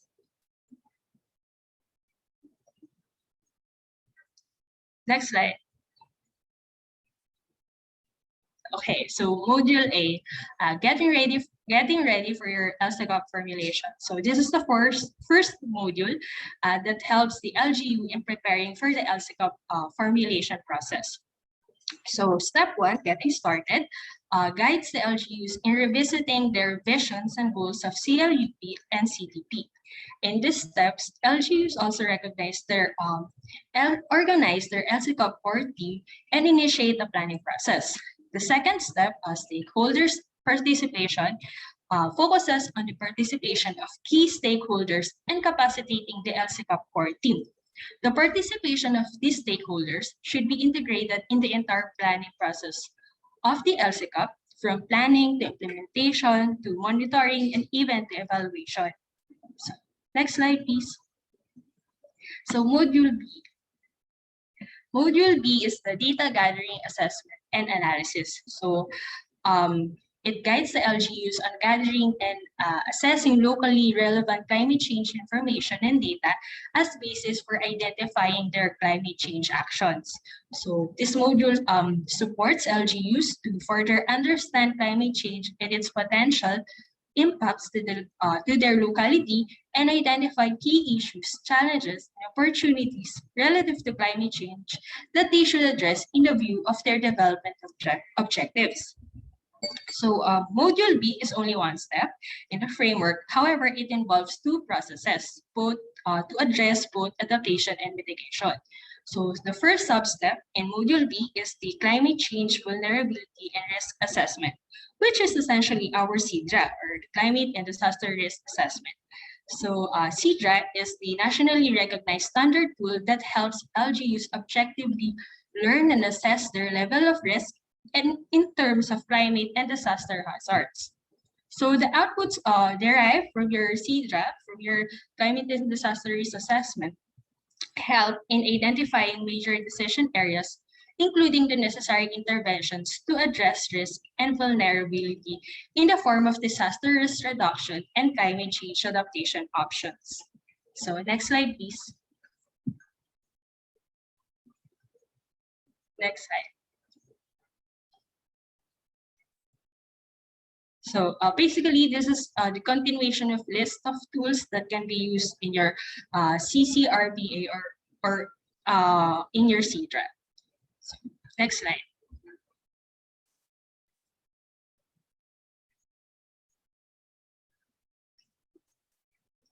Next slide, please. Okay, the second sub-step in this module, the step 3B, previous slide, sorry. Previous slide po. GHG inventory and review of current mitigation actions. Okay, yeah, that one. So your sub-step 3B, the GHG inventory and review of current mitigation actions focuses on the local greenhouse gas emissions and current mitigation-related activities. So your GHG inventory is basically the accounting of your greenhouse gases emitted to and or removed from the atmosphere over a period of time. So GHG inventory and accounting should be considered in the formulation of your LCCAP, particularly in defining your LGU's low emission development strategies. So this module, the module B, data gathering, assessment, and analysis, is basically the inclusion of your CDRA and GHG are the enhancements of book 3 and 4. So the results from this, from your CDRA and your greenhouse gas inventory, allows the LGUs to have more informed planning and decision-making process, especially on identifying your climate change options. So next slide. So for Module C, the planning, prioritizing, and budgeting is where we use the CDRA results and your GHG inventory. It answers the strategic planning question, what matters most, among all the options identified based on the results of Module B. So this module comprises of 4 steps in your LCCAP formulation. So for step 4, the review of goals and setting of objectives, this should present the goals of your LCCAP and its alignment with the local development goals presented in your CLBP and in your CTP, and even in your executive legislative agenda. Also, it should be aligned with the goals of NCCAP. So it should likewise present the detailed adaptation and mitigation objectives of your LGUs. So the results of the scientific analysis in step 3 and the goals and objectives identified and or enhanced in this step will be used in identifying your climate change options in succeeding steps. Next slide, please.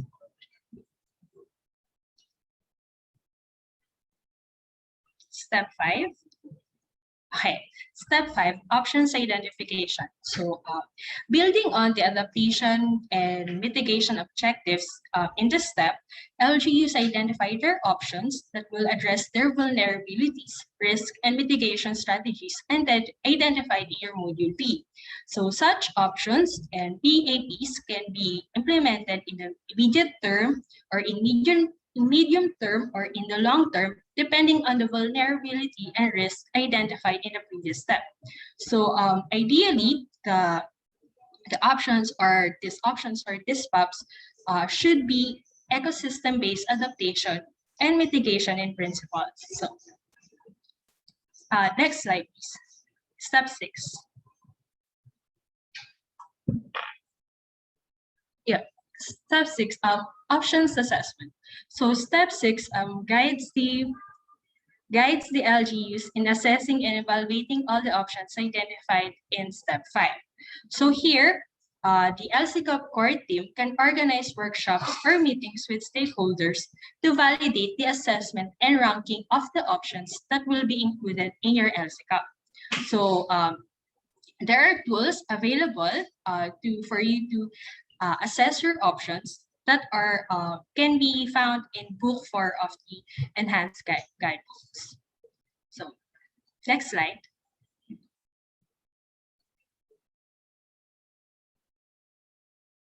So for step 7, yes, for step 7, the LCCAP core team now works with the stakeholders to develop the implementation plan and begin the process of implementing the adaptation and mitigation activities defined in the previous step. So it also covers the tasks such as budgeting, tagging, and accessing funding sources. So speaking of tagging, part of this step is to maximize your climate change expenditure tagging to ensure that your tag programs, activities, and projects reflected are responsive to the climate change issues. Next slide, please. So step 8, the module D, the last module, monitoring, evaluation, adjust, and modify. So this module basically involves two tasks. So one is the preparing of the monitoring and evaluation framework, and the other is evaluating the results of the plan. So in step 8, monitoring and evaluation, LCCAP core team prepare monitoring and evaluation plan, develop adaptation and mitigation indicators, and capture and communicate results. So basically, they also evaluate how well the LGUs accomplish their desired results. So it is important to note that your monitoring and evaluation plan is one of the most overlooked plan in the LCCAP process, and yet one of the most important outputs. So it is important for the LGUs to have good monitoring and evaluation framework to guide them throughout the implementation process of your LCCAPs. Next slide.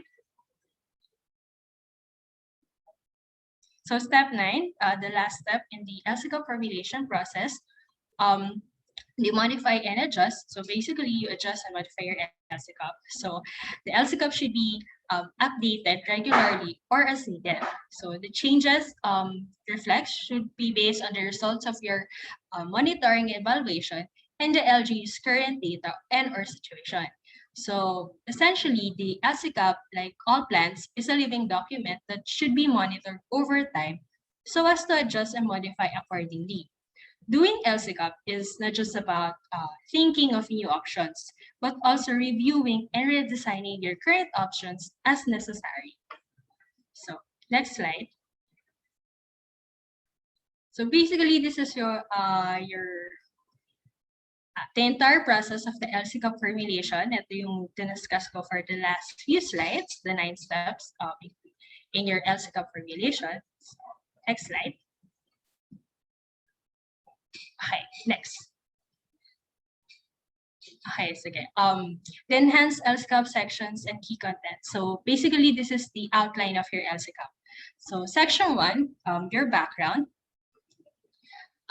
This section will provide a brief summary of the LGU profile, highlighting important information and details about the LGU, such as geographic location, demographic trends, LGU development vision, mission, goals, and LCCAP, the key responsible persons or offices. So it should be your section 1 should be able to also explain briefly how this plan relates or will relate to the CLUP and CTP, as well as with your executive legislative agenda. So basically, your section 1 is your module A, your steps 1 and 2. So your section 2 is the climate information situational analysis. This section will provide information on what is currently happening and is projected to happen in the LGU given the impacts of climate change. So as a basis for the adaptation actions, this section will provide LGU summaries and description of the current and future vulnerabilities and risks and opportunities due to climate change. So this will be based on your CDRA results. So in view of, on the other hand, in view of the mitigation related actions, this section should present the scope and key findings from your greenhouse gas inventories, and if not yet available, state the reasons for not having a GHG inventory activities. So basically, your section 2 is your module B, your step 3 of your LCCAP formulation process. So for section 3, the objectives of the plan. This section should present the goals of the LCCAP and how such relates and are aligned with the local development goals presented in your CLUP, CDP, and even in your ELA or the executive legislative agenda. So it should likewise present the detailed objectives of the LGU given the details presented in section 2. So next slide. Okay, so for section 4, programs, projects, activities, and policy requirements, this section would present and explain the programs, projects, and activities of the LGU, given the LCCAP objectives. So this section should contain project briefs of your PPAs, policy requirements for the actions, and your medium-term LDIP with adaptation and mitigation options reflected in the CCEP. So lastly, section 5, the monitoring and evaluation. This section provides details of the monitoring and the evaluation plan of the LGU based on the PPA details showing how results and accomplishments will be monitored, evaluated, and reported to appropriate government agencies. So it should also indicate the person responsible for monitoring the plan, the time frame involved, and the budget, and the explanation of the needed resources. So next slide, please. Okay, that's the end of my presentation. If you have questions, please feel free to type them in the Q&A chat box below your screens, and I'll be happy to answer them later. So again, I'm Danny Toralba from the Climate Change Commission. Thank you very much, Mr. Alba. Later, we will have a panel discussion with Mr. Alba together with other speakers in the afternoon session. To our participants, both here and in Zoom, and Facebook, you can still submit questions through the questions pane in your attendee control panel or in the comment section. This will be collated by the secretary to be answered later in the Q&A panel. Now, for our Zoom participants, you can also upvote the questions that are similar to yours by clicking the thumbs icon in the Q&A window. Now, for our fifth module, climate change expenditure tagging, may I call in Ms. Sandy G. Recabar. Ms. Sandy G. Recabar has 18 years of experience in the field of climate change and heads the unit in charge of M&E and MRV of climate programs of the government. She mainly handles matters on climate budget tagging, climate reports, and climate mitigation issues, particularly greenhouse gas inventories, carbon markets, nationally determined contribution, and transparency. She leads various foreign-assisted programs for climate mitigation funded by foreign governments and multilateral agencies. She is a member of the Philippine delegation to the UN Framework Convention on Climate Change for several years, following issues on transparency, NDC, mitigation, and national communications, and was part of the team that represented the Philippine government in the 2015 Paris Agreement. To broadly describe the climate change expenditure tagging steps and processes, let us all welcome Ms. Sandy G. Recabar. Thank you, Erwin. Good afternoon. Good afternoon. Secretary Emmanuel de Guzman, USEC Marlo Iringan, and to my fellow resource speakers for today, and also to my fellow government workers, both at the national and local level, good afternoon. Allow me to present to you an overview of the climate change expenditure tagging. So just allow me to share my screen. Kita na po ba?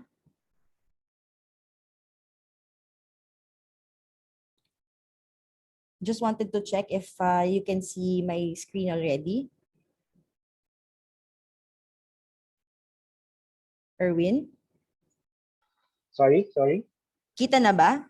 Yes, you can see your okay. Sorry. Thank you. Yeah, thank you, Erwin. Let me just share with you an overview of the climate change expenditure tagging. So I will be using the following outline of the presentation. No? So my presentation is divided into 5 parts. First, I will be discussing the policy basis of why we are doing the tagging process. Some review in terms of the definition of terms, some of the terms that we are using po doon sa pagtatag natin ng ating PPA sa ating AIP, and the roles and responsibilities or the key players for the local CCEP process. what's the tagging guidelines, and we'll also go through the columns of the AIP, particularly the last 3 columns of which Director Bonagua presented this morning. And also, last but not the least, would be how do you submit your climate tagged AIPs to the CCET help desk. So just an overview of the policy basis. In the upper half, you would see here the timeline for the issuance of the various planning guidelines for local government units. And in the lower half, you would see here the timeline for the issuance of the climate change expenditure tagging guidelines for local government units. So for the climate change expenditure tagging, we have both national and local. No? So for the national level, we also have a separate guidelines, and this is issued by both the Climate Change Commission and the Department of Budget and Management. So this covers provides guidelines for all national government agencies, GOCCs and SUCs, for tagging their plans and programs for climate change. And then we have a separate joint memo circular among DBM, CCC, and DILG to provide guidelines for local government units, and that includes provinces, cities, and municipalities. So hindi po muna kasama ang mga barangays po dito in tagging their PPAs for climate change. So the first time that this was that the concept of climate change expenditure tagging was seen was way back in 2014 when DBM issued local budget memorandum number 68. And then this was formalized, the actual guidelines was formalized through the joint memo circular with DBM, CCC, and DILG in 2014, which provides the roles and responsibilities of DBM, CCC, DILG, and the SUC, and the local government units.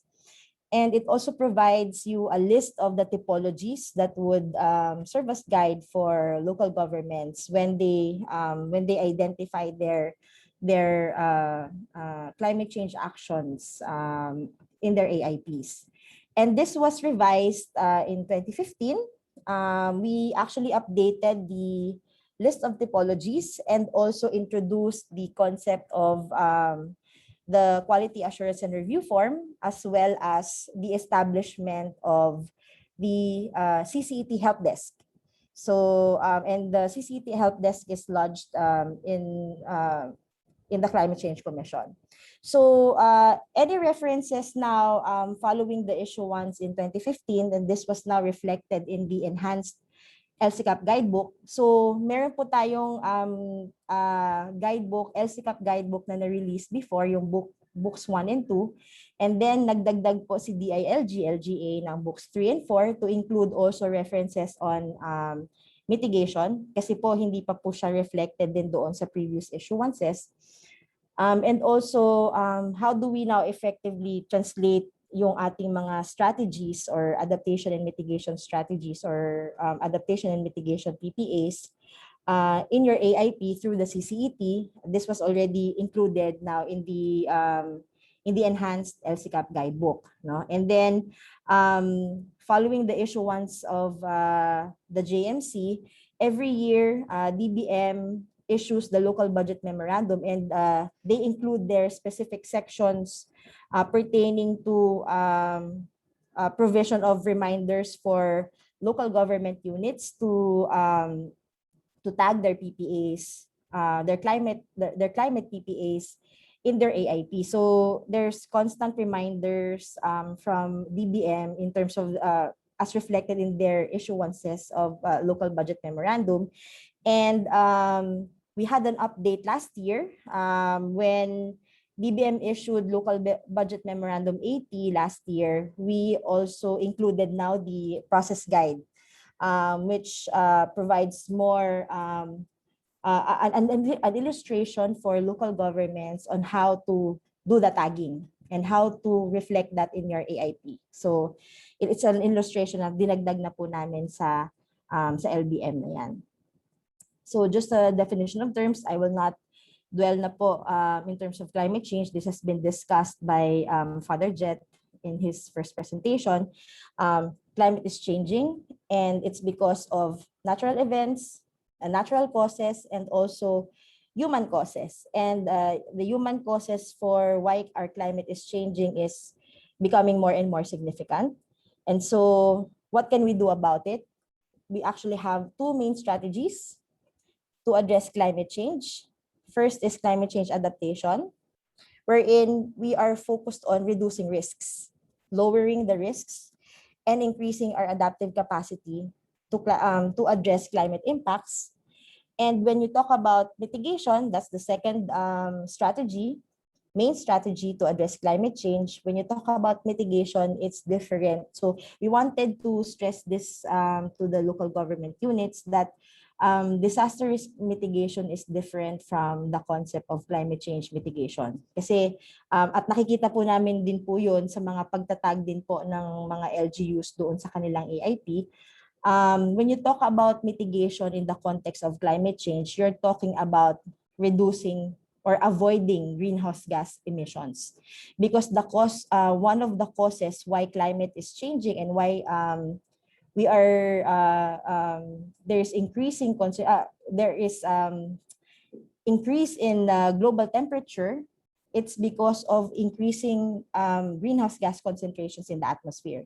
So we need to mitigate the cause of climate change, and that means we need to identify measures that's aimed to reduce greenhouse gas emissions at source, or we enhance sinks. No, so that's why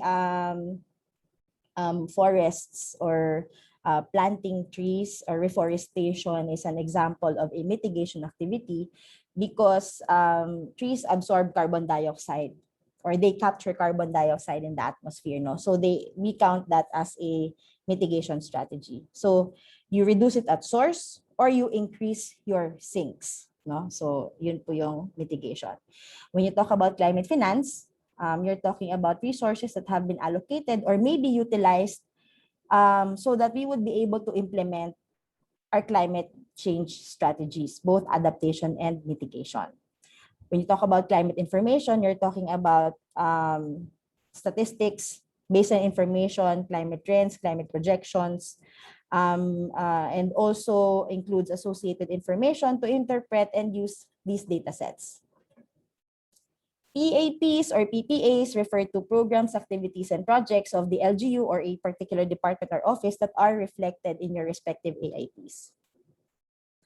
So let me just browse through the roles and responsibilities. So basically, we have 4 main players: the Department of Budget and Management, the Climate Change Commission, DILG, and the national and local government units, and also other government instrumentalities. So I'll just focus on the roles and responsibilities of the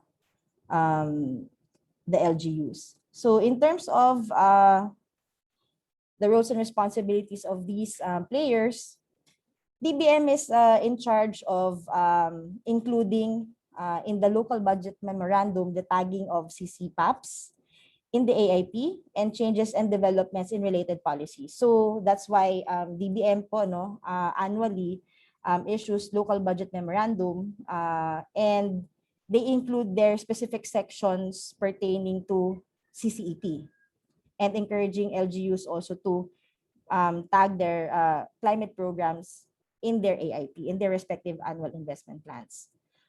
They also include CCEP in the revised AIP form in the Budget Operations Manual.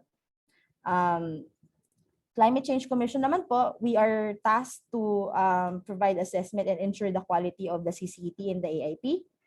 We also provide the help desk. We established the help desk that would provide support services to NGAs and local government units so that we would be able to assist these government instrumentalities on CCET related matters. We are also mandated and tasked to review and approve requests for new typologies. Kasi po there are some instances po, although based on our experiences, we have not yet really encountered specific proposals for new typologies. But if there are some climate programs that are being proposed by NGAs or even LGUs that are not and then when we review po yung current typologies natin and it's not reflected there, then we can actually add typologies and update them. No? So it's the Climate Change Commission who provides the updated typologies as reference for the national and local governments. And they also review and consolidate CCT and monitor developments in coordination with other oversight agencies. DILG naman po, for the local level, they are tasked to provide continuous capacity building programs for LGUs to institutionalize and sustain the CCT and investment programming and budget planning processes. And that's the reason why in most of our training workshops before, this is actually the first time for us to have a webinar or even a training workshop that's really solely focused on CCEP. Because before we used to partner with DILG also and also LGA to provide an orientation for local government units on how to do the LCCAP, or sometimes also the Climate Change Commission organizes training workshops for, let's say, greenhouse gas inventories before, no? So sinisingit lang namin before yung one hour session lang kami on CCEP, and then we realized, and then we also recognize, no, na every time we have a session on CCEP, we encounter lots of questions from LGUs in terms of how do we do the tagging? Can you help us and can you provide more information, or can you lengthen your discussion on CCEP? And therefore, this is the reason why we are trying to now have a longer session for local government units, so that we would be able to provide you with more information now on how to do the CCEP. And they are also tasked to monitor compliance. Now, dito po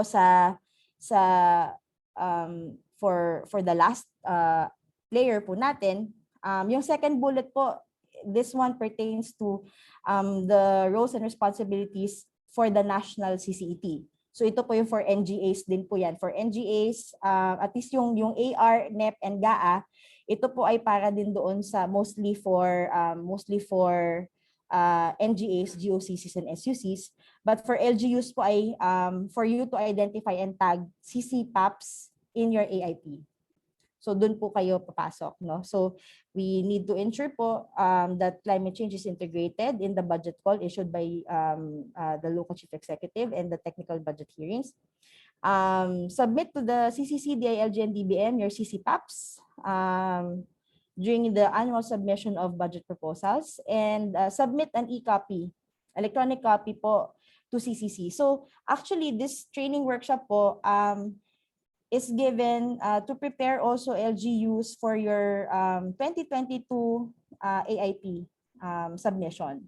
No? Kasi yung naging experience po namin before, sinasubmit na po sa amin ay approved na po ng sanggunian. Pag tinitingnan po namin na may mga climate tag po sila, hindi na po namin na-change kasi syempre dadaan ulit siya ng approval process po ninyo. So ang nire-recommend po namin sana sa ngayon would be if it's possible for local government units, you can actually in the course of preparing and finalizing your annual investment plans, if those LGUs have climate programs, pwede nyo na pong ipa-review sa Climate Change Commission so that ma-review na po namin kung tama po ba yung typologies, or if this particular PAP is indeed a climate program. And para po kapag nag-submit na din po kayo for approval sa inyong mga principals po at the local level, na-reflect yun na po yung mga changes doon, and kapag na-approve na po siya ng inyong sanggunian, pwede nyo na pong i-submit ulit sa Climate Change Commission para din po ma-document din po namin siya. So yun po yung roles and responsibilities. So just to illustrate again, lagay ko lang lahat. So the Climate Change Commission coordinates with both DBM and the DILG in terms of monitoring and tracking the progress and even the implementation of the CCET. With the establishment of the CCET Help Desk under the Climate Change Commission, we provide technical support services to local government. So pwede niyo po kaming kausapin and pwede niyo po kami matawagan at pa-email if you have concerns pagdating po doon sa inyong CC tagged AIPs. And then DILG naman, DILG po is providing capacity building. DBM naman po provides the policy issuance through the local budget memorandum. So basically yun po yung mga roles and responsibilities. And then ang local government units naman, nire-reflect naman po nila itong climate tag programs po nila sa kanilang AIP na isinasubmit naman din po sa Climate Change Commission ng electronic copy. So ito po yung nilagay po namin na guidelines, tagging guidelines to help, it's a visualization really to help LGUs po make sense din po doon sa ating AIP, yung climate tag AIP, at ni-reflect na po namin ito sa previous local budget memorandum, and we are expecting din po na this could be reflected as well again by DBM when they issue po the LBM for fiscal year 2022. No? So first, we need to establish the climate rationale. Before we identify po if you have climate programs, it's important po to identify kasi basically your climate programs would be divided into two main parts or two main clusters. What are your adaptation and what are your mitigation strategies? So that's basically your, actually ito pong box na to ng adaptation strategies. Ewan ko kung nakikita nyo ba yung arrow? Nakikita ba? Okay, thank you. Ito po basically actually ito yung content na ng LCCAP nyo, no? But let's just go through the process, no? So for you to identify your adaptation strategies, you need to identify also what are the climate risk information of your LGU, no? And there are various tools out there, and an example of that would be the SIDRA. So there are some LGUs who are using SIDRA. There are others naman din po who are using other tools.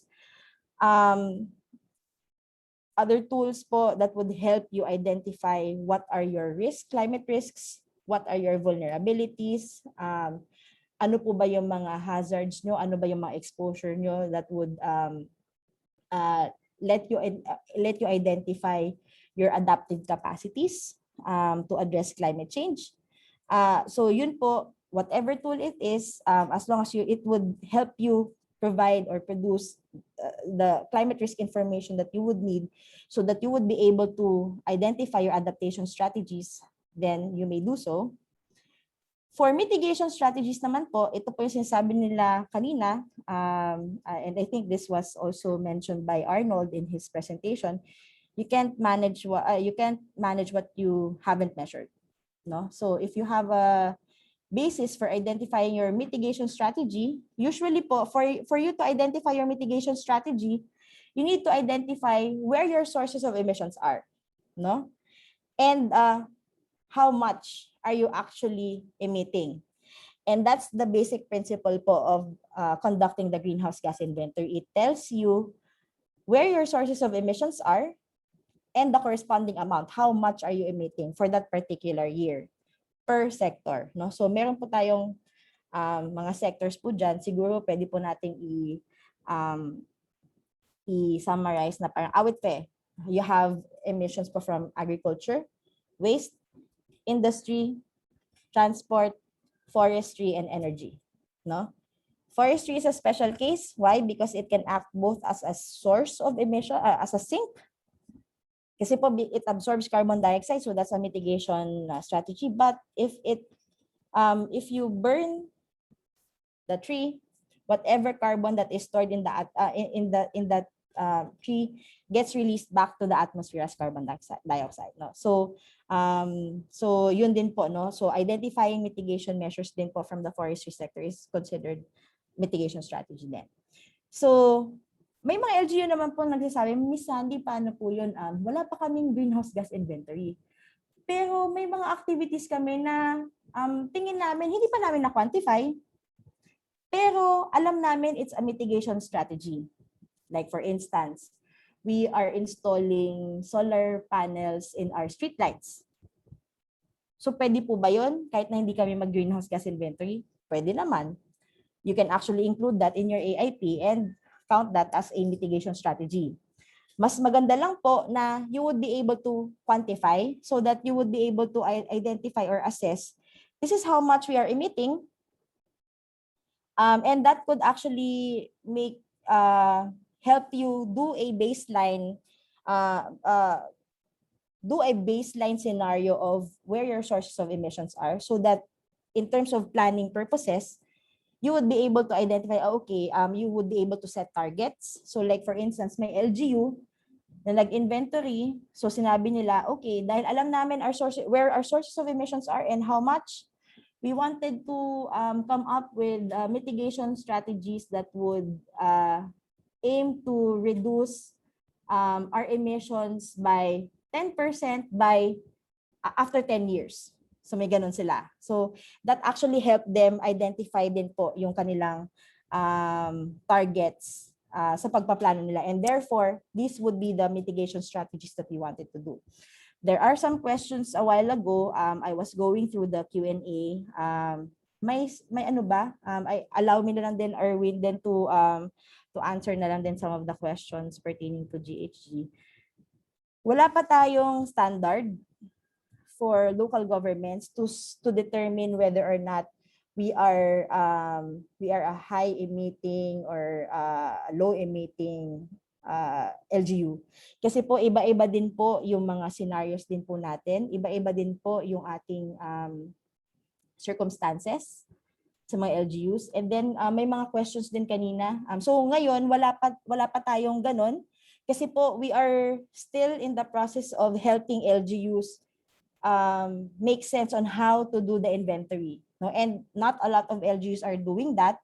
So ngayon po ay tinuturuan pa lang po yung mga LGUs paano ba mag-inventory, no? So ganun din po yung ginagawa. May mga training workshops din po kaming ginagawa din po for local government units for this. So this would now enable them to identify their mitigation strategies. So kung meron na kayong adaptation strategies and mitigation strategies, normally po ay nire-reflect na din po yan ng ibang mga LGU sa kanilang CDP and CLUP, and nire-reflect na din po nila sa kanilang annual investment plans and programs. So like for instance, in your mitigation strategy, you would identify for mitigation strategy number 1, this would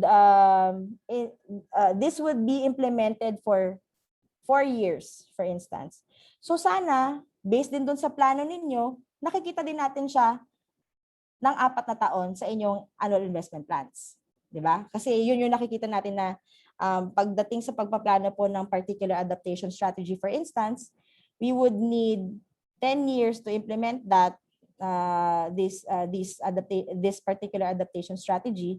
So dapat 10 years din po natin ideally makikita sa ating annual investment plans. So para po makita po natin yung harmonization din po noon sa inyong from the plan itself of identifying your adaptation and mitigation strategies and translating that into your AIPs.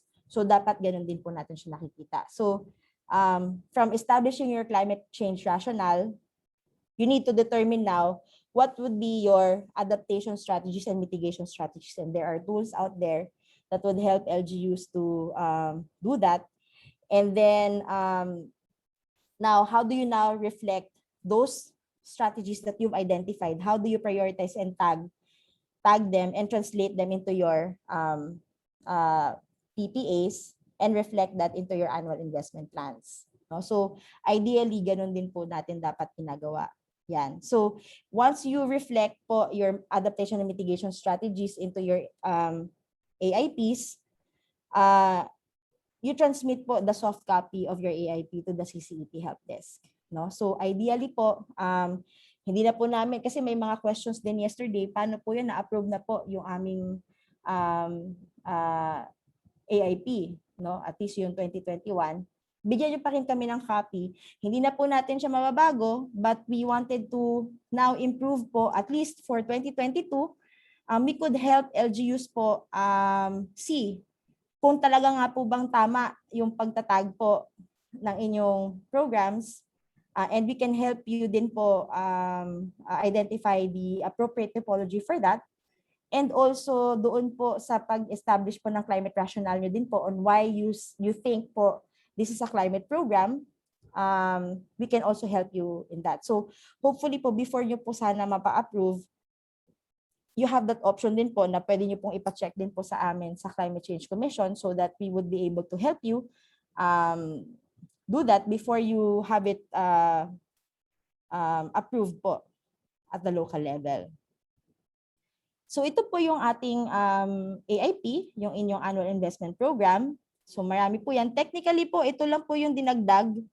So usually, it's the budget officers or the planning officers in coordination with the various offices of the LGUs who are doing po the AIP.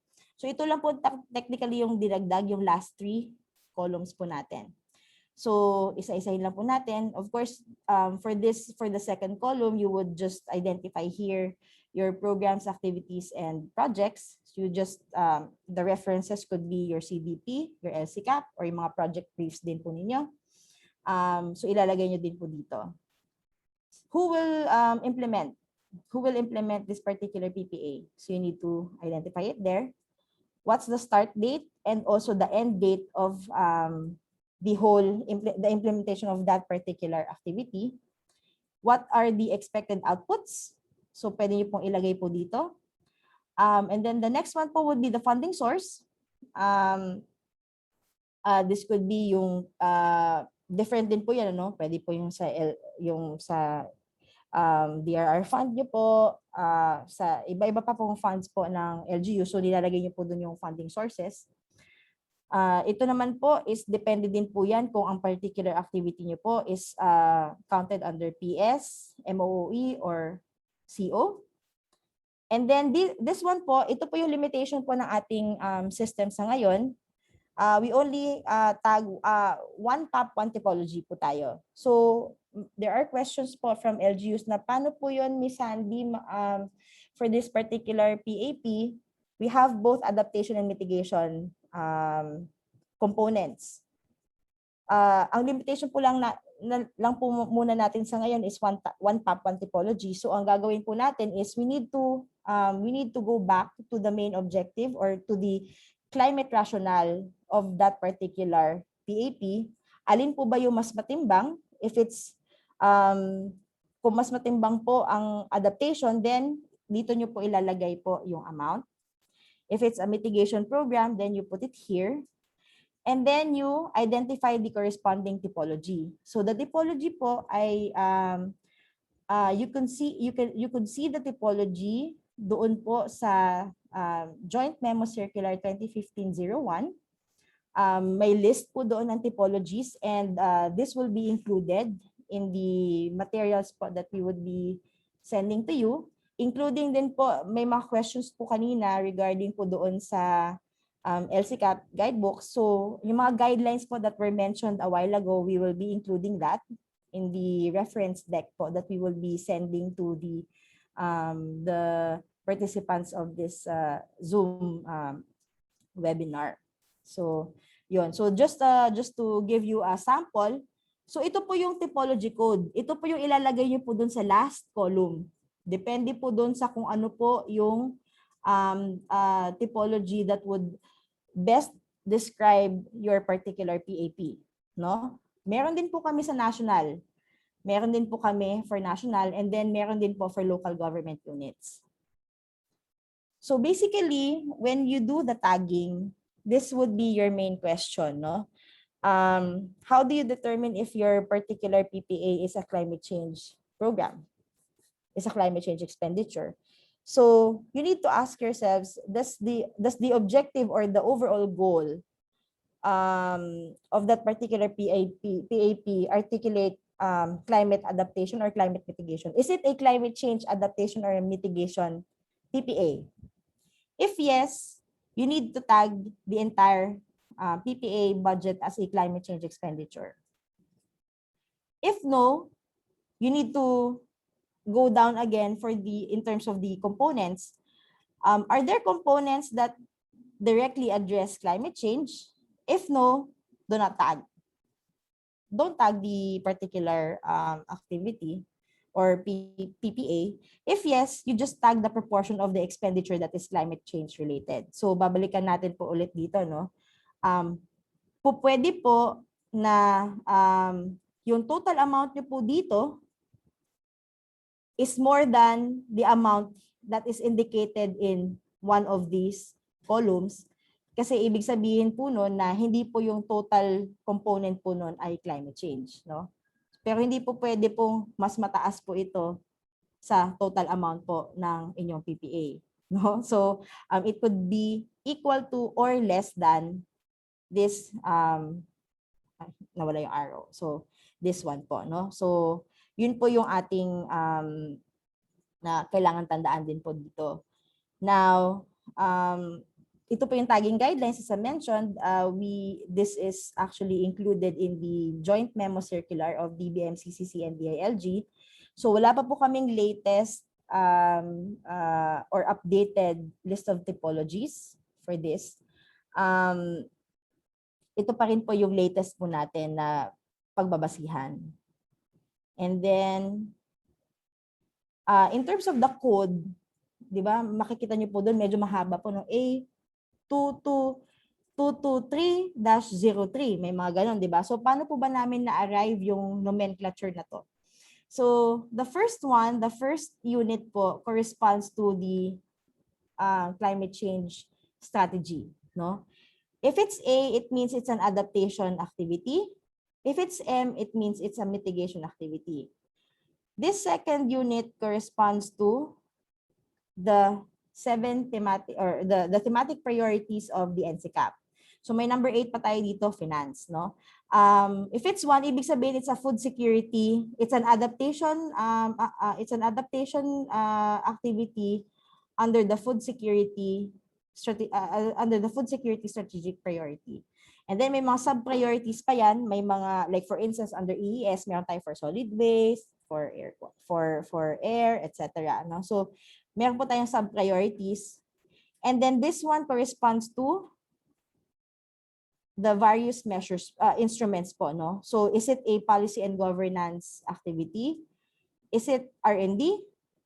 Is it KCB and training, or is it a specific action delivery? And then this one po is the specific activity. Okay? So yun po yung mga codes po natin dito. Kaya makikita niyo po dito, no? So strategic priority number 1, it's food security. So meron po tayong sub-priority 1 na agriculture and livestock, kaya po A11. And then 1 siya because it's policy and development governance. And then dahil first activity po siya under policy development and governance, so 01 po siya. So ganun po yung basis po for the numbers. Now, tinignan din po namin in terms of the alignment of CLUP CDP sectors to the LCCAP thematic priorities based on the topologies. No? So you would see here, under the social sector, this could also, there are also alignment in terms of human security and KCD. Under the economic sector po, so for this one po, crops, livestock, fisheries, and forestry, you could see here the alignment po under food security, water sufficiency, and EES. Some po correspond to EES and climate smart industries and services. And also finance, no? So meron po tayong cross-cutting. This includes gender and finance. For infrastructure naman po, you could see here for food security, yung irrigation, yung sector po natin under infrastructure for irrigation. So you could see here din po yung alignment din po sa food security, water sufficiency and sustainable energy. For other infrastructures po, makikita din po natin yung alignment nun sa human security din po. And DRR din po, may mga DRR typologies po tayo, and doon po siya nakakabit sa human security. Under ENR, yun, medyo madami-dami din po for ENR. Papasok po siya for food security, water sufficiency, EES, and CSIS. Now, if you want to submit po, if you have climate tag AIPs, so babalikan natin, medyo malayo na. Nakalimutan ko lang sabihin. Okay. Kung sa tingin po ng LGU, wala po talaga kaming tinag. I-click nyo lang po ito. And you don't need to submit to the Climate Change Commission, no? We will not review po your whole AIP. What we are only mandated po is to review din po yung mga climate tag programs nyo na lang po, no? So if you have programs that are not climate related, you don't need to submit po to the Climate Change Commission. So yung mga climate tag AIPs lang po ang ibibigay po sa amin. So for questions and clarifications, just email it to the LGU Help Desk at climate.gov.ph kasi ito po yung nakalagay sa Joint Memo Circular. And you can CC po yung lguhelpdesk.ccet@gmail.com. And then you attach po yung inyong AIP CCET. Now, there are some LGUs who are using the CCET analysis tool. And some of them po are also submitting po yung analysis tool po, CCET analysis tool po to the help desk. And ito po yung Excel sheet din po. At yun din po yung nire-review din po namin.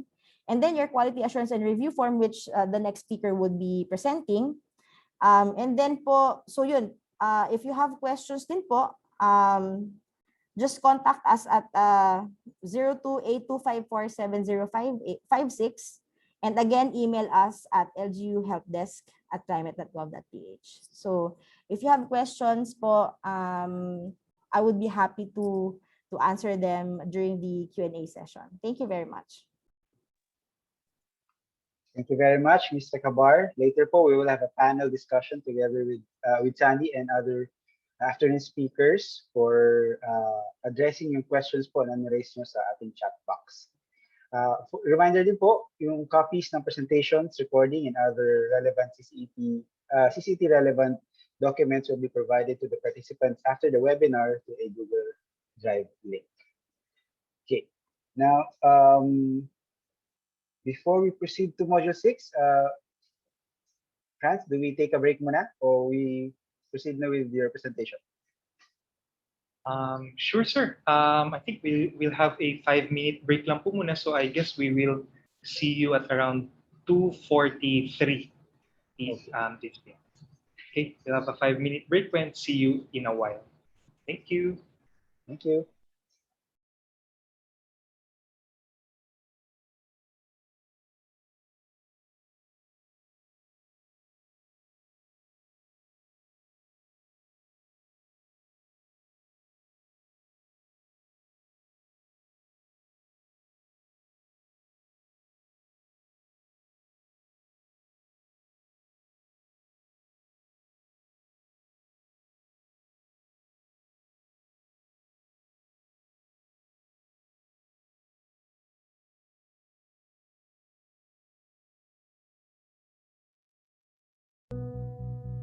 We are guardians of the most beautiful country on earth.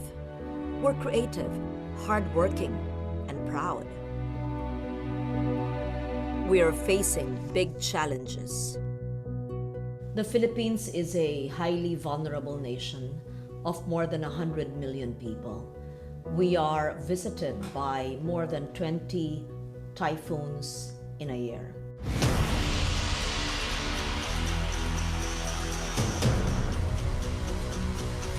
Floods, extreme heat, storm surges, disease, it has become worse. But we are doing something about them. Right now, we are ensuring that the local governments are prepared to deliver on the ask of the Climate Change Act of 2009 by having a local climate change action plan.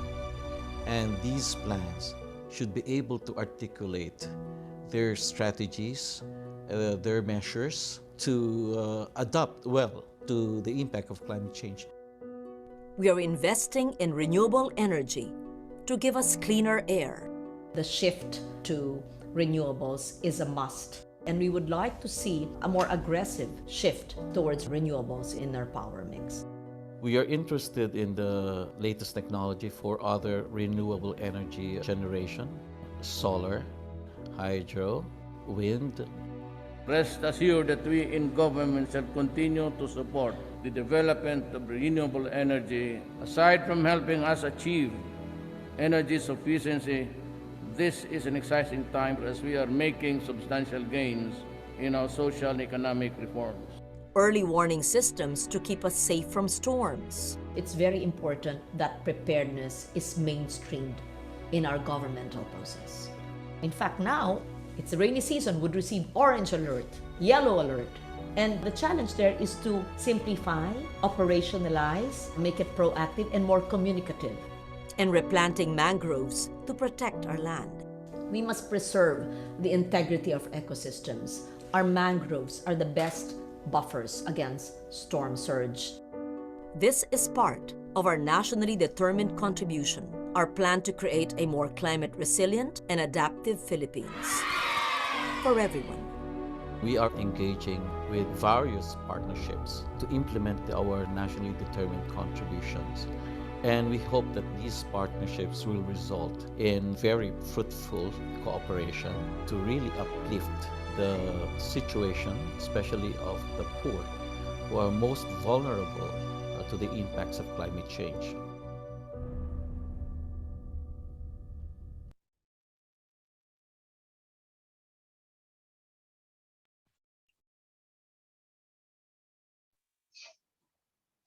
Good afternoon, friends. Welcome back, everyone.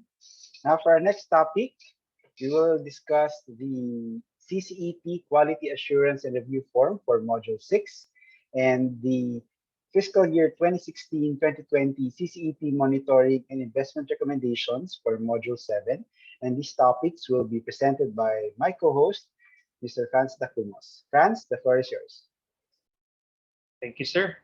So what I will be presenting today po is yung ating Quality Assurance and Review Form or yung tool.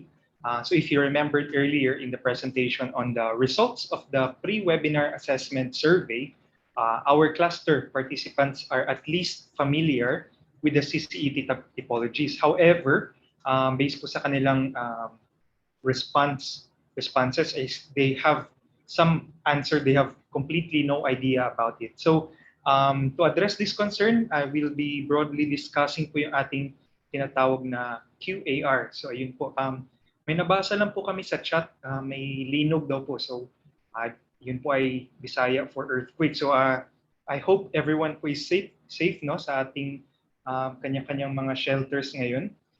We've read na nasa certain area po, Pulomolok yung ating earthquake preliminarily. But anyway, if you are safe po, we'll proceed po yung ating presentation. Also po, may na-observe din po tayong, ayun, later na lang po yung ating observation. So we'll proceed na lang po. So next slide, please. Yung ating outline of the presentation essentially is tatlo lang. So we'll just define ano po ba yung QAR form or tool para po sa ating CCET. And then ano po yung template na kailangan i-fill up. And yung lastly is yung report natin or yung compliance monitoring for FY 2016 to 2021. So again, next slide please. Yung ating QAR is just an exercise. So again, para po siyang attachment sa ating CCET just to ensure yung quality of our TAPs na tinatag ay maganda po yung ating quality and streamline po yung long list of tag ng mga TAPs. So meron po question kanina, lahat po ba itatag as climate change? So yung sagot po nun is we can use yung QAR natin para mas streamline or mas shortlist ano po ba yung climate change ng mga related lang po. Because we have observed in the past na mga submissions na meron pong PAPs na tinatag that are not demonstrating yung direct relationship or contribution niya talaga sa climate change. Also, expenditure tagging, yung CCET in itself already promotes ang tinatawag nating transparency of allocations, especially yung ating domestic budget, which is, as of currently, we are having a lot of priorities, especially for yung ating COVID. So there is demand for more transparency sa ating mga resource allocation. It further adds yung credibility by demonstrating ano po ba yung climate objectives and paano siya nag-a-align sa ating mga provincial framework or provincial, physical, and sectoral na mga plans frameworks.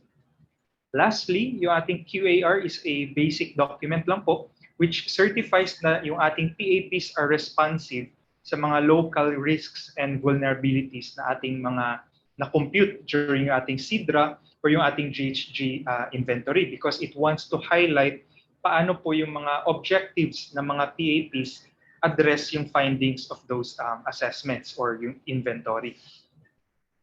Next slide, please. Ito po yung template for the QAR form. This is found sa ating materials deck. I-upload po natin ito. Naka-upload na pala yung ating materials na i-share sa inyo. So yung link po, i-flash natin after the end of this next presentation po. So if you can see here, meron po tayong 12 columns to fill up. And again, ito po ay just an exercise to ensure yung quality and credibility of our tag ng mga PAPs. So this may serve as an annex sa ating AIP report or yung ating LGU budget brief po. Okay? So next slide po. So in order to how do we fill up po yung ating QAR? So similar lang po siya sa ating AIP form. Meron po tayong PAP description, typology use, objectives. However, dinagdagan lang po natin dito yung information on the climate risk or hazards na in-address natin, ano po yung information na ginamit natin, and saan po siya naka-align sa mga LGU plans. Also, tinanggal po dito yung amount that is tagged. So yung concern lang po natin is yung pinaka-technical information that we are using as basis for our CCET tagging. So kanina may question pong nag-raise, kailangan ba talaga na may tag lahat ng PAPs or pwede iilan lang po yung mga tag na PAPs? So as explained earlier ni Ms. Sandy, meron po tayong visual process guide which just illustrates saan po mapasok or ano po yung nagiging basis ng climate change ng mga PAPs. So meron tayong SIDRA and yung GHG information. Again, yun po yung basis natin for designing and prioritizing yung ating mga adaptation and climate change mitigation po ng mga PAPs. So again, pwede po nating hanguin yung ating PAPs from our CDP if naka-CCDRR mainstream na siya, or if meron po tayong LCCAP, then we just get from our LCCAP yung mga PAPs na itatag natin. Okay? And also may question din po ba, itatag po ba yung PSMOOE or capital outlay under general fund? So yung answer is, sagot po namin doon is that yung line item po sa PAP yung nakatag. Okay? So if for example yung ating tinatag na PAP is a personnel, okay, a personnel allocated for climate change or DRR na mga trabaho. So perhaps if siguro kung COS or JO, makikita po natin siya sa MOOE. Or if yung ating PAP is a service delivery or action delivery, like construction of flood mitigation ng mga infrastructure, reforestation, then itatag natin siya under CO. Pero it is still found in the same line or same row na ating ng ating AIP po. Okay? So if ever yung nabanggit po ni Ms. Sandy, hindi po, we will not comment on saan niyo po kinukuha yung funding source.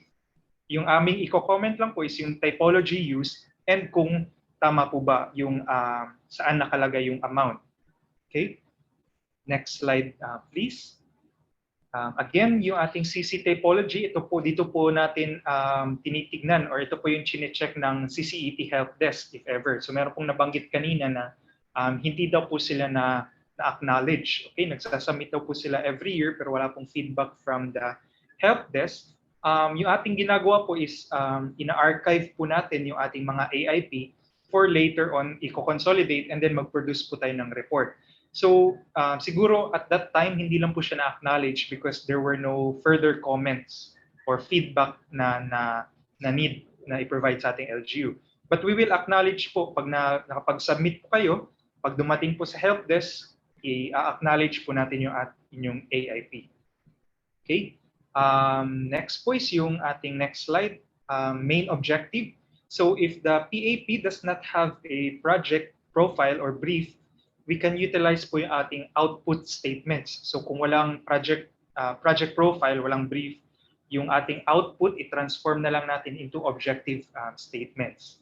And also, so yung next slide, yung climate change objectives, if ever na yung main objective is not explicitly climate change related, then tingnan po natin yung components of the program.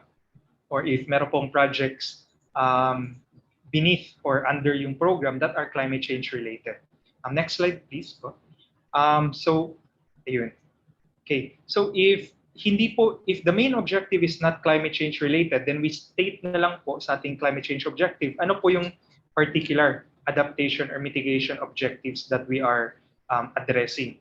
Okay, so next slide po, yung ating climate risk being addressed. Okay, so we are pretty much familiar po dito kasi nakapag-CCDRR na po tayo, meron po tayong yung mga hazards that are related sa climate change or yung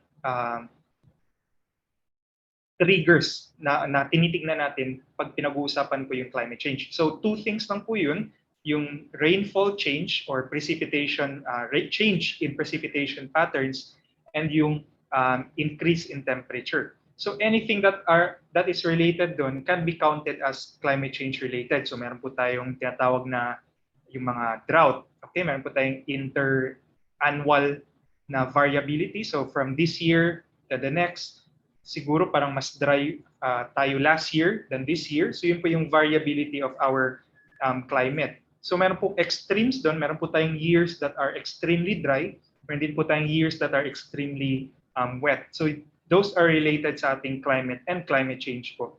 However, if we talk about yung mga tsunami, earthquake, yung mga ground shaking, landslide caused by ground shaking, those are not related po sa ating climate or the change in the climate change. Okay? So yun po ay geological na mga hazards. Okay? Pag climate change po, yung ating tinitignan is rainfall patterns and yung temperature increase. And then of course, yung next slide is yung climate information use.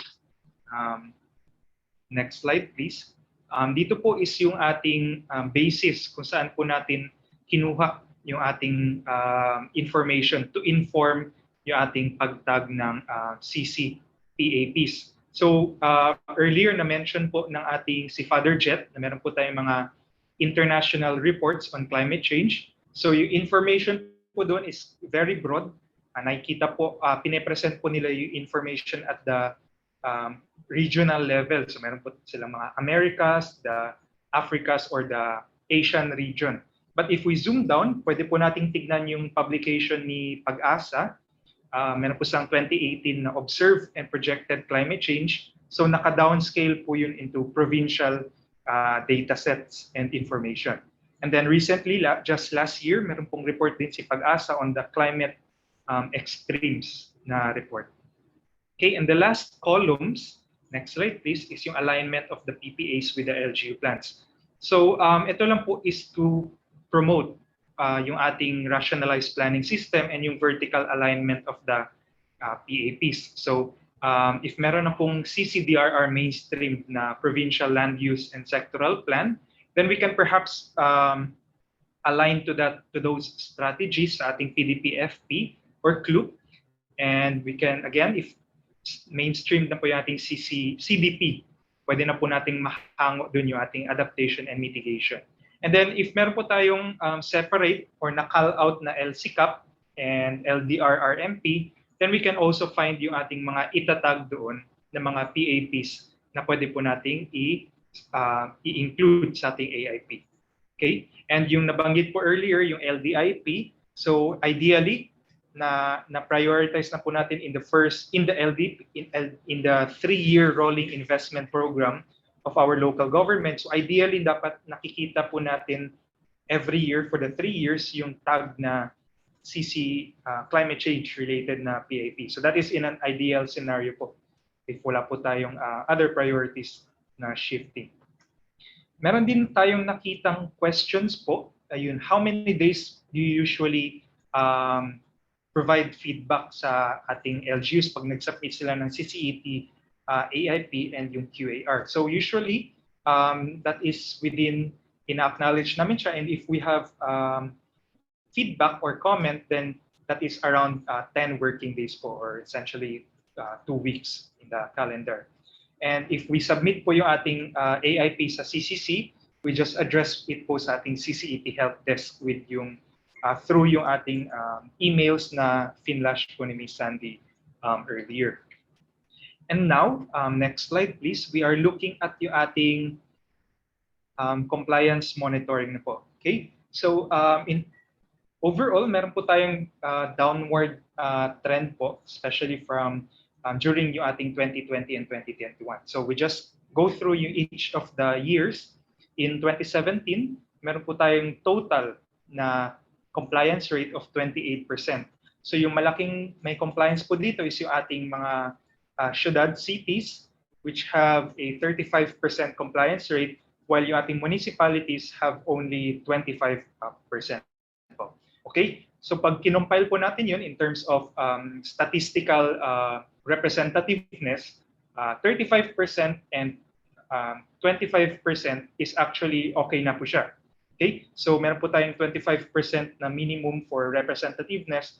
We can actually process that data. However, hindi po siya distributed. Okay? Mas malaki po yung compliance sa other regions than the other group, region island group po. So we have to collect more AIP po sa ating over the years para po makapagbuo tayo ng picture of what is the extent of climate action sa Philippines. Again, in 2018, it lowered to overall 17% compliance rate, mainly yung decrease coming from yung ating non-submission of the cities. Okay, so malaki po yung pagbaba ng blue line from 2017 to 2018.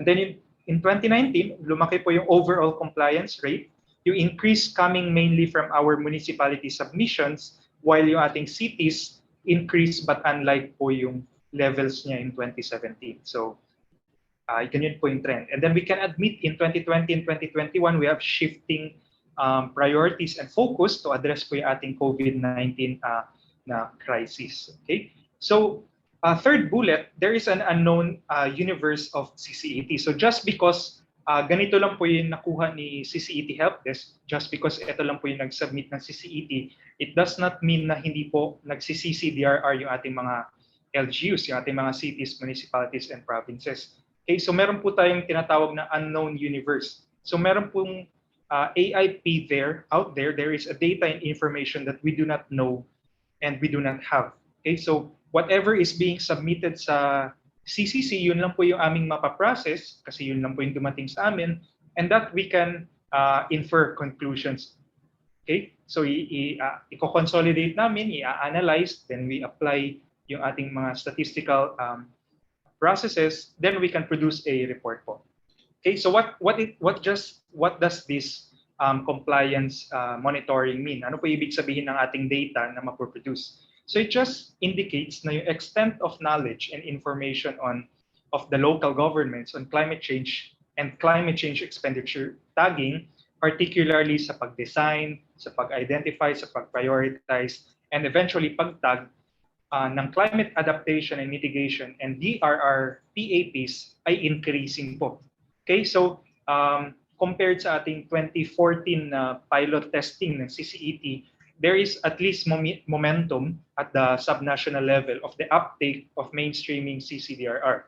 Okay, so wala pa man tayong data for the figures, at least we have a little information on gaano nga ba kakalat yung ating mainstreaming of CCDRR at the national level. So planning, budgeting, and implementation of these PAPs contributes to the overall resilience and well-being of our communities. So again, that is to emphasize na yung ating CCDRR is not a discrete activity from our usual na mga development ng mga objectives. Rather, mini-mainstream po natin siya sa plans and budgets ng ating government. And again, aside from CCET as a vital information source for planning and budgeting, it also serves as a communication tool. Okay, we can view CCET as a communication tool na nagde-demonstrate na ang ating tayo ng mga local governments ay committed to addressing the climate and disaster crisis na kinakaharap natin. Okay, it communicates to what extent how much we are budgeting for our climate and disaster, not just tagging or informing us. It's not just about compliance, but we are sending a message to the national government na ito po yung resources na inaalat natin at the ground level so that we can also lobby or we can push for our climate efforts both from the local to from the ground up to the national para ma-accelerate and push po natin further yung ating mga adaptation and mitigation ng mga actions moving forward. And next slide po.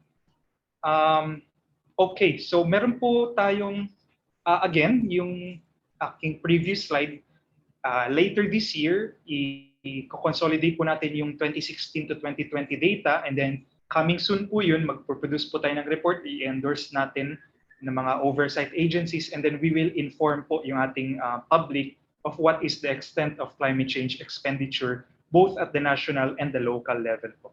Okay, so what we are envisioning in the future is the climate change expenditure monitoring and evaluation system. So what we want is CCET as a valid and effective information system, which is not only found at the tail end of the process, but also informs or nag-feed siya sa planning and programming process. Okay, magandang discussion po yung pag-feed sa planning and programming ng ating next speaker from the LGU. Okay, he will discuss more into that. But we also want na yung information is used not just by the national government, but also yung ating participants and stakeholders to inform yung decision-making ng ating local governments. Information that will allow us to inform saan na ba tayo, where we are, what is our status in terms of CCDRR, paano nga ba tayo ka-responsive to the changing environmental conditions, and sino po yung nangangailangan ng resources the most po. Also, i-harmonize po natin siya with domestic and international climate finance systems. So, meron po tayong, as of now, yung tinatag po natin is domestic resources. But we also want to see ano nga ba yung na-fund from the private sector. So, meron po tayong PIP or yung investment program of the Philippines. Meron po tayong ODA or yung Official Development Assistance para po makuha natin yung extent both domestically from the private and from external sources of the country. What we want is a monitoring and evaluation system that is not only found, ayun po, na-feed po sana siya. It provides a cyclical feedback sa ating feedback processes. So what is important is that yung feedback natin, yung ating nakikita sa Q&A box, as well as sa mga chat box, is we will collate them, pa-process po natin yun so that we can design a better monitoring and evaluation system, not just for climate finance, but for all climate actions in the near future. So ayun po, next slide. Again, yun po yung ating email address. Next slide, please. I think last slide na lang, sir.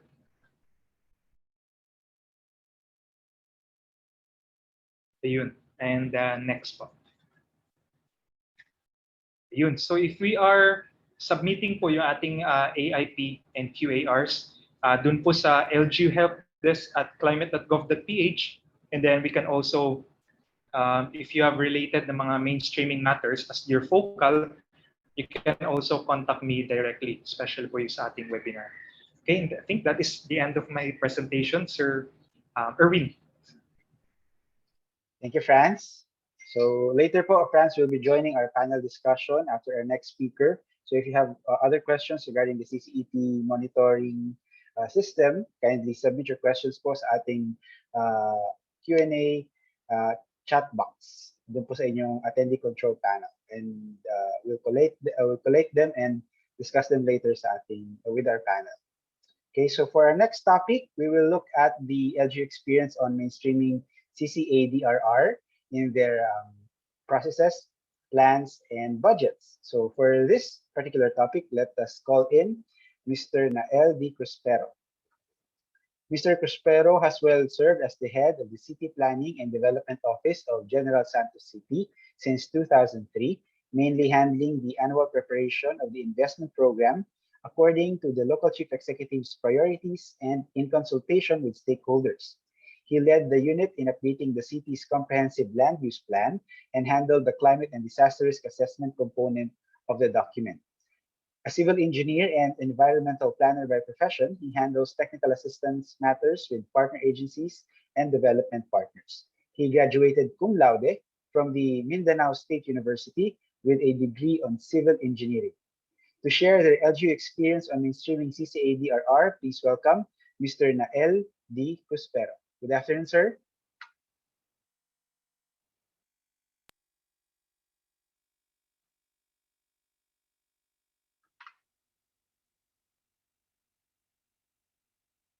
Sir, double check lang po natin ang inyong audio.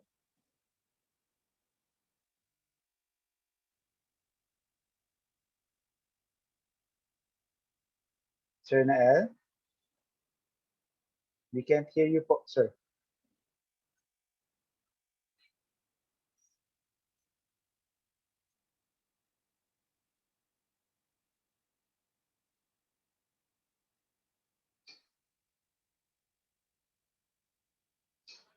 Okay, so while waiting for the audio of Sir Nael, reminder lang po that copies of the presentation, the recording, and other CCET-related documents will be provided to the participants after the webinar through a Google Drive link. And then later po, we'll be posting the link to the post-webinar assessment survey, which will serve as the attendance for this webinar. Okay, let's go back to Sir Nael. Sir Nael? Mic check lang po, sir.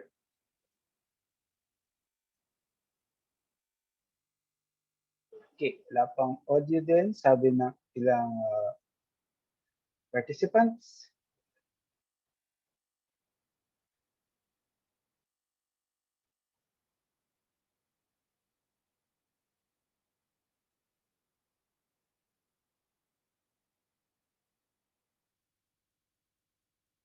Secretariat, let's just double check if yung audio ni Sir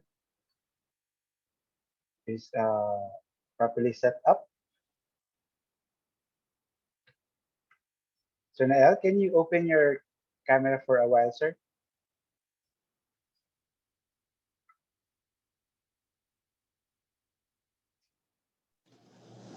Hello. Ayan, sir, we can hear you na po.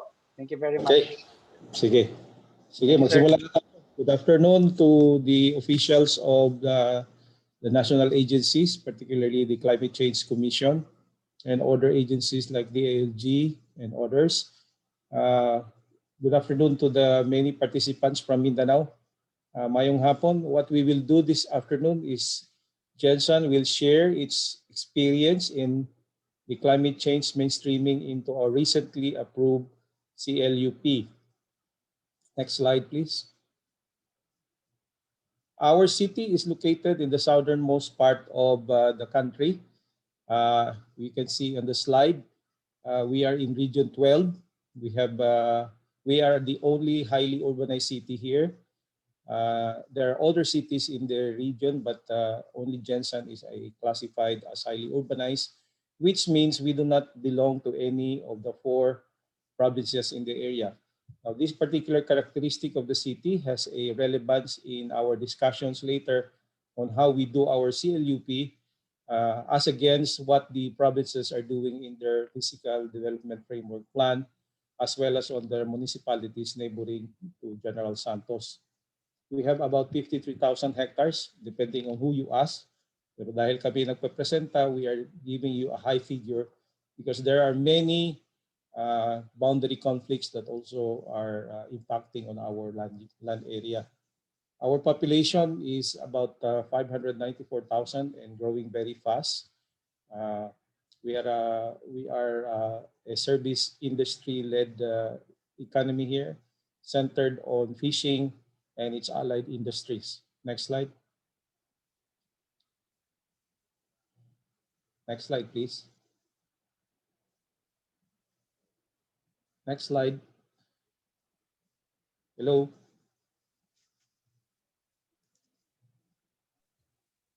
Previous slide, please.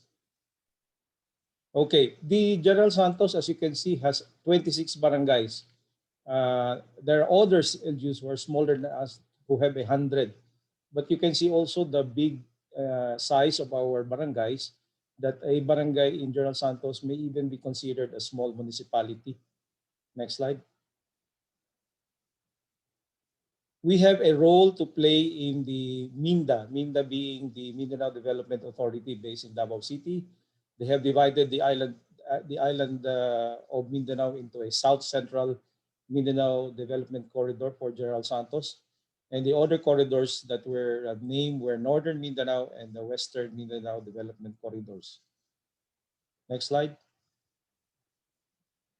On July 31st, 2019, finally, HLRB, then now DSUD, issued Board Resolution number 987 approving the CLUP of General Santos for 2018 to 2026.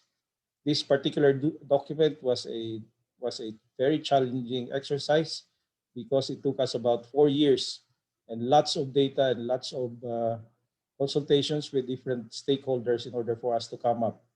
So in order for us not to be refused by HLRB, we invited them to General Santos for the final presentation. And because they wanted to go home, they approved our CLUP.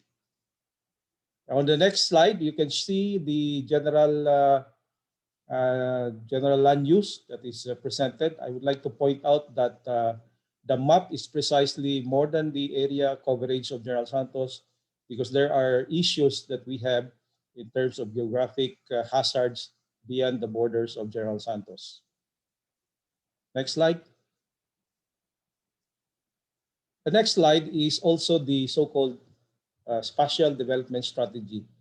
While General Santos is the HUC, we have to somehow rationalize our development, so we play the role assigned to us by MINDA as well as the regional development framework.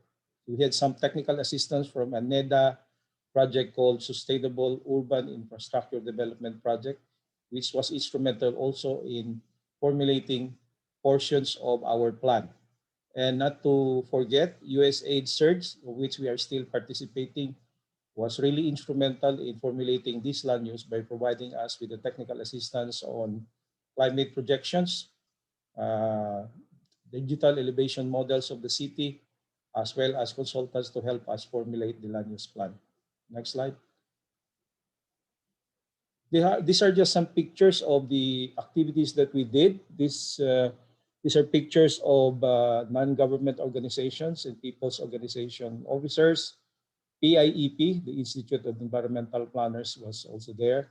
Senior citizens, city departments of planning, administration, disaster risk management office, agriculture, city engineer, and of course our friends from USAID Surge. Next slide. Next slide, please. This is a particular activity that is important in the formulating of the SIDRA. As I will discuss later what the SIDRA is about for many days now. SIDRA is always a prominent mention in presentations, but I will attempt to describe how is it done in General Santos City. Next slide. Here it is. Via SIDRA, we were able to identify the hazards impacting on the city. On the right-hand corner, that is the guidebook. It's an extra reference and one of the more technical guidebooks I have encountered because nobody had ever done this when we were doing the technical assistance by HLRB in 2016. We were among the LGUs that were tested when they were just rolling out the CLUP guidebooks. On the lower right corner is I think it is a DOST Project NOAA image of storm surge. Next slide. Next slide. Let me go to a quick review of what is the SIDRA. This is a brief definition. It is the process of studying risks and vulnerabilities of exposed elements. And the five elements are people, and we say people in the context of the CLUP. They include the exposed household and the vulnerable sector. In this particular challenge here is if you have not done your CBMS or a city census in our case, this is a very challenging data set to acquire in the time that you are already preparing your CLUP. And then they have this technical term called natural base production areas of agriculture. And agriculture is into crops, livestock, and fishery. And then you are asked to map the urban use areas, which include residential and the informal settlements, which are versus a large number in our city, commercial and industrial areas. Critical point facilities are also mapped, and the attributes are also given. In fact, in the schools or public schools at that, you have to get the name of the principal and the contact numbers.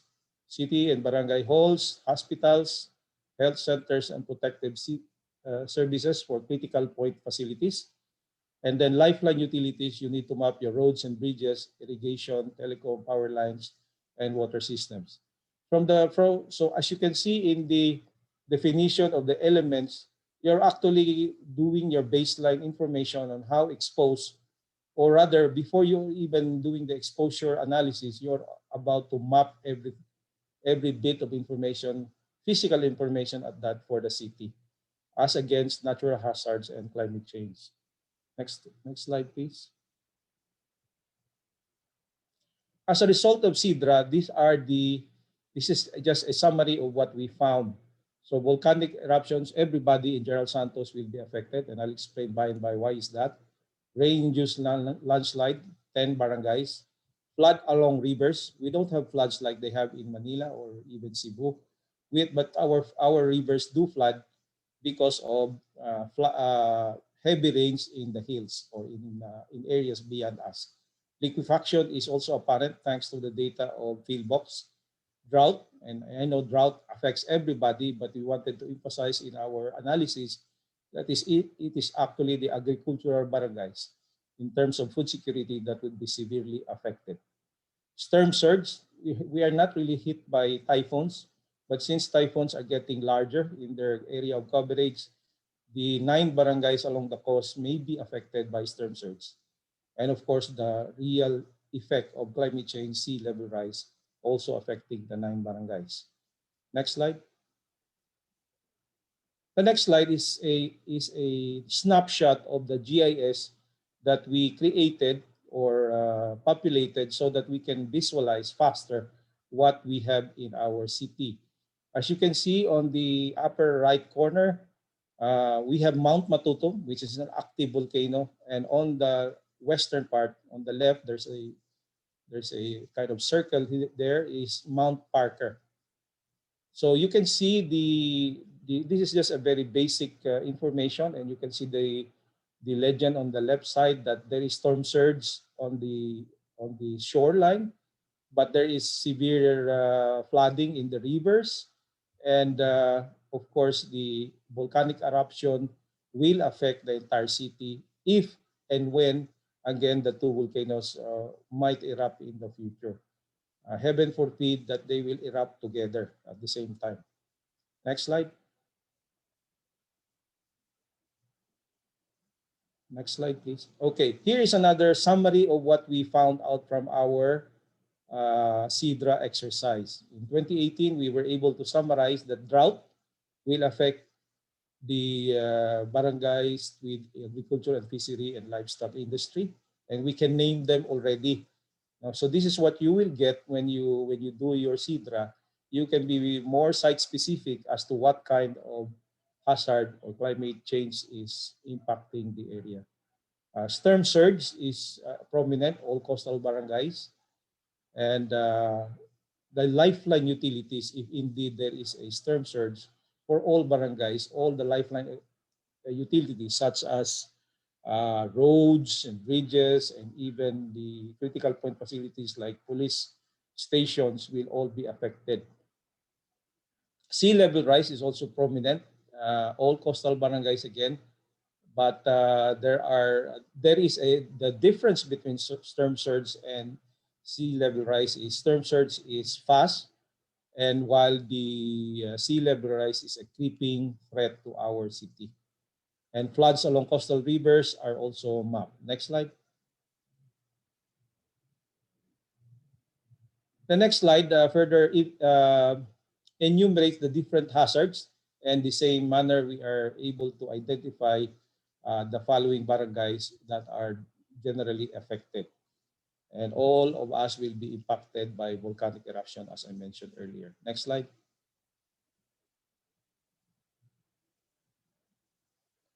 Go back, please. Back, one more slide. Okay, sige, let's just proceed. I have a different slide here. The next slide will show you the organization of the DREAM office.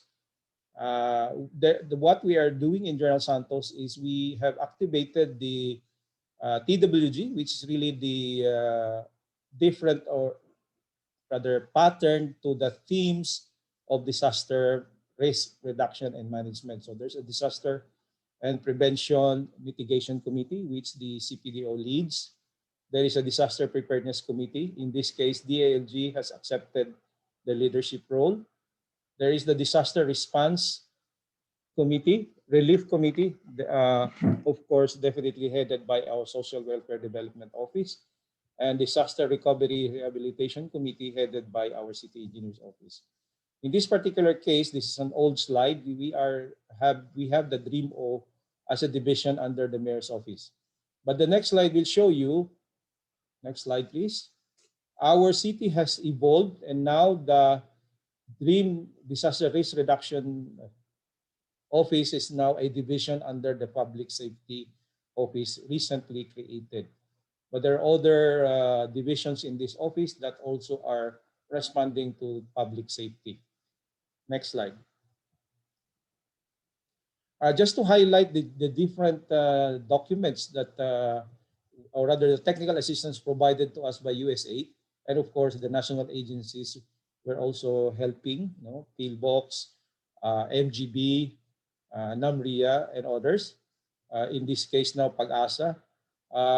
We have a climate change projections for local planning document published in March 2018, where the change in precipitation trend is a decrease in precipitation for all years in the future. And I don't want to belabor discussing or attempt discussing RCPs, but for General Santos and its neighboring provinces, there will be less rain, and there will be an increasing change in increase in temperature. That said, in the projections, many months will be higher than the historical highest temperature for the year in consideration. That's a very difficult scenario to manage, but we will do our best to respond. Next slide, please. Here's another slide that will show you another assistance provided by USAID, and indeed we're lucky to have them with us, is the greenhouse inventory in 2018. So therefore, we are now missing 2019, 2020, and 2021 because the greenhouse inventory, ladies and gentlemen, had to be done regularly in order for us to track the changes that we wish to occur in the reduction of greenhouse gas emissions. As you can see on the left circular chart, it is electrical consumption that has 60% of our gas emissions. And then we have transportation, 19%, and then followed by the others. Solid waste is also a prominent contributor to greenhouse gas. We're trying to manage our landfill in our area. Next slide. This is just evidence of where we have written all of these data sets. So we have an executive summary picture of our CLUP. Next slide. This particular volume, we created this as a extra volume. There were supposed to be only 3 volumes report for CLUP, but because of the voluminous data with disaster risk, we created a separate volume we term is part 1 of the ecosystems analysis, special area studies on sectoral studies. Next slide.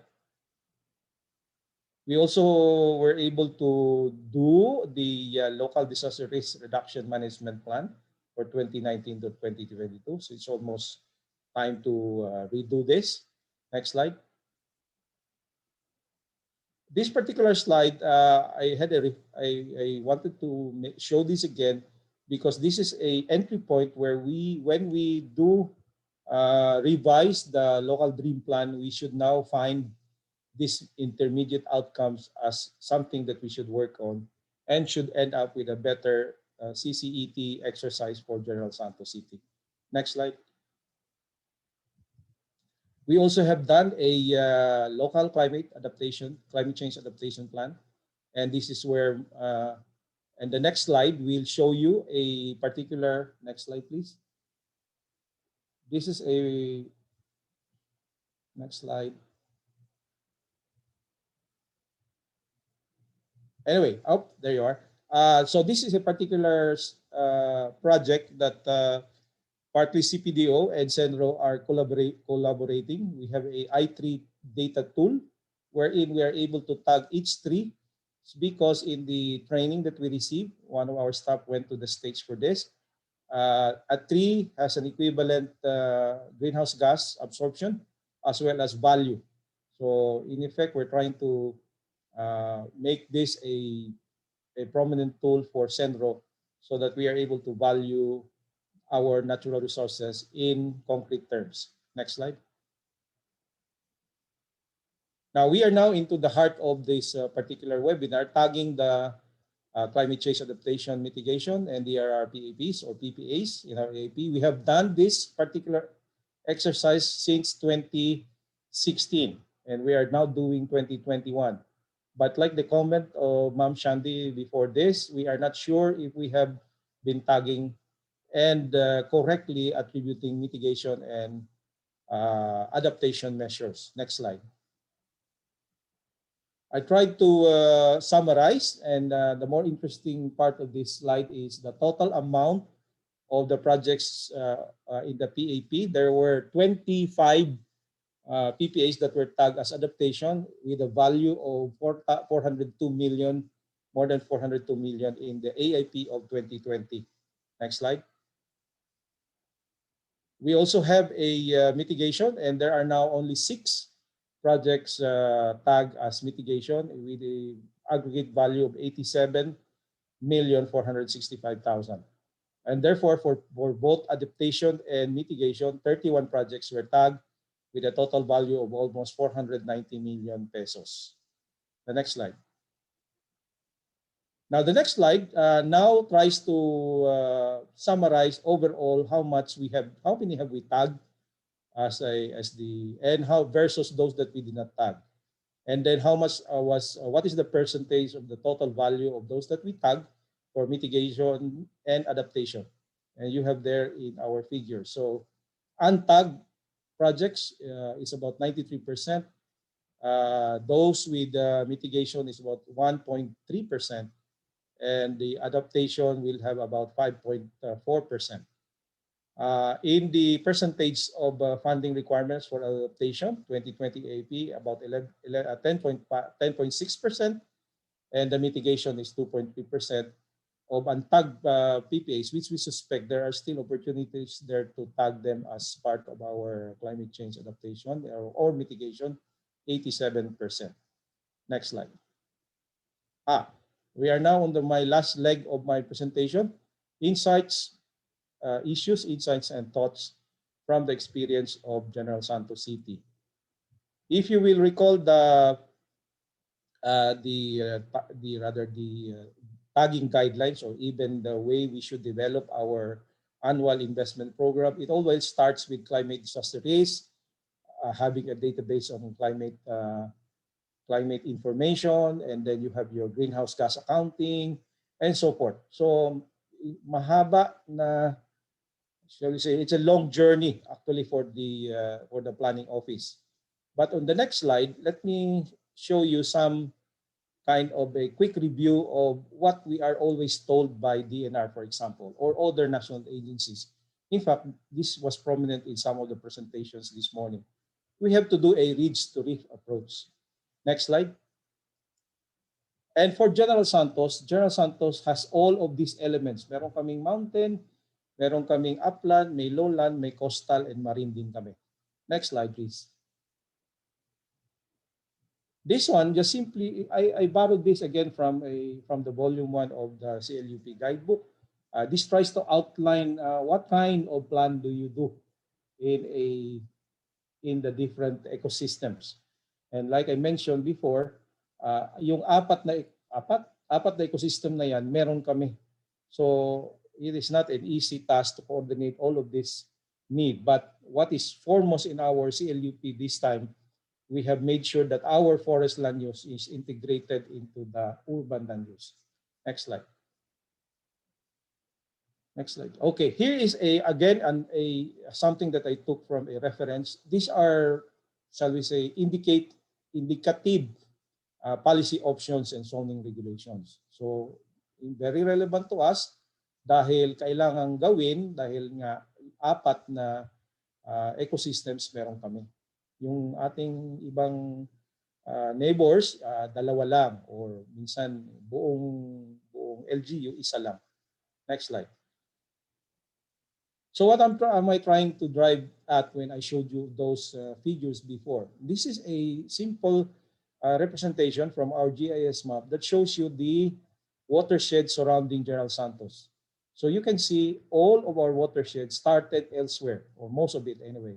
The big Buayan River watershed, the Silway River watershed, the Sigil watershed, even Makar and Sinawal watershed. They are all starting from a point that we do not have jurisdictional control. Next slide. Here is again another GIS map that shows you you can see the legend on the lower left corner, hazards of rain-induced landslide. And of course, the red is the high risk, and the green is the medium, and then the low risk, which are in yellow. No? So beyond the borders of General Santos, beyond the boundary of General Santos, we have high risk for landslide in the north towards Mount Matutum, and on the western part towards Mount Parker, very high risk, or rather moderate to high risk in landslide. Next slide, please. And here is a snapshot of our land use plan with some major projects that we want to do. But what I would like to point out to you, ladies and gentlemen, is what is the land use next to us. And the next slide, let me show you that. Let's go to the next slide, please. Next slide. This is a portion of the city. I would like to emphasize that we have zoned the western part of the city as protection forest and production forest, precisely because we wanted to address the high susceptibility to landslide on our western boundaries. Okay, next slide. Like I said, we need to ensure that somehow our city is protected. But what is the land use on the western part, in Tiboli in particular, in the province of South Cotabato? Next slide, please. Okay, the next slide, before that, next slide, previous slide, please. Okay, this slide, if you can see the star, that is where General Santos City is. Next to General Santos is a big red zone or red colored map. And it says here, landslide hazard map of South Cotabato, very high and high. So, therefore, that particular land use, or the land use that should be there, should be of protection or agroforestry, if it is suitable. But let me show you what they have in the South Cotabato plans. Next slide. Okay, there you are. You can see that next to General Santos, the zone is production, and the protection is more on the highlands. But immediately next to General Santos is production. I just showed you in the previous slide that we are protecting General Santos in that area. But our neighbor, and that is not their fault, we need to discuss these things with them. is production. So there is now a mismatch of what we have in General Santos for protecting us and what the town of Tiboli or in general South Cotabato is doing next to our city. Next slide. This is my final slide actually. I kind of changed the word "da," and I'm now saying now that our collective future is multiple, rural, open, and alternative. In effect, the things are still within our control to influence that we do have a sustainable and resilient future. Thank you for your attention. This is my contact details. We would be happy to share our information and experience with all those who are interested. Magandang Jensen. Thank you very much, Sir Cruspero, for that insightful presentation. We will now proceed to our panel discussion. And joining Sir Cruspero for our panel are, let's call back Ms. Sandy G. Recabar, the Chief of the Implementation Oversight Division, Mr. Franz Dacumas III, the Development Management Officer 2 of IOD, and Ms. Danielle Marie Toralba, the MO2 of the Strategic Partnership Division. Okay, so let's check our questions for our panel. Our first question is for Ms. Toralba, and we would like to ask the insights as well of our LGU guest this afternoon. Hello, I am an SK Federation President from Mindanao, and I have been doing PPAs in addressing solid waste problems. However, I am having a very hard time convincing older leaders to make efforts addressing the problem of greenhouse gases. What would be your advice to the young leaders like me? What would be the most effective approach in convincing old school leaders? Thank you very much. Mr. Alba, I can see you. Hello? Okay, I'm sorry. So, first of all, I would like to say that yung nagtanong is very inspiring for a young leader and for being the youth to be so concerned and so concerned with our environmental and climate change issues. So I really admire that. Based on the tone of your question, parang you did everything, but it seems like walang nangyayari to convince your leaders. So what I would do is, I believe kasi in collective action. So what I would do is I would gather people, especially the youth, who have the same mindset to continue promote your advocacies. Parang in a way kasi you can educate them on environmental and climate change issues through that. So I just hope that the youth knows how powerful they are, especially nowadays.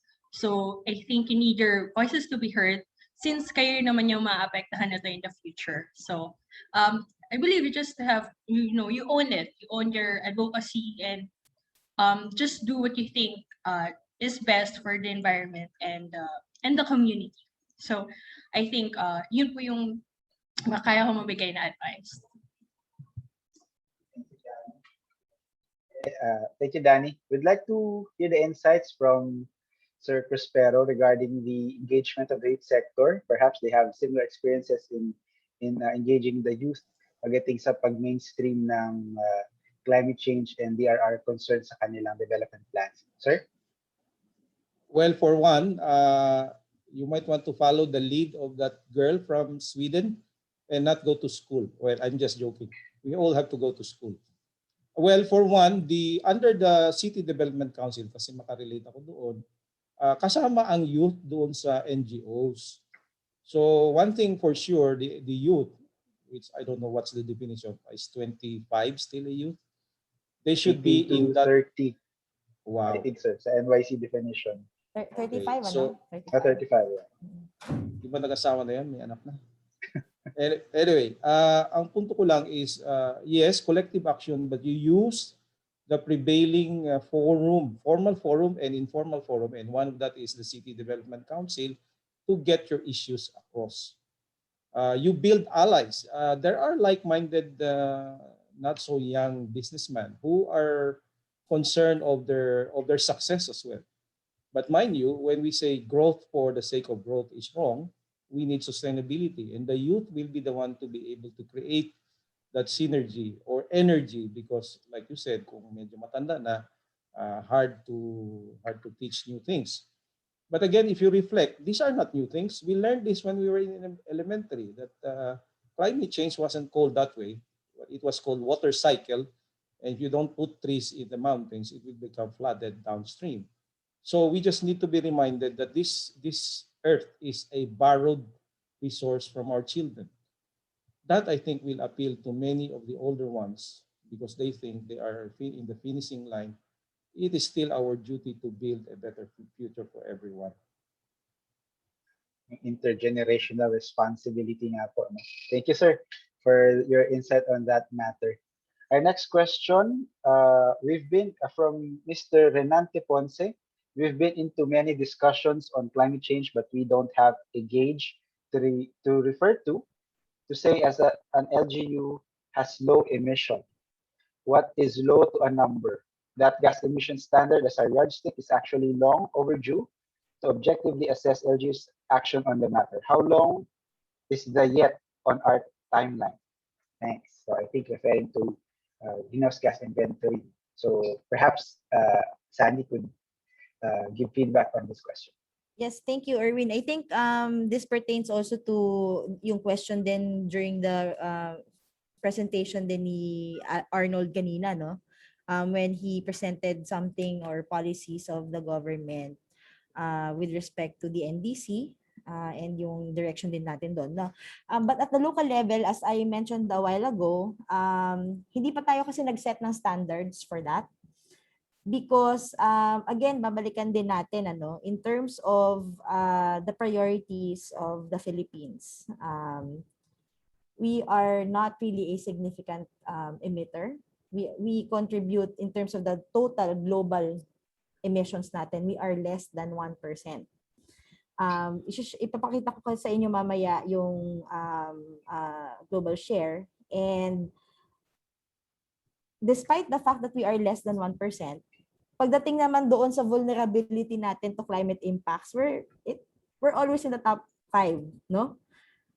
Sa mga climate risk index natin, ano? So, if we are to weigh in terms of coming up with policies in government, we put premium to adaptation initiatives. And that's the reason why doon sa planning guidelines natin, mas advanced po yung pag-come up po natin ng mga guidelines on integrating and mainstreaming CCADRR into our development plan. So, naipasok na siya sa CLUP, naipasok na rin siya sa CDP. Yun na nga po yung minimension kanina ni Director Bonagua na CDP Plus na pinapasok na rin po nila doon.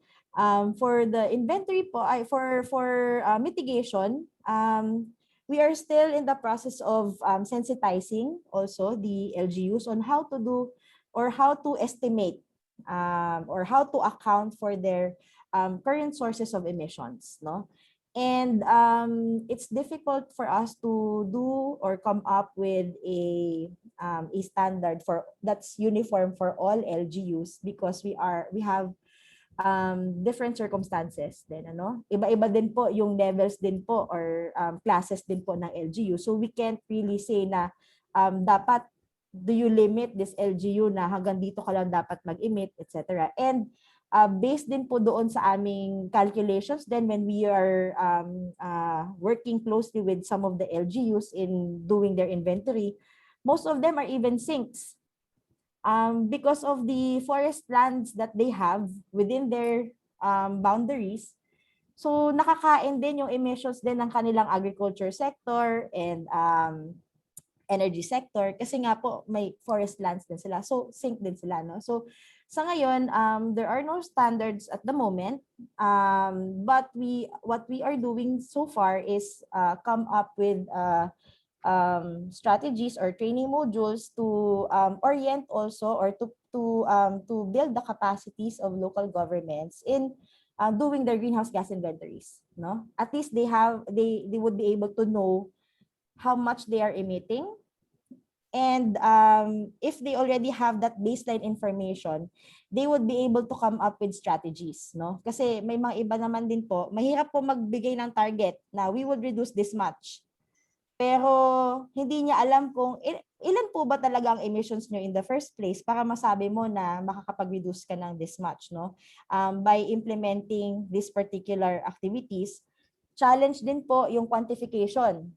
Yun nga po yung sinasabi ko din kanina, there are some LGUs na they are able to identify their mitigation strategies, but they cannot really do quantification. So now that's where we need now to build the capacities of LGUs to help them do that quantification, no? So yun din po yung ginagawa namin since 2016. I think 2016 yata yun, ano? So may listahan din ako dito ng mga Mindanao LGUs po na nakapag-training na din po ng GHG inventory, and for the last 2 years din po may special din po na may listahan din po kami ng LGUs, pero throughout the years nag-evolve din kami on how to train the LGUs for this. I think in 2019 meron po kami, or 2018 to 2019 meron po kaming training din for, I think, the LGUs of Misamis Oriental, Iligan, nag-ano rin kami for Iligan. Ang shout out sa Iligan LGU, no? Ang ginawa po ni Iligan, nung nag-training po sila, nag-request sila ng training sa CCC, sinama nila lahat ng mga companies na paghuhugutan nila ng information para makalculate nila yung emissions inventory nila, para maintindihan po ng mga private sector po na nandoon na bakit kailangan po ni Iligan na kunin po yung information na ito sa inyo. Davao City has also requested the Climate Change Commission for assistance din po, and nag-provide din po tayo doon, and then si Maragusan din po from Compostela Valley. So and I think next week po yata, sir, no, meron po kami for General Santos po yata, naka-schedule kami. It's really yes, now meron Jensen. Jensen, ano? I think 19. kasi nag-train na kami before kung paano mag-inventory. Ang gagawin naman natin ngayon is how do we now translate what you have in terms of the inventory into reflecting that into coming up with actual mitigation strategies and reflecting that into your AIP at maitatag nyo sa inyong CCEP. No? So, yung pagtahi po ng mga yan ay, yun po, dinidevelop pa namin yung module for that, and hopefully po ay maibigay din po namin yan to as many LGUs din po as possible. So, Erwin, gusto ko lang po i-share ko lang din yung screen din. Go ahead. Saan na nga ba yun? Teka lang. Andyan lang yan. Ito pala. Ito. Sa mga nagtatanong, kasi may mga questions din tayo dito from the participants natin. More information. Meron po kaming, ewan ko, kita nyo na ba yung NICBIS? Yes, kita na yung website. Okay. Yung website natin, meron tayong nicbis.climate.gov.ph. So makikita nyo din po dito yung mga resources na pwede nyo pong i-download. Meron po tayo on GHG inventory, pero wala pa po kami for local. Inihingi pa po namin yan sa ibang mga LGU. Pero meron po tayo for national na makikita din po natin yung emissions po natin. Pero 3 pa lang po ito. 1994, 2000, and 2010. Currently, this year, we are starting now the calculations for 2015 and 2020. So, may question kanina, di ba? Meron bang annual na may targets tayo na annual?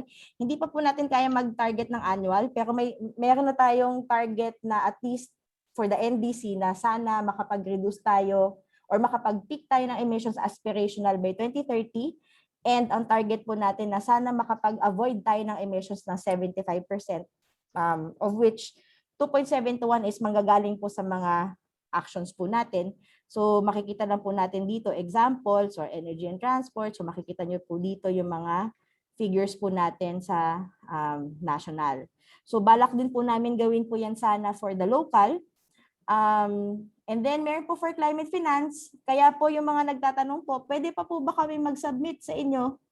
Kasi po kailangan po namin i-update ang data visualization po namin for CCEP.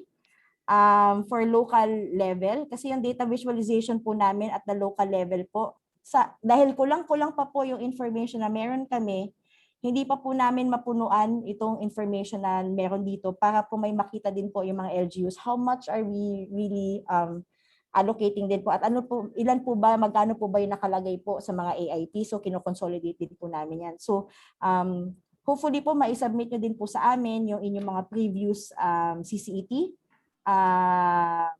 climate tag AIPs. Nag-seek na din po kami ng support from DILG. And nag-issue din po sila, I think last year yata, no, France, sa mga regional offices po for LGUs to submit to us, to the Climate Change Commission po, yung inyong climate tag AIP since 2016. So nakaka-receive po kami hanggang ngayon din po ng mga humahabol po ng mga submissions po from LGUs para po maayos po namin yung datasets din po namin for this one po. Thank you very much, Sandy. We have several participants who have raised their hands, so we will give some time for those who would like to ask questions live. We'll first call si Ma'am Francisca de Guzman. Ma'am Francisca? Ma'am Francisca? Okay, while waiting, let's proceed to, hindi naka-mention ng name, no? But to Mr. or Miss Alcala.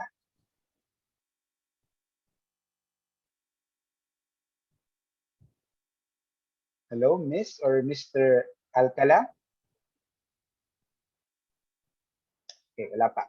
So we'll proceed with the other questions submitted sa chat box.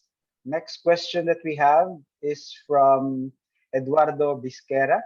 Please clarify greenhouse gas accounting at the community level and LED's formulation or low emission development strategies formulation, which is difficult to develop, being comprehensive involving all sectors. If it is to be incorporated in the LCCAP, it would take time before an LGU can have an LCCAP. It should be a supplementary document because it's difficult to have strategies without our data. So any reaction for this, Sandy? Well, pag tinignan din po natin kanina yung process guide na inattach po natin doon sa local budget memorandum, for us to identify po yung ating mitigation strategies, it would be good po to have to do an inventory so that you would be able to know your sources of emissions and the corresponding quantity. Now, there are, yun nga, ang sinasabi ko din kanina, there are some LGUs naman din po na kasi nga po, dahil mahirap for them to quantify, but they know that they are doing mitigation strategies, hindi lang nila makalculate. I think pwede naman din po yun ma-identify as a mitigation strategy. Kaya lang, kapag tinanong po kayo, minsan tatanungin, bakit nyo nasabing mitigation activity to? It would be better din po, or you would be well equipped din po if you are able to conduct the greenhouse gas inventory. But we understand din po the difficulty. We understand din po the difficulty in terms of data gathering. No? Yun yung nagiging problem. Yun po yun, I think, nagiging problem din po ng mga LGUs po natin. So ang ginawa po namin po ay maglalagay po kami sa ating reference material or reference deck po natin yung checklist on how to do what are the data that you would need for you to be able to calculate on a per sector basis. Now, there are some LGUs naman po na sinasabi sa amin, Ma'am Sandy, ang hirap po kasing i-calculate yung sector na to. Pwede po bang mag-focus lang po muna kami sa agriculture at saka sa energy? Wala naman pong nagbabawal din po nun. Okay din po yun. Depende naman din po yan kasi sa resources din po ng LGU. Hindi po, ang importante po dito pag nagka-conduct po ng inventory is you are able to at least disclose na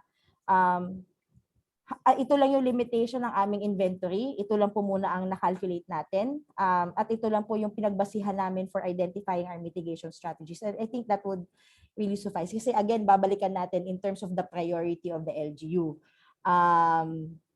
kung mas priority ng LGU talaga ang adaptation measures, and that's really understandable. So the resources that you would need for you to be able to identify your climate risks, mas doon po kayo nakatuon, okay lang din po yun. So, sinabi naman din po kanina ni Danny, na kung wala po kayong section doon on mitigation, i-explain nyo lang bakit hindi kayo nag-inventory, kaya wala pa po kayong nilalagay na GHG inventory po doon.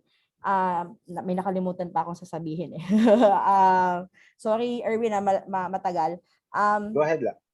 The Climate Change Commission recognizes this. That's why we are also doing our best to provide that kind of service of reaching out to as many LGUs as possible para po mabigyan po sila ng information on how to do the greenhouse gas inventory.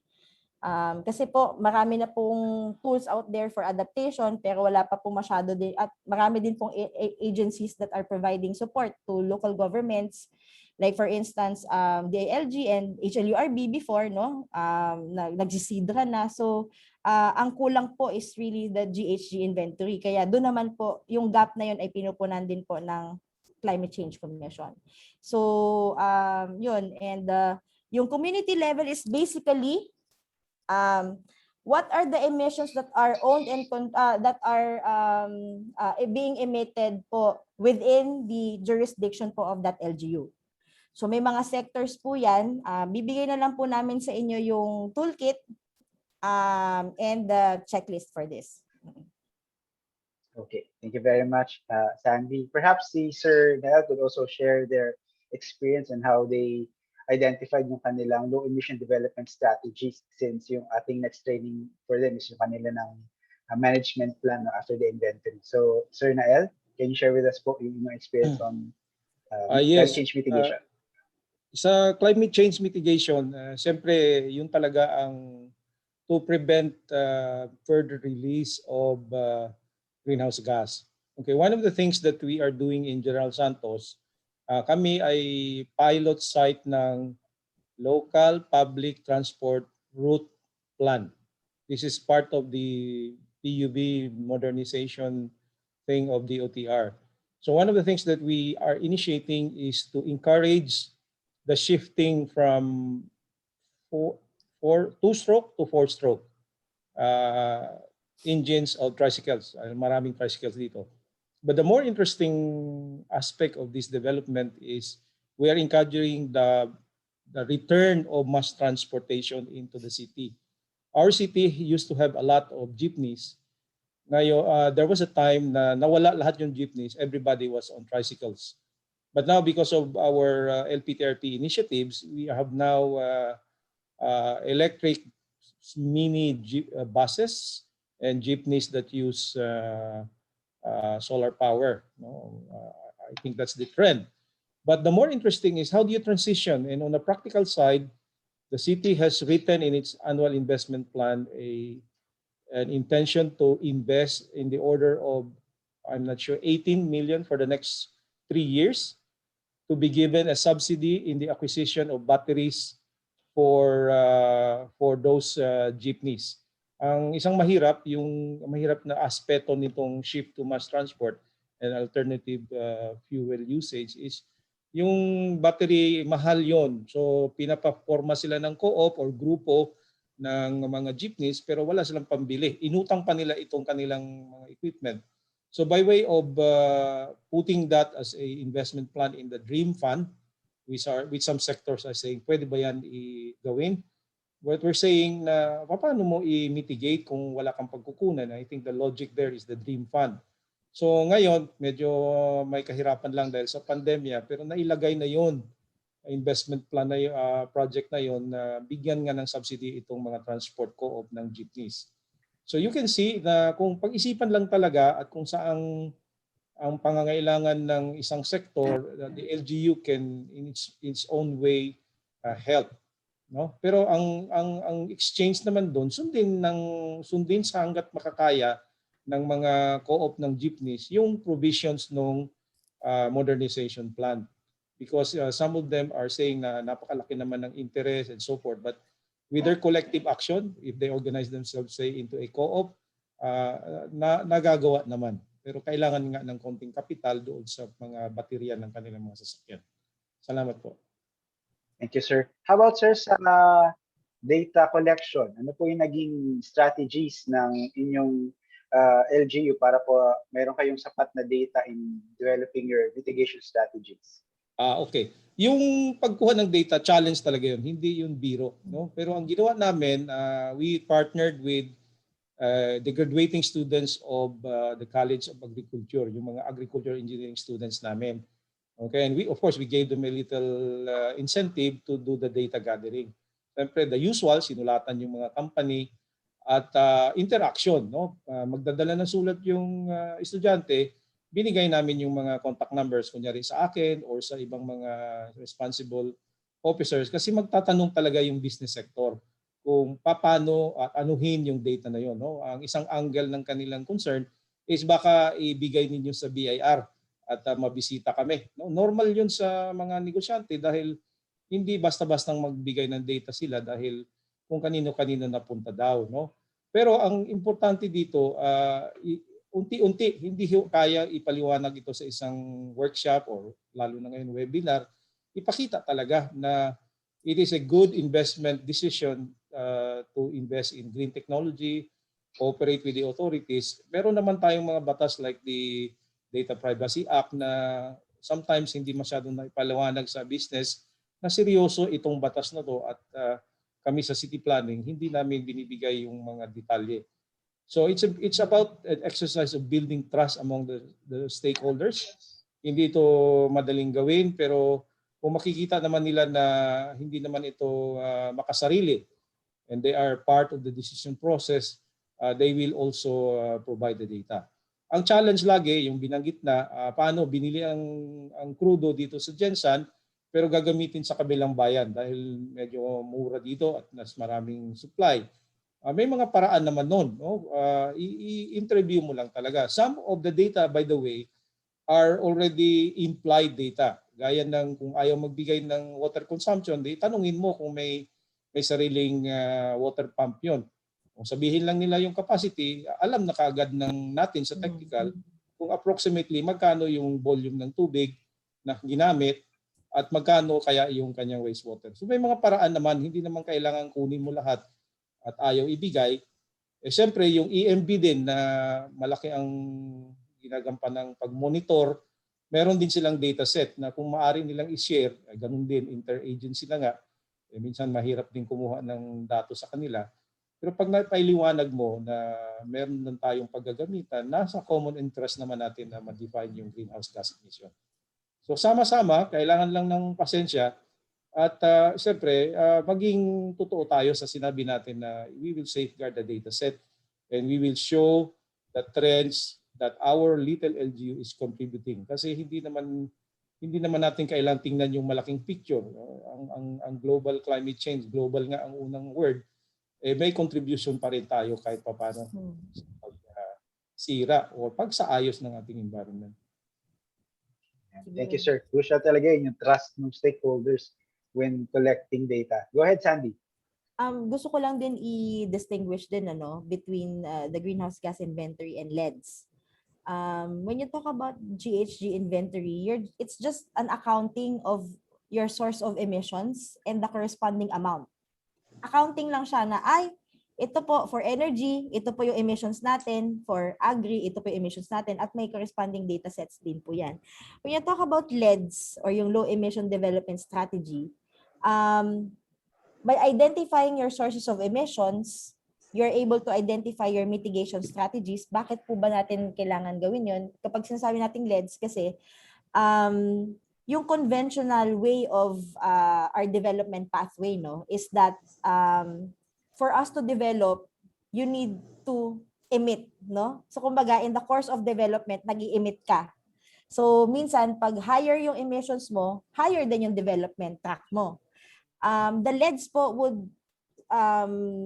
enable us to decouple development from your emissions. So ibig sabihin, kahit na bumababa yung emissions mo, ay nag-a-achieve ka pa rin ng development mo. So how do you achieve development while at the same time lowering your emissions. So yun po basically yung LEDs. And the way for us to track that is actually pag nag-i-inventory ka rin. So it's actually a means for you to track whether or not you are achieving a specific target, kung magsiset ka ng target reduction mo and while attaining your development trajectory. So yun din po yung ano natin, a means for you to verify kung talaga nga bang nami-meet mo yung target nun is mag-i-inventory ka. So yung sinabi nga po ni sir, maganda sana na frequent, no? Yung inventory mo, depende din yan sa target mo. Kung ang target mo is halimbawa, we need to reduce emissions or avoid emissions by 5% by 2030.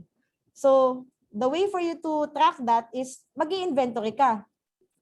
Kung mamimit mo ba by 2030 nakapag-reduce ka ng 5% compared to your emissions inventory last time. So yun lang, just to distinguish lang din po yung two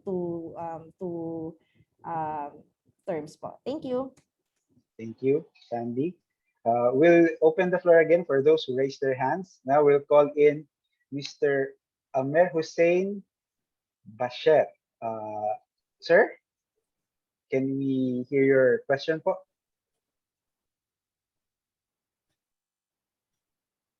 Sir Amer Hussein? Let's check kung pwede mag-unmute si sir. Hello, sir? Okay, we'll proceed to the next participant who raised their hand, Miss Jessie Lou Frugalidad. Miss Jessie Lou?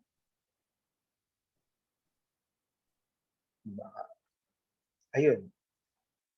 Okay. Sabi ni sir, that was during the presentation. Okay, noted po. We proceed to the next question that we received in the chat box. Ito, medyo related ulit sa inventory. Can they provide us the total carbon dioxide emissions by the Philippines and base year such that we may be able to trace the percentage reduction per year? This is to determine whether we are improving or not in terms of our performance. Also, we need similar data for Mindanao and per region as point of reference and comparisons of our respective actions. Yung pinakita ko po na website kanina ng Climate Change Commission, yung nicdis.climate.gov.ph. So nandun po yung information po for 1994, 2000, and 2010. And ongoing po kami ngayon sa 2015 and 2020 greenhouse gas inventory. So yun po, makikita nyo din po doon yung sources of emissions din po natin. So yung website ay www.nicdis.climate.gov.ph. Ayan. So kapalagay na lang po namin sa chat box yung URL so you can check the link later on po. Again, that's www.nicdis.climate.gov.ph. Next question is from Daisy Bukayan. How many days po usually you could send us back the reviewed AIP with CCET? So I think this is for France.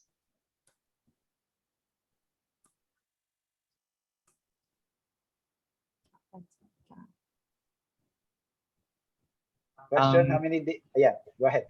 Erwin, yes.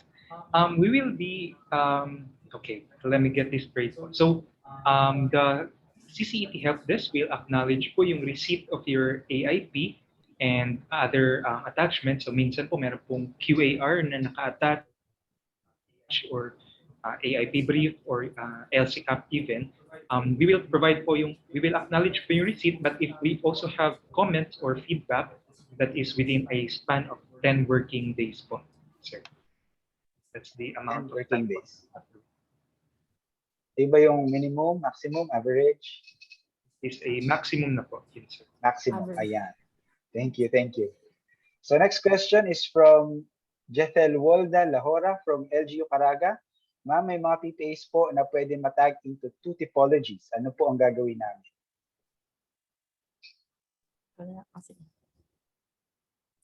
One tap, one typology. As said po ni Miss Sandy, yung current system or the current tagging system allows only for one TAP, one typology po. So if you may recall yung ating presentation on the QAR, meron po tayong nilalagay doon na climate information used or meron po tayong climate risk being addressed. So we might want to refer back kung ano po yung mga studies and literature na ating ginamit that were basic, that served as the basis on coming up on designing or prioritizing our PAP. So a very simple example of that is that if the PAP emerged as a response to the findings of the climate and disaster risk assessment, then they are most likely to be adaptation. Okay, I'm saying the most likely to be adaptation kasi po, for example, if you are addressing your vulnerability to landslide and then you resort to reforestation, they are a result of your SIDRA, so it is an adaptation. However, meron po silang mitigation co-benefits. Okay? So yun po. If yung ating PAP naman emerged as a response to the findings of your greenhouse gas accounting inventory, then they are most likely to be mitigation. Okay? So we might want to refer back na lang po sa ating mga information na ginamit. I hope that answers for your ating question. Thank you. I hope na-address yung clarification na kakailanganin ng ating participant. Next question is from Asterio Olandria. Ma'am Sandy, do you have more recent CCET guidelines for SUC and other government instrumentalities? Ang alam daw po niya is yung GMC 2013 pa. Yeah, ni-revise na rin po yun for the national. Meron po tayong 2015-01. Na nakapaloob naman po doon yung typologies naman din po for the national agencies. And this covers po NGAs, GOCCs, and SUCs. So this first quarter po, last March, we conducted din po a similar webinar po in coordination with DBM and CHED for all SUCs naman din po para ma-train din po kayo kung ano po yung gagawin po natin for the national CCET. And this week po actually yung deadline po namin for SUCs po to submit po their QARs for certification or for approval ni CCC before po nila isubmit kay DBM kasi ang deadline po kay DBM for the national ay May 11. So may mga SUCs na rin pong nagsasubmit din po sa atin. So we are basing the typologies po dun sa revised din po na 2015-01 JMC of DBM and CCC. And we will provide it, nandun din po sa NICDIS portal and we will share na lang din po siguro sa email nyo din po if you could email it to us, yung email address nyo po para ma-send din po namin, ma'am. Okay, thank you very much. Ito pala nasa naka-post chat box na. Yung link for the National CCT Joint Memo Circular na nandito po lahat ng typologies po natin for NGAs, GOCCs, and SUCs. Thank you. Next question from Rosalinda Quintana. Ma'am, pwede po kami mag-send ng e-copy ng AIP kahit approved na po para ma-review po ninyo for guidance na din sa amin. So, yes. Similar, yes, they can send. Yes, pa. Dun sa ating CCEP help desk. Yung LGU help desk, yes. Okay.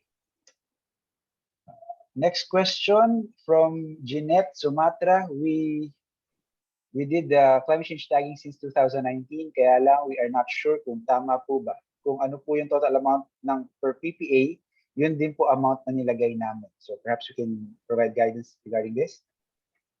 Sure. Sabi din naman. Okay po, thank you. So I believe nag-reply po tayo sa question na yun, but just to reiterate po, anything na AIP, whatever fiscal year that is previous to what we are planning now, so we are FY 2022, I believe, we are planning and submitting yung 2022. So anything that is previous to 2022 po, we will treat it as final na po. Okay, so what we will be commenting on is yung ating 2022 po. And again, before po sana, again, if ever pwede pong ma-afford yung CCET help desk to comment on the AIP and yung typologies before na ma-approve siya ng ating sanggunian bayan or panlunsod, then that would be nice po, if available. Thank you, Franz. Next, 3 questions, again, related to CCET. First, are there research projects on climate change or mitigation eligible for CCEP from SICAT Oscar? Yes, they're eligible. May typologies po tayo dito. So nakita nyo po dun sa nomenclature natin, ano, yung is it a policy and governance, R&D, and CAP building or action delivery. So may mga typologies po tayo for that po. And nakapaloob po yun dun sa JMC 2015-01 po ng CCC, DBM, and DILG. Thank you. Next question Sir, from... Yes, may go I ahead. just add in po on that one thing, the typologies. If you also want po a basis po yung ating identifying yung mga PAPs or even designing po ano po yung mga climate change related na PAPs natin. Gaya po ng nabanggit ni Danny, pwede po tayong tumingin sa LCCAP as our reference, but we can also look at yung ating typologies. So if you notice, nakagrupo po yung typologies into policy, R&D, CAP build, capacity building, at saka yung action service, at service delivery or action delivery. So, pwede mo na siyang buuin into a program. So, meron kang PAP for policy, meron kang PAP for research and development, meron kang PAP for training, seminars, and then meron kang PAP for action delivery. So, it actually makes sense kung yung apat na typology, yung apat na modes of delivery can be is found in your AIP po. So you are naka-programatize na po yun. Ayun lang. Add ko lang, Sir Irvin. Thank you, Franz. Our next question is for Danny.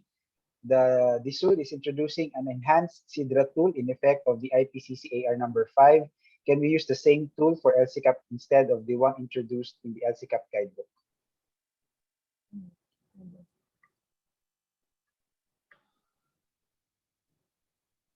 You're on mute, Danny.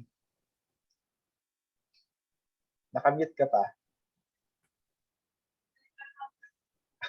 Okay, we'll get back to Danny at mukhang may technical problem siya. Next question. Sagutin na lang natin, Ayan, sige, go ahead. Pwede naman siyang gamitin, of course, kasi latest naman din po yan. As long as, ang importante naman po doon, di ba, is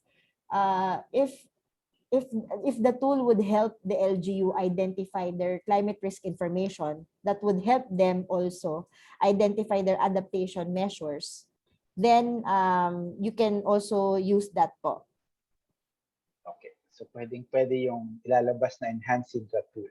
Pwede, mas okay nga kasi enhanced na yan. So, kasi napasok na niya yung RCPs at saka yung yes. For that.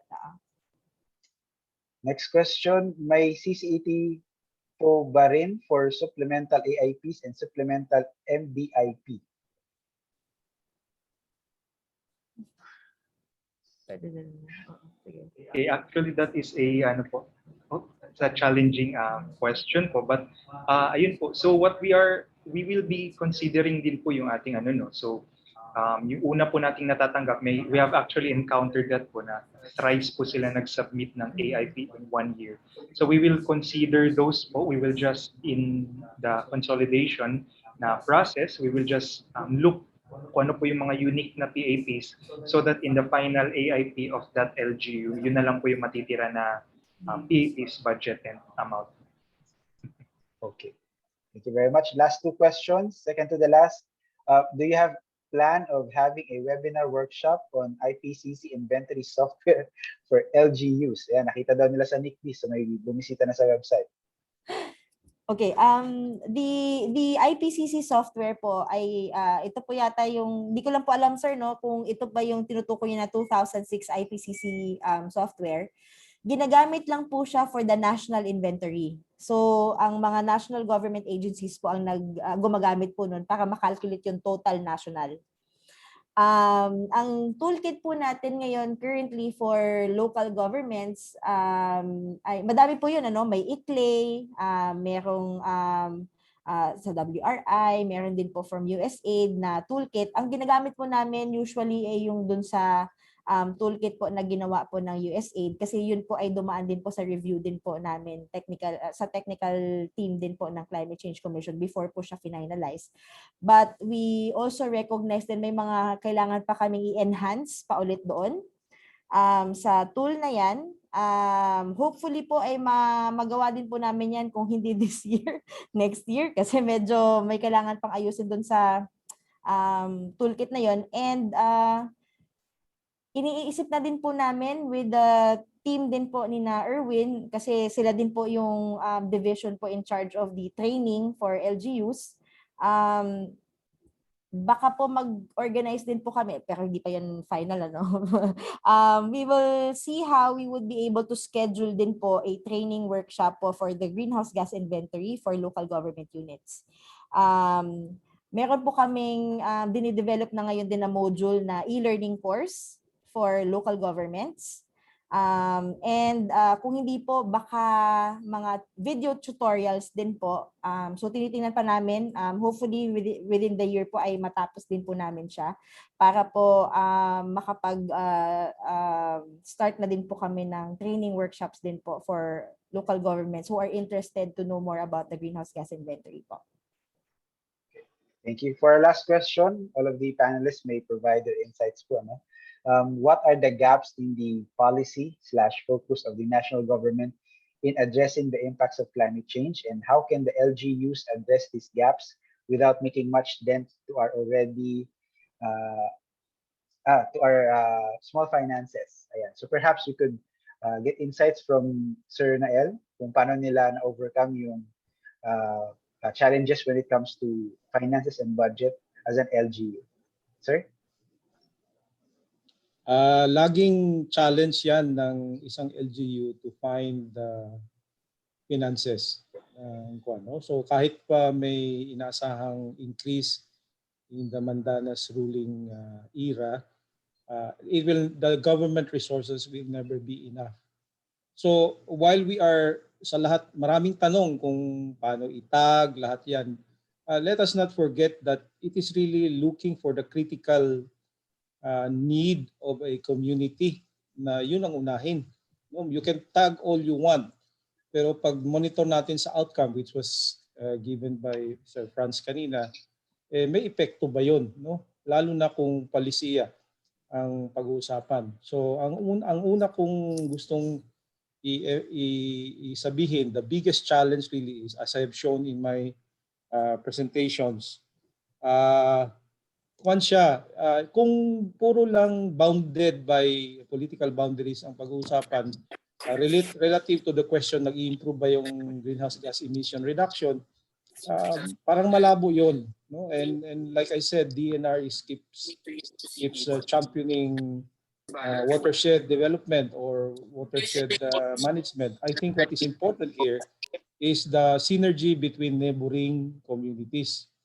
No, kung mag-combine nung pwersa or finances yung mga neighborhood, then the real dent to greenhouse gas emissions or climate risk, disaster risk management can really make a difference.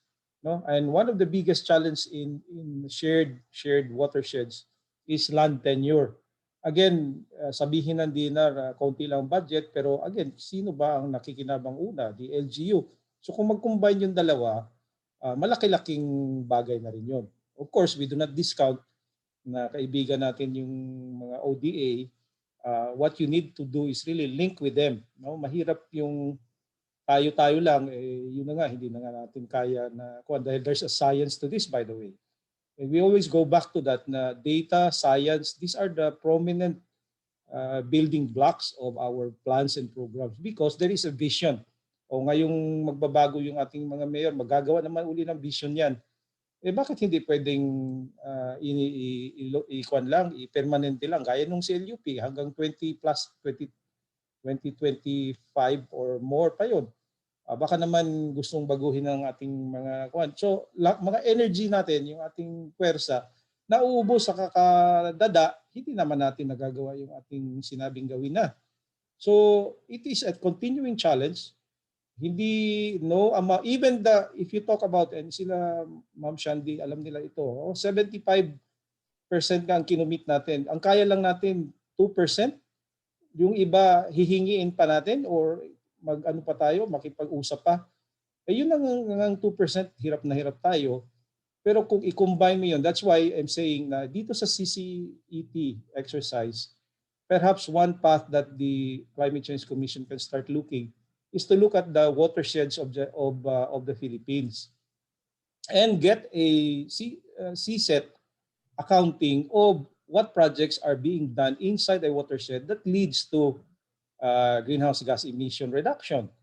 So yun, makikita na kaagad natin na kung sama-sama again, like I said before, there is a better chance of looking at it rather than there's a question there, ma-penalize ba ang LGU? Bakit penalty ang pinag-uusapan? Hindi ba commitment ang pinaghahanap dito? Hindi ba going to a future that we all live harmoniously and resilient to?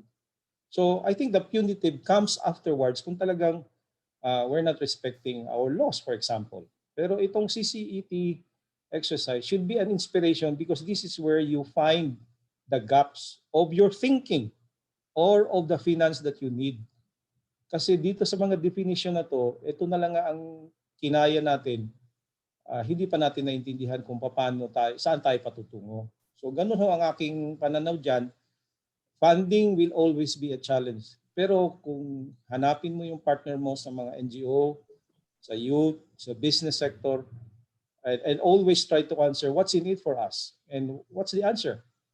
What's in it for us is a sustainable future that we all keep on talking about. Thank you, sir. Yes, go ahead, Sandy. Yeah, siguro Erwin, ang maganda rin natin i-impart or i-impart din sa mga LGUs natin sa ngayon, di ba? Yung benefit of having a climate tag AIP is because it could actually serve as a tool for you to also access climate financing. Kasi it's already part of your priority, kaya nga po yan nandun sa AIP nyo. Hindi nga lang po yan lahat budgeted, di ba? You could identify other sources of financing din po doon sa inyong priority programs na na-identify nyo for that particular duration. This could actually help you also access other sources of financing. Now, ang challenge lang natin doon is how do we now bridge the LGUs to know ano ba yung mga climate financing that are available, no? So, kasi ang maraming LGUs, ang alam lang din po ng mga LGUs na yun ay PSF. Pero marami pa kasing funding din na pwede din natin matap, no? So, I think yun ang isang kailangan din nating i-address. How do we now bridge yung local governments to access and to know more about ano ba yung merong funding, available funding na pwede namin itap? Another issue din doon would be yung aside from access to climate financing, yung capacity also of LGUs to generate or to draft proposals to access those climate financing, no? So yun din yung isa sa mga challenges din natin, ano? So kaya nga ewan ko, Erwin, sinasabi ko din to sa climate finance team na nagkukwento lang, parang ano lang, ano? Meeting lang. Parang meeting lang. Pwede ba kayong gumawa ng parang booklet for local government units na sasabihin nila, okay, ito ang GCF. Para ma-access nyo po itong fund na to, ito po yung mga kailangan nyo kausapin, ito po yung email address ng mga yan, ito po yung GEF.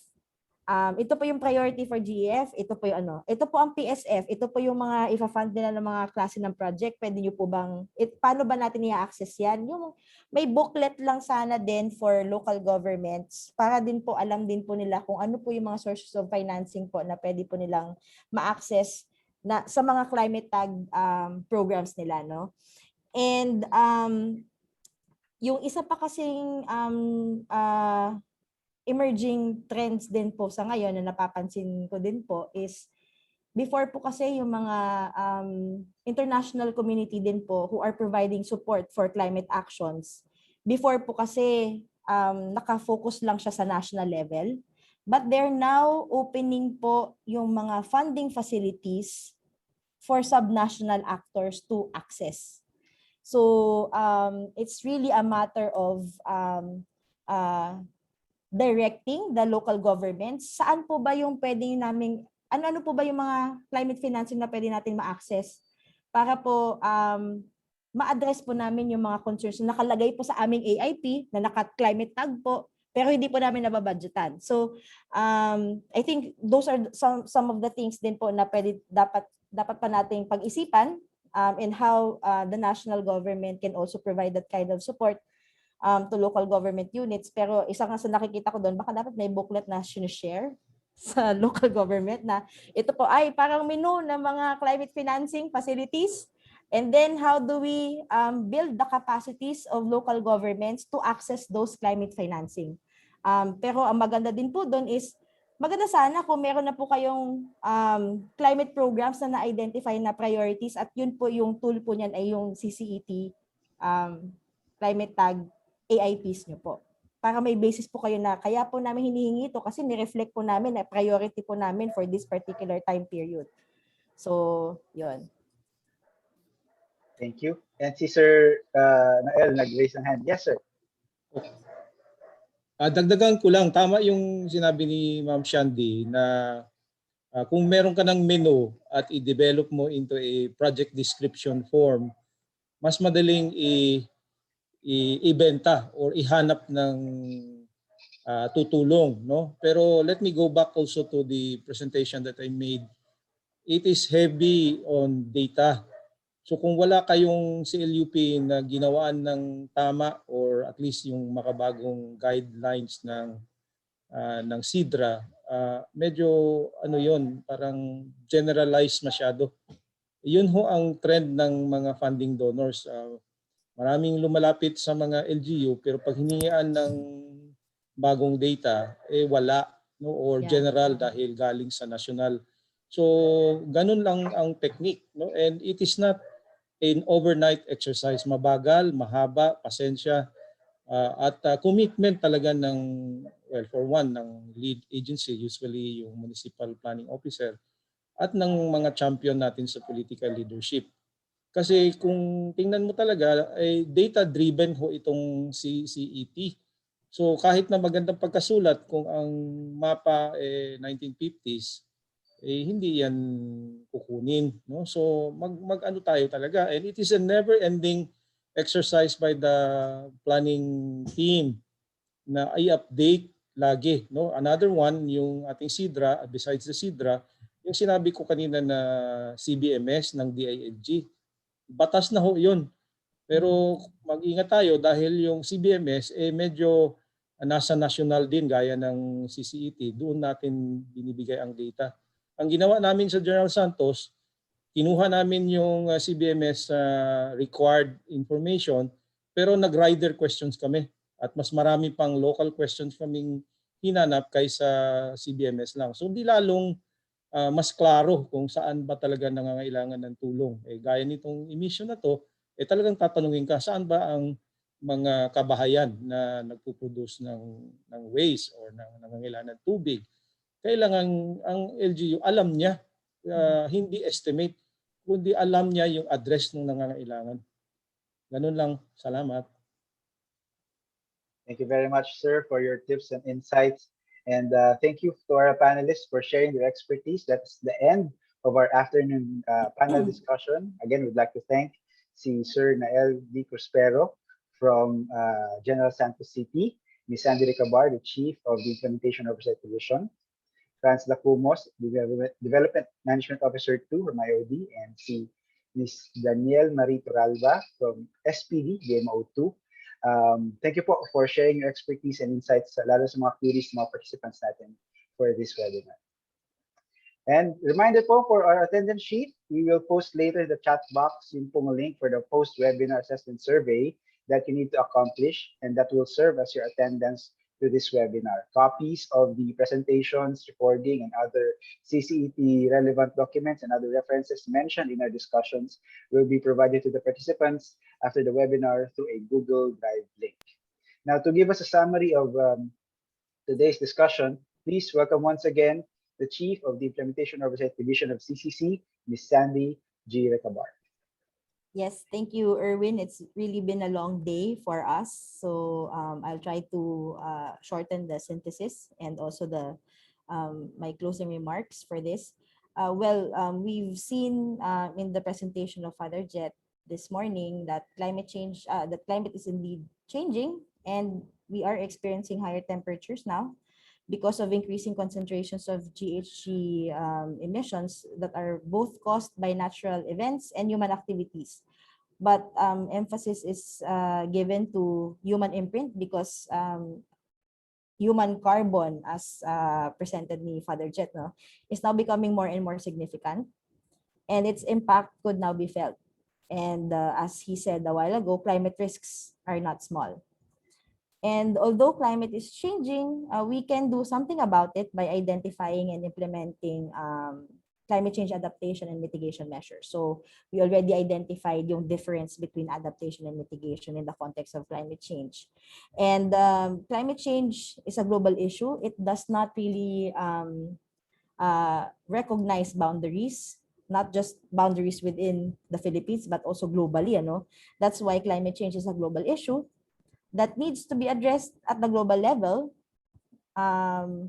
And we've seen in the presentation of Arnold a while ago that the international community came up with the UNFCCC, the Kyoto Protocol, and the Paris Agreement. Ito po yung global call for action natin. And we've seen how governments from all over the world came together and really agreed on some measures and targets for us to address climate change and to make sure that we stay below 2 degrees and if possible 1.5 degrees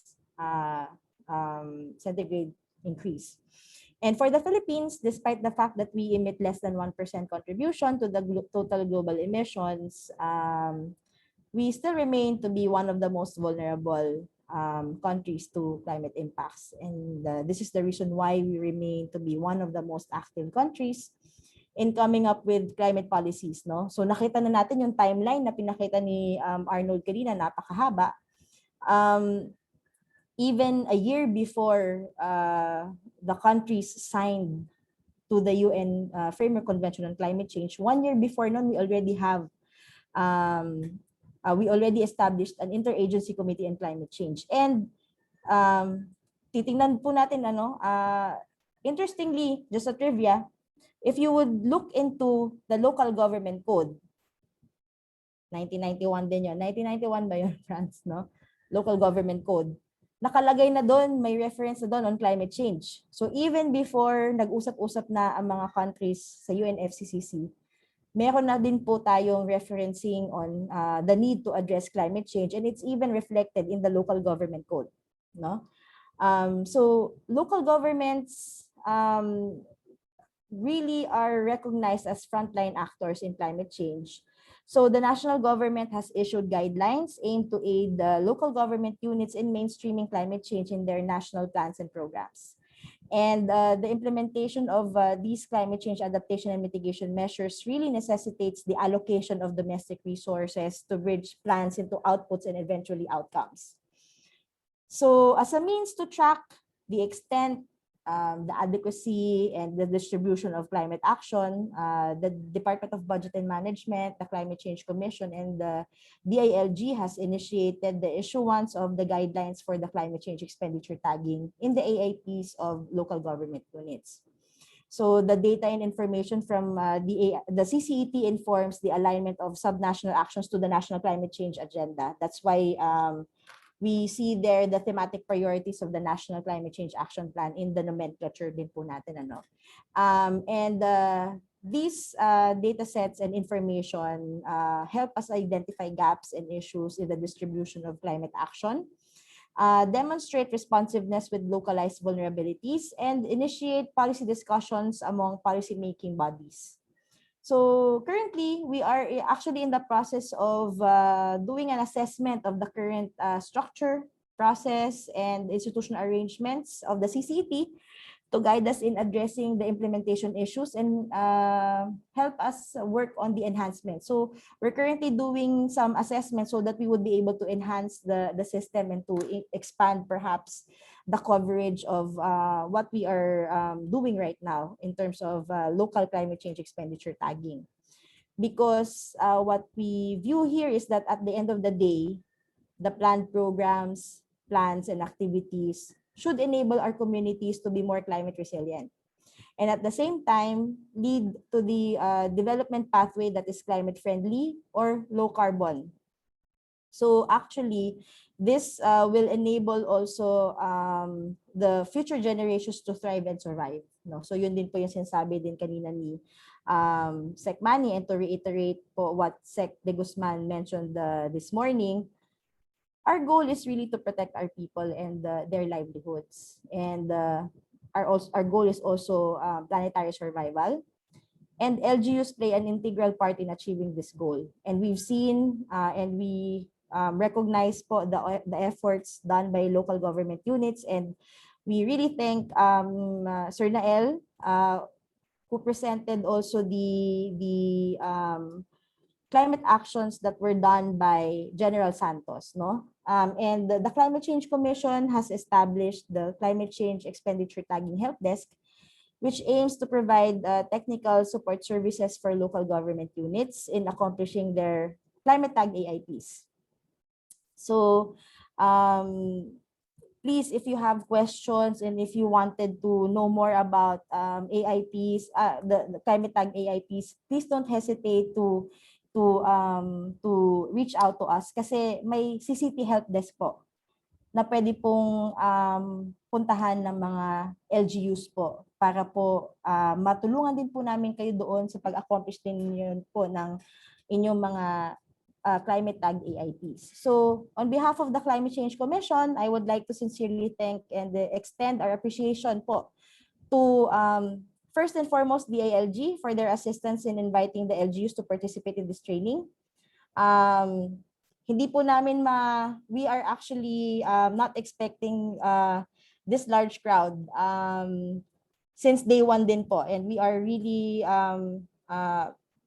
thankful po for the presence po of the local government units here. Appreciation is also extended to the NGAs, especially DBM and COA, who encouraged the regional offices to attend this webinar. And also other NGAs din po, no, who really invited din po their regional offices, and also there are still also some central office representatives po from various government agencies who also attended this 3-day training din po for the Luzon, Visayas, and Mindanao cluster. And we also would like to thank the SUCs who are also here, who attended the training, because actually po the SUCs are very special case po ang SUCs po natin pagdating po sa CCET. Kasi po kailangan po nila maintindihan both yung local and national, no? For them to submit po yung mga proposals po nila for climate change, yung mga climate proposals, CC proposals din po nila, they are using po the national CCET process. But they need to also understand the local CCET process, because a lot of local government units really need help and technical assistance din po. So we are also looking at SUCs to be able to extend that kind of support to the LGUs, no? Pagdating po doon sa pag-accomplish po ng climate tag AIPs. And we've also trained the regional offices of DBM last year, and also I think 2019 naman po yung mga regional offices din po ng DILG ay na-train din po namin together with the central office po of DILG yung mga on CCET, no? So wala po kasi kaming regional offices, so we are really strategizing in terms of reaching out to other oversight agencies who have regional offices to really know more about CCET, so that they would be able to also provide that kind of support to local government units, no? And last but not the least, we are actually very honored to have this opportunity to provide this kind of training po for the LGUs from Mindanao. So sobrang salamat po sa pag-attend. This is actually the first time for us to organize this kind of webinar that is solely focused on the CCET, and was attended by as many LGUs as possible, no? So we really value the questions and comments we received during the event. We also hope that this webinar also help contribute in changing mindsets, no? And enable the participants to really start caring for the common good as suggested by Father Chet in his presentation this morning. And we also hope that this webinar would help LGUs in finalizing their climate tag AIPs for 2022. Ginawa po namin itong training even before pa po maglabas si BBM ng local budget memorandum, para po at least ma-prepare na rin po yung mga local government units for this. And again, I would like to again reiterate that we have the help desk to assist the LGUs and to help you address your concerns for regarding CCET. And for those who have climate tag AIPs po from previous years, please send them to the help desk as well, so that we would be able to also compile them and have a sense po of a total picture din po of the climate tag plans and programs din po of the local government units. So with that, we really thank you for attending this webinar. Good afternoon and keep safe.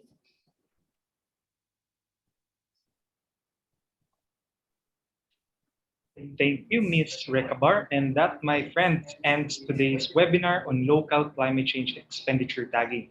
So from all of us here at the CCC, our partners in the DILG, in the office, and working from home, we would like to thank everyone for taking the time and effort to participate in today's series of lectures. So salamat sa inyong pagbulat, pagtapos o pagtuon sa atong mga topics ni ining atong webinar. Erwin?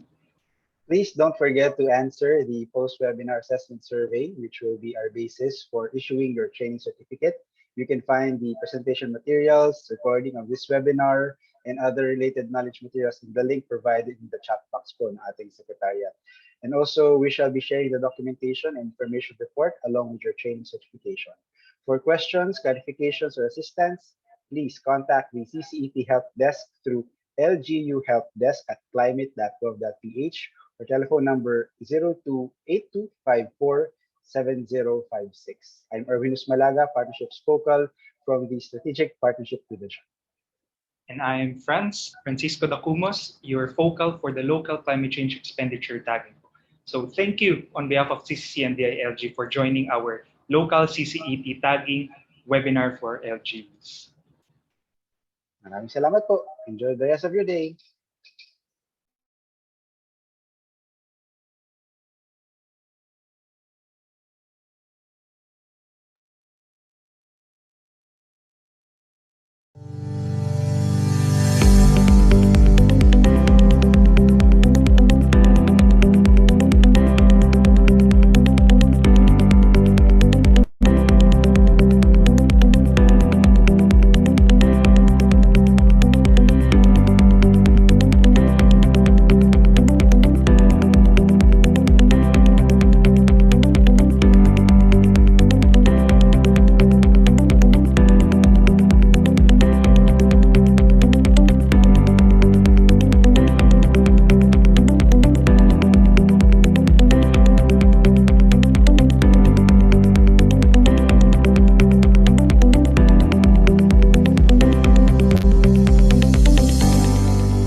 Counterparts po from DILG and si Sir Nael sa Jensen po. We have a gallery view po, please.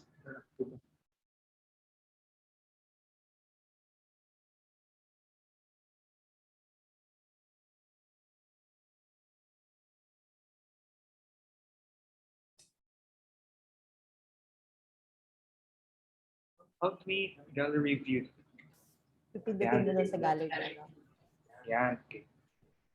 Paano mag-photo? Okay po. Anyone else from our panelists? Thank you po, Sir Niall. Thank you po so much. So 1, 2, 3, smile po. Yan. Ay, po si Ate Alons. 1, 2, 3. Okay. Isa pa po. 1, 2, 3. Thank you. Thank you, everyone. Thank you po. May mga questions tayo na receive sa chat box regarding doon sa challenges nila doon sa post-webinar assessment link. So, Secretary, please address.